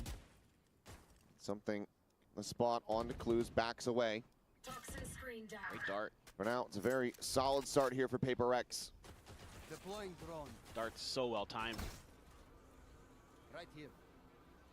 Now you have to kind of take a pause here as ZETA re-clear a lot of the map. So many of you were lined up for that A hit. Camera taken out. Just Forsaken over there now, though. Double face. Starting to look a bit more like themselves. PRX playing together. ZETA tries very much to do the same thing. Paranoia going to be sent out. Forsaken. Looking like he wants to try to cope with that peak once again. ZETA will be forced away. A lot of util left on the other side of the They just map. have to save from here. Looks like it. Don't have the money behind. 'Cause while they did have, you know, a very solid start, the rounds have been scrappy. Yeah. 30 seconds left. I'm going to throw a smoke just to try to make it look like they're doing something. Bit of time, so we can actually talk now about Yeah. the implications here as far as the groups are concerned. Yeah, no. So the reason I want to bring it up, PRX is hunting. Hold on. They're holding 10 angles. seconds Depth left. at risk. Falls. Last player standing. It's okay. Spike down. Attacker spawn. Might just end up being Sugar Zero here. As he's trying to avoid the boom bot, and Jing will catch him. 2, okay. But yeah, so the thing is it could throw a wrench in. You know, you just expected that PRX is going to be the #1 seed coming out of Group Omega, but you have both DFM and Talon that only have 1 loss each. 10 seconds left. So then next week's game One enemy. gets a little bit weird because it's against Talon. So they really can't actually afford to drop this game, and they know it, I'm sure. They want to get that, you know, first place seed, get that extra little oomph into the playoffs. Could end up being a very costly one. They're mad. I think ZETA's read this. Yeah, and Paranoia sent just in case. Overdrive now going to be popped, but it's a completely open B site. It's 10-10. It's fishing whatever damage he can get, and it's going to be a hit there at back site. Plant on top of it. Trying to dissuade this approach here from Boba. Mike sliding in alongside the wall, but now he's meant to really try to entry from here. I do not know. Gets a jump, however, and that's a bit of an overextension. 10-10 just fishing for something, trying to catch a player unawares. Ends up getting caught himself. Jump forward into the smoke. Clue's going to be good for 1. Swings out, finds a headshot. Forsaken, take it down, Patman. Finding one more. Enemy remaining. And Patman now needing to do it all. The push forward, a depth with a stinger. Just tears them to bits. ZETA division. A very nice readjustment here. Yeah. They stop PRX in their tracks. I just love the patience from Clues at the front of B main, sitting in the smoke, just waiting and waiting and waiting. And Jing is the first one to come through. He heard the TP from Forsaken, challenges that immediately, almost wins the third. Depp, that's all he needs is a stinger inside of his pit, and he's good to go. Gets the pickup. They have quite a bit of momentum again. Sure feels like. Stalled up though. Then locked in position here for the moment, but Depp able to find 2 over at Tiles, gets himself a 3rd. PRX trying to do the same play. And this time they are more than ready for it. The timing from Sugar Zero again on his ultimate. Just absolutely beautiful. Right when the chaos starts, he's into it. Spike And planted. PRX has no idea. Have to try to find him, and they just cannot. He has been beautiful. Divine maybe with a chance. Yes, finds 1, but here comes the backstab perhaps. Yep, won't be able to find it. Get that kill on 10-10. Maybe a res comes in, you're off to the races, who knows? And time would not have been on his side either way. ZETA division secure a lead at the half. So just gotta slow walk this Viper's wall. Well, they did it in the previous round. It's the same thing. They're just trying to double down on it, maybe thinking that ZETA didn't get the read on it.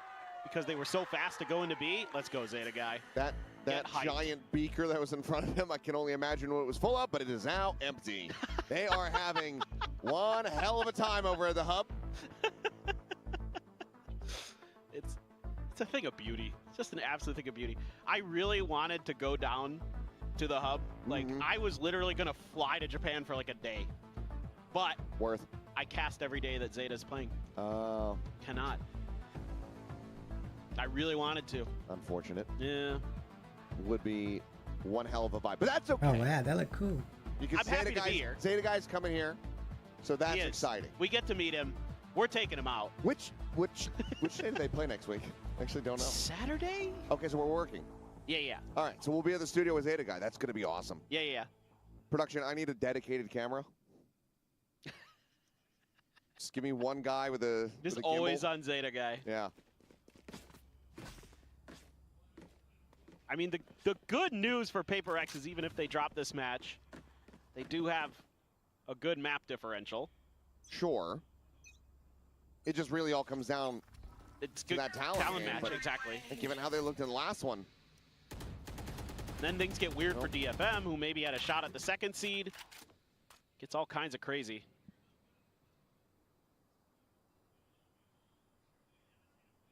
This is like Zeta just playing ultra spoiler. Taking their time on this, you know, with the ult there invested early by Patman. This has got to be all kinds of confusing for Zeta. The Sage wall is right in front of A main. Like, PRX locked off both of the sites, so you would think that certainly they're like trying to set up some kind of mid crunch or something. Forsaken's just waiting for the wall to drop. Here comes the drone. Forward, set up on the one way, goes for a quick peek. Backpedals, but they're already in front of that paranoia. He's got to try to exit. Jing, however, showstopper goes out. 10-10 gets caught. The scale forward. Depp still able to take his head clean off. Who's at the same time taking something down so very low, and Depp's just wide swinging on him. Forsaken can only find one more. 30 seconds left. Something brings it back to parity, but only just. Standing ahead. Oh! And Shock's just bounding around. That's crazy.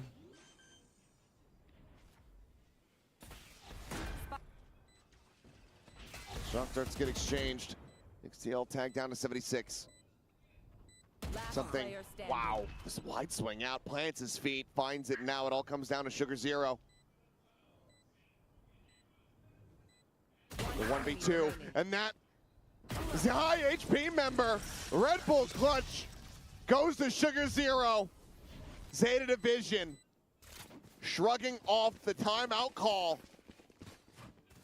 What a day they're having. Everything going their way. You can see that, you know, PRX there waiting for that wall to go down, getting a good sense of what's going to happen on the map, but it doesn't matter. Depth just better. Depth just breaking things open. And then, no Classico for Zeta Division, a Sugar Zero clutch. He's feeling it now. They are just so good right now. And PRX is in danger of... Ooh, that's a timely wall. Yeah, right into the face of Depp. Depp was trying to work that smoke. I mean, if he had been a little bit faster, he might have been able to ride it up over the top and get a big jump there. Still going to try to sneak himself through. No, go pushing. He's going to be rewarded. Yeah. A good amount of damage going to be suffered, but obviously still finds the kill, and that now draws attention here from PRX over towards this A site. It's just his walk out of a smoke. Forsaken's watching for it. I know exactly where you are. Built up now in. Hunter's Fury across from something, desperately trying to find him, but they're already further out in front. Blind on the divide. A good amount of damage there with the Stinger. Has to try to go for the reload, but as he re-wraps around the back of the site, he will meet his demise.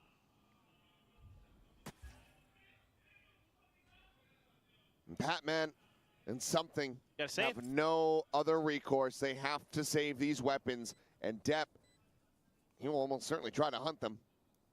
He should. It's not favored, but if he finds anything else, I mean, it just goes from, I mean, it's already catastrophic.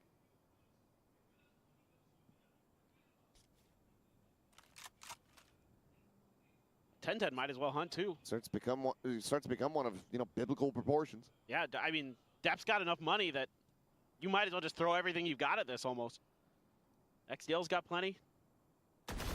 Okay, holding his own for one. But again, info gained. They know where one of these players is. Something holding the line here at the back. Will get the one tap, so Depp falls as well. Patman will be not able to retain his weapon. Clues. Wow. That's huge. Just go ahead and take that one out of his hands. It's going to be half armors across the board. Outlaw not going to be committed to, it would seem, here from the side of ZETA Division, but right now, the way they're firing with these rifles, who gives a damn? They're just so well organized. These executes are great. Using that neural theft perfectly. I mean, the fact that, again, Depp just wins a 1v1, walks out of a smoke. Something that we were talking about with Frost in the green room earlier today, how much he tries to tell his players not to do it. But you see players do stuff like that, and you're like, come on, I can do that too. And that gives you the neural theft, and then you can just swing over into elbow. Just dump the util on the Devi. Oh, clues. Oh, the turn away. Patman with a very nice lurk. He is a little slide back at the same time, sliding forward is 10-10. Tucks back towards his teammate Hunter's Fury. Dangerous. At the same time, XTL finds Jing. Sugar Zero gets Patman, trying to push his way out of lobby. Now it's a 2v3. Last round of the half. You have to try to play this one out. Something does manage to put the spike down on the floor. Sugar Zero swinging out, steadies the aim, finds the kill. Something now needs to get the one tap and is able to do so. Gets the 3K to get the third round. 9-3 at the half. ZETA Division still so very much are in the driver's seat. No doubt about it. They're gonna win this one. I mean, a pretty decent map from something, but got 3 players that are in the positives on ZETA. Sugar Zero, Depp, and Clues. A little bit of a timing thing there for Clues. He almost had that. Oh, he almost had the read. He was just a half second too late. Still, Sugar Zero TP'd there. He's able to still win the battle against Devi, but something's gonna give him a little bit of. Trying to get the energy going. Yeah, you gotta get this pistol. Oh yeah.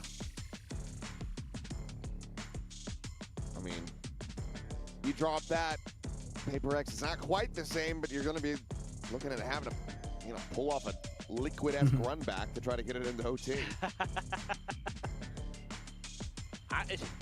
I mean, if there's any team that can do it, it's PRX. You see this all the time with them, where they start slow in a match, in maps, and then they just kind of turn on the afterburners, and all of a sudden they're just running you over. They just find that groove. No matter how good the day is. Best Rays in the world. Maybe. He's pretty darn good. It's been a little bit of a rougher go of it here. See that, plenty of depth. No, what? No, they're doing the Justin Wong. It's okay. Is that a thing? Yeah. Do you not know about this meme? No. Oh, so he does a thumbs up and then somebody does the heart. Oh, okay. Yeah. He did it with like a Chun-Li cosplayer a long time ago, and now everybody makes him do it. Okay. It's super funny. Somebody should clip him and tell him that we're dunking on him. Shout out to the GOAT. Well, Patman is dead. Something is dead. Sugar Zero, 10-10 going to be forced away. The blind is out. Forsaken able to find one, but now he's going to be stuck into the corner. Sugar Zero does manage to find him, but Jing with a frenzy, finding 2 more. Depp, however, puts him down. XTL on the counter swing, and ZETA go 4-4 on pistols. 4 for 4. Wow. I mean, they're just so dialed in. It's clean, and some of these moments where everything's just chaos, and they're choosing their targets well. XDL, oh. Yeah. Batman is like, what? Had words about that one. Yeah. I mean, Jing with the frenzy gets 2, but it's too late at that point. I mean, it was a nice paranoia by Forsaken to try to push. And now a lot of sheriffs being bought here by PRX. They're trying to get this ego to go somehow, some way.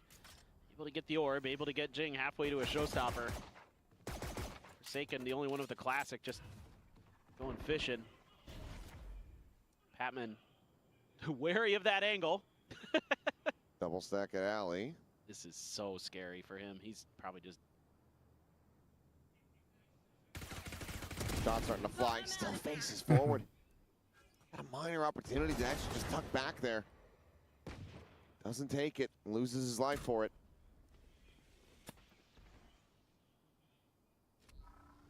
You're in a world of trouble now. I mean, the tripwires, the vision, the map control, all of it in ZETA's favor. And into the meat grinder.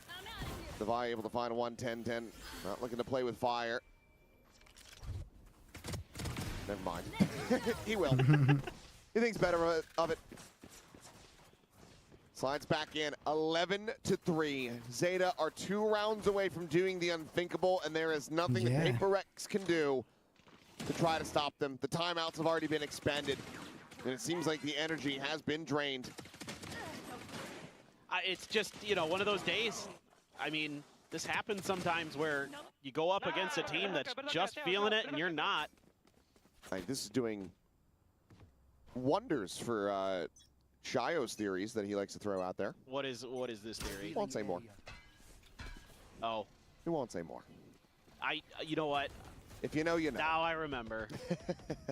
Never mind. Twice in one day.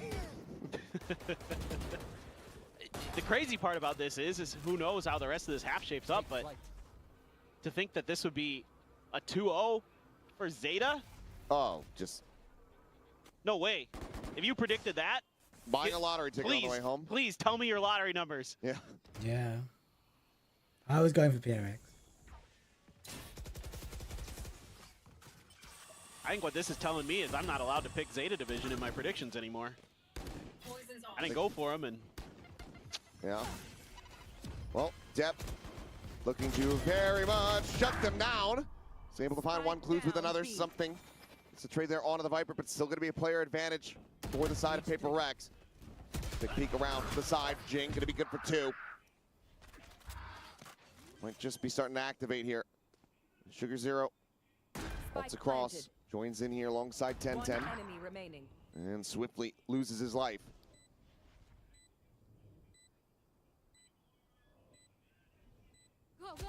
And, well, there you go. Another big round from Jing. Okay. Close the deficit down to 32. Still going to be 7 rounds needed to try to tie things up here. Does have a showstopper online. Like the idea again. You know, ZETA setting up a little bit of trickery. Trying to get Depth Judge going. He's able to find 1, and they're able to get 2. And all of a sudden, I was like, oh boy. This round might be sideways, but the idea here from Jing and Forsaken to keep pushing with the spike down and B main works a treat because Jing is able to break things open. Kind of catches ZETA a little bit off guard, and whose timeout is this? Who do you think? Oh yeah, they don't have any more to PRX. I forgot they used both in the first half. ZETA's interesting. Okay. Kind of curious after you don't win a bonus. Yeah, maybe just comms getting a little scrambled. Could be. They could be kind of overheating a little bit. Just calm them down, make them stick to the game plan. And obviously, the thing that you don't want is for PRX to be able to utilize this and go on a massive run from here. True. Don't want to gentlemates this. See how they do fare, though. Coming out of the back of this, can they get this up to match point? As mentioned, Showstopper, only ultimate online in the lobby at the moment. Everything else pretty far away for ZETA, so this is a pretty nice little ult cycle that PRX might be able to get themselves into, despite a rocky start on the half. And Patman, he wants to try to see what kind of attention he's going to get. He's going to get the drone out. XDL doesn't see a damn thing. So PRX kind of hiding their intentions, but 10-10 so far up all of a sudden. Played up off that drone, and he's going to get spotted, so. Okay. Hell of a way to start off the round here. XCL now. Oh, just kind of asleep at the wheel. Clues, however, wide awake. Down mid. He's looking to try to get them back on course. One enemy remaining. Yeah, but seems like he's not really going to get the opportunity to do so. Is up and over the top goes Forsaken. And that will be PRX. Okay. Getting another round win, up to 5. Yeah, I mean, now you're starting to hit some clean shots for PRX. Able to find your timings, find your moments off the util. Playing right off this drone very, very nicely is Patman. Jing there, 3-man push up through top mid, something we saw ZETA use to great effect early in their attacker's half. And PRX does it right back to him. Oh, there's a 3 here, boys. Boys. Okay, guys. Yeah, still in it. Oh boy. They're trying something similar. No marshals this time, yeah. But nobody bit. Yeah, I'm not going to be falling for that one again. Look at this toxic screen. Depth through this late in the round. Trying to rescale back into sight, but PRX, I guess, kind of seeing it, say, well, we've got Patman lurked all the way through A. He's seen absolutely nothing. Let's just go there. Yeah, this is just a little too early from ZETA on trying to spring their trap. Something's going to watch the cross, but they're actually going to go all the way around. They're going to leave just Sugar Zero behind. I mean, it's mostly classics other than 1010. Well, you can isolate a couple of these fights. I mean, if you could have got Patman there, but they're all going to go. Oh, Patman might find a god timing. Yeah. Then again, Well, that'd be Sugar Zero. Well, but footsteps, I believe, are heard. So now he's just going to be watching for this angle, but Jing is there. Taking the kill, and now Patman swoops forward. XCL not ready. That little bit of a faster reaction. Some damage on the Forsaken, but that might just be as good as it gets, and it is. Forsaken will find 2. Flawless fashion, PRX. Marching forward now on a warpath as they try to run this one back. Still needing 5 rounds to tie it up. Yeah. They still have a showstopper. Gonna go for the op, it looks like, for 1010. Neural theft in the back pocket for clues. Good timings this time. I liked that Patman took a pause there to wait for Jing to get with him up at A-Link before he started really trying to push space. I think that's very wise. Something that's been costing PRX in some of these rounds is trying to go for individual hero plays. You know, if one person wants to lurk around the map, of course, goes Jing. Storming forward, looking for any kind of target. In the end, just going to be a little bit of a whiff by some space here, but Clue's still saddled on the site. My eyes are down. Cam gets cleared out. Taking forward into the smoke, and Depp is just there waiting up over the top. Slowed, it's an immense amount of damage down to 16. As smoke now dissipating, Jing has to drop back. Spike now planted, 10-10 going to be noted dead. Patman able to find him there through the corner of the wall. Keeps it into a 4v4. Jing is able to cross back. Spam breaks down a wall segment. Big wraparound from Depp, trying to go on this flank with just 16 HP. That's a swing onto the corner. Something. Able to find one. XDL with 2. Depp finds another, brings it now into a 1v1. Has the Vandal in hand. But the time is just not going to be there for him. No. They will go their separate ways, it would seem. Just holding onto the weapons as PRX can breathe another sigh of relief. Scraping by with another round win. It's 4 in a row, and you're going to put ZETA Division back onto an eco. Close to. Maybe not. I saw another operator being thought about. They might be trying to do a cheeky half-buy here. Might have misread the economy a bit there, but XTL, good God. Nice spray down with the Vandal. We can go away, guys. And ulti. And ulti. Okay, there was another buy there. And ZETA's got... they got a Hunter's Fury, got an Overdrive. It's kind of one of those rounds. You should get to go. Oh, interesting. PRX gets spotted, but there's no punish. That's just info for the side of ZETA. XDL just has to play his life. Want to see him get that Hunter's Fury engaged, get it in a good position, but he's playing so close on the side A. We're just going to try to lock this down. Sugar Zero's going to clear it. Hitting out, Paranoia going through XCL. Untouched by that one. It's the wall raised, broken, Divide, dead. XCL finds another. Something on the floor. Sugar Zero looks for the second, can't make it happen. Jing, however, has now fallen. And it is all on Patman, who's trying to activate a lurk. Now needs to try to fight his way forward. Tries to play ahead of the Neural, but he cannot. The run back streak broken. ZETA up to match point. This is just a nice little bait and switch here for ZETA Division. Give Sugar Zero up on the drone. He gets paranoia. Meanwhile, XDL is able to just play out in the open. He's so ready to clear that wall. And then his device like checking the angle again. He's like, huh? Just gets domed. And then XDL goes absolutely crazy. Nice little play. I'm gonna ask right now, production, if they close this out, please get us the watch party view. We need to see it. I need to see the pop off. That being said, still money behind for purchase. Still an op in hand for 10-10. Has an overdrive as well if he has to go for a retake. Hunter's Fury from the shadows. Rez available to the side of PRX as they now need 5 in a row to take this into OT. Hunter's Fury opened up. XCL gets a tag onto one. Something able to avoid it. Does get hit again. That leaves them now at 20. Obviously, Neil can come through. He's going to immediately reply with a Hunter's Fury zone as Patman is able to find XDL. Sugar Zero avoiding that third and final pulse as Deb scaling forward. Finds the timing, looks for a transfer, cannot make it happen. Patman able to find himself a third kill. Rez is there, Jing's back into the fray. Slow orb out towards street, the wall now raised. A site there for the taking. Do you dare? Do you dare as 10-10? Finds one.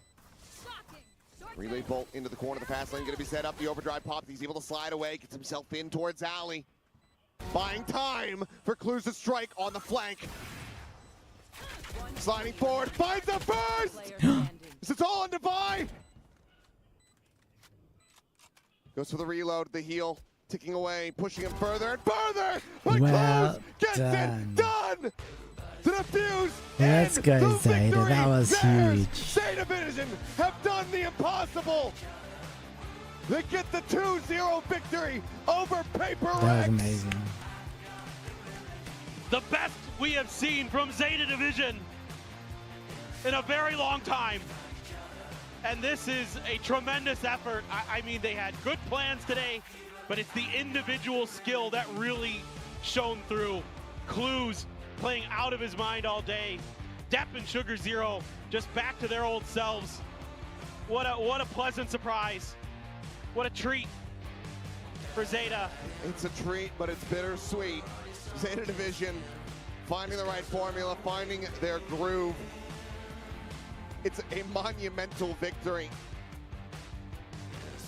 But you just had to wish that this was something that could have come up a little bit sooner. Yeah. It's these things that you see at the end of each stage with ZETA where you're like, you have hope. You come into this stage 2 after the end of stage 1 believing.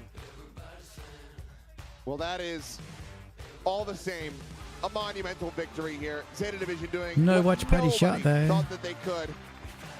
The curse is striking off the predictions perhaps. Either way, the players played out of their damn minds. A very well-earned victory to them. Commiserations to PRX, who will be looking to bounce back as they still have to try to secure that first place spot. That being said, though, I am looking forward to this winner's interview because I'm sure that they have a lot to say, and I'm sure there's going to be a hell of a lot of good feelings on the side of ZETA Division, so we'll send it down to Bella.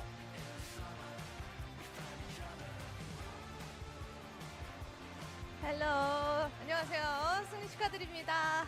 안녕하세요. 안녕하세요. 헬로, 클루즈. 안녕하세요. 제타 디비전의 클루즈 선수 인터뷰 만나보겠습니다. 승리 축하드립니다. Hi guys, it's Bella. I'm standing with ZETA Division's Clues and our translator Toyo. You cut your loss streak and you stopped the unstoppable PRX train. How is it taking a clean 2-0 win today against PRX? 연패의 고리를 끊어내고 멈추지 않을 것 같았던 PRX의 트레인까지 멈추며 오늘 시원하게 2-0 승리를 가져가셨습니다. 오늘 경기 소감부터 한번 들어보겠습니다. かなり厳しい状況の中からの2-0でのペーパーレックス相手に勝利、今日の試合の感想を教えてください。はい、今日本当にプレーオフは逃しちゃったんですけども、この試合は絶対勝ちたいと思って臨んで勝ててほっとしてます。 플레이오프 못 가게 된 건 엄청 아쉽지만 그래도 이번에 페이퍼렉스 전에서 이길 수 있었던 게 엄청 기쁘습니다. It is a bummer that we don't get to play in the playoffs, but I think today's win was extra meaningful because it was against PRX. And right, PRX has been unstoppable, especially on their Lotus. But the way that ZETA division played out today, you guys were prepared. So I want to ask about what was the things that you mainly focused on prepping for Lotus against PRX.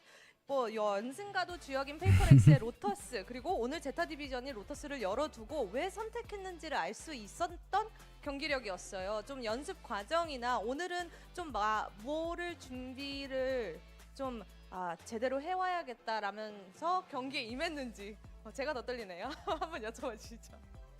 ロータスは一応ペーパーレックスの得意マップではあるんですけども、あえてそこで、真っ向勝負といいますか、戦いに行っていて、非常に対策がしっかりしているように見受けたのですが、どういった準備をしたのでしょうか。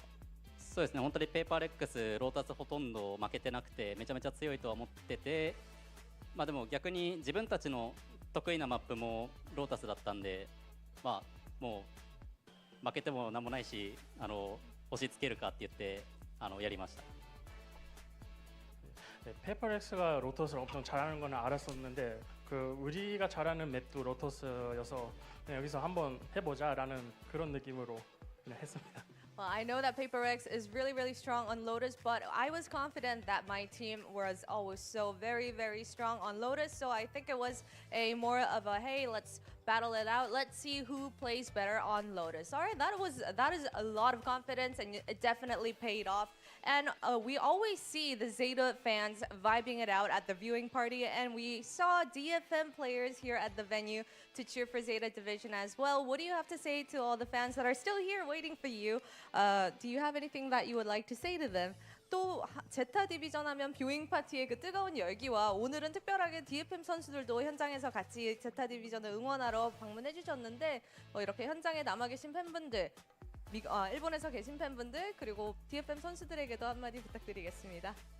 ビューイングパーティーなのでものすごく熱烈に応援してくださる、ファンの方や、今日は DFM の方々も来ているので、いつも応援してくださっている皆さんに一言応援お願いします。はい、もう本当にステージ2始まってからずっと負けちゃって、それでも応援してくれる人がいて、それが本当に選手全員がもう本当申し訳ないというか、本当いつか勝ってるところを見せてなんて言うんだろう。いいところ見せたいなと思ってたんで本当に勝ててほっとしてます。本当にいつも応援ありがとうございます。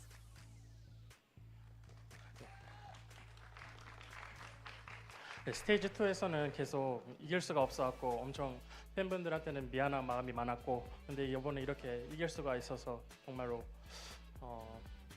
페이오프 된 것 같다라는.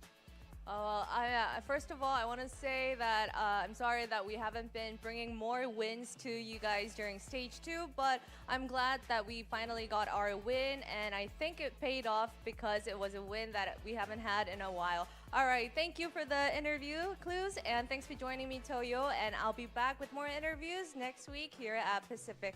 제타 디비전의 클루즈 선수 인터뷰 만나봤습니다. 오메데또 고자이마스, 클루즈 선수.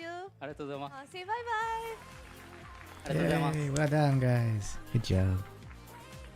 And there we have it, chat. That's going to be everything. That was both matches, all four teams played. And ZETA, I think, was the biggest highlight. Unexpected results so far Absolutely. this stage 2. When we first came into this match, So we're going to leave it there, and we'll catch you with more streams during the week, but more VCT Pacific next weekend. They had See 0 you wins guys. coming into the stage 2, and PRX were completely undefeated, dropping 0.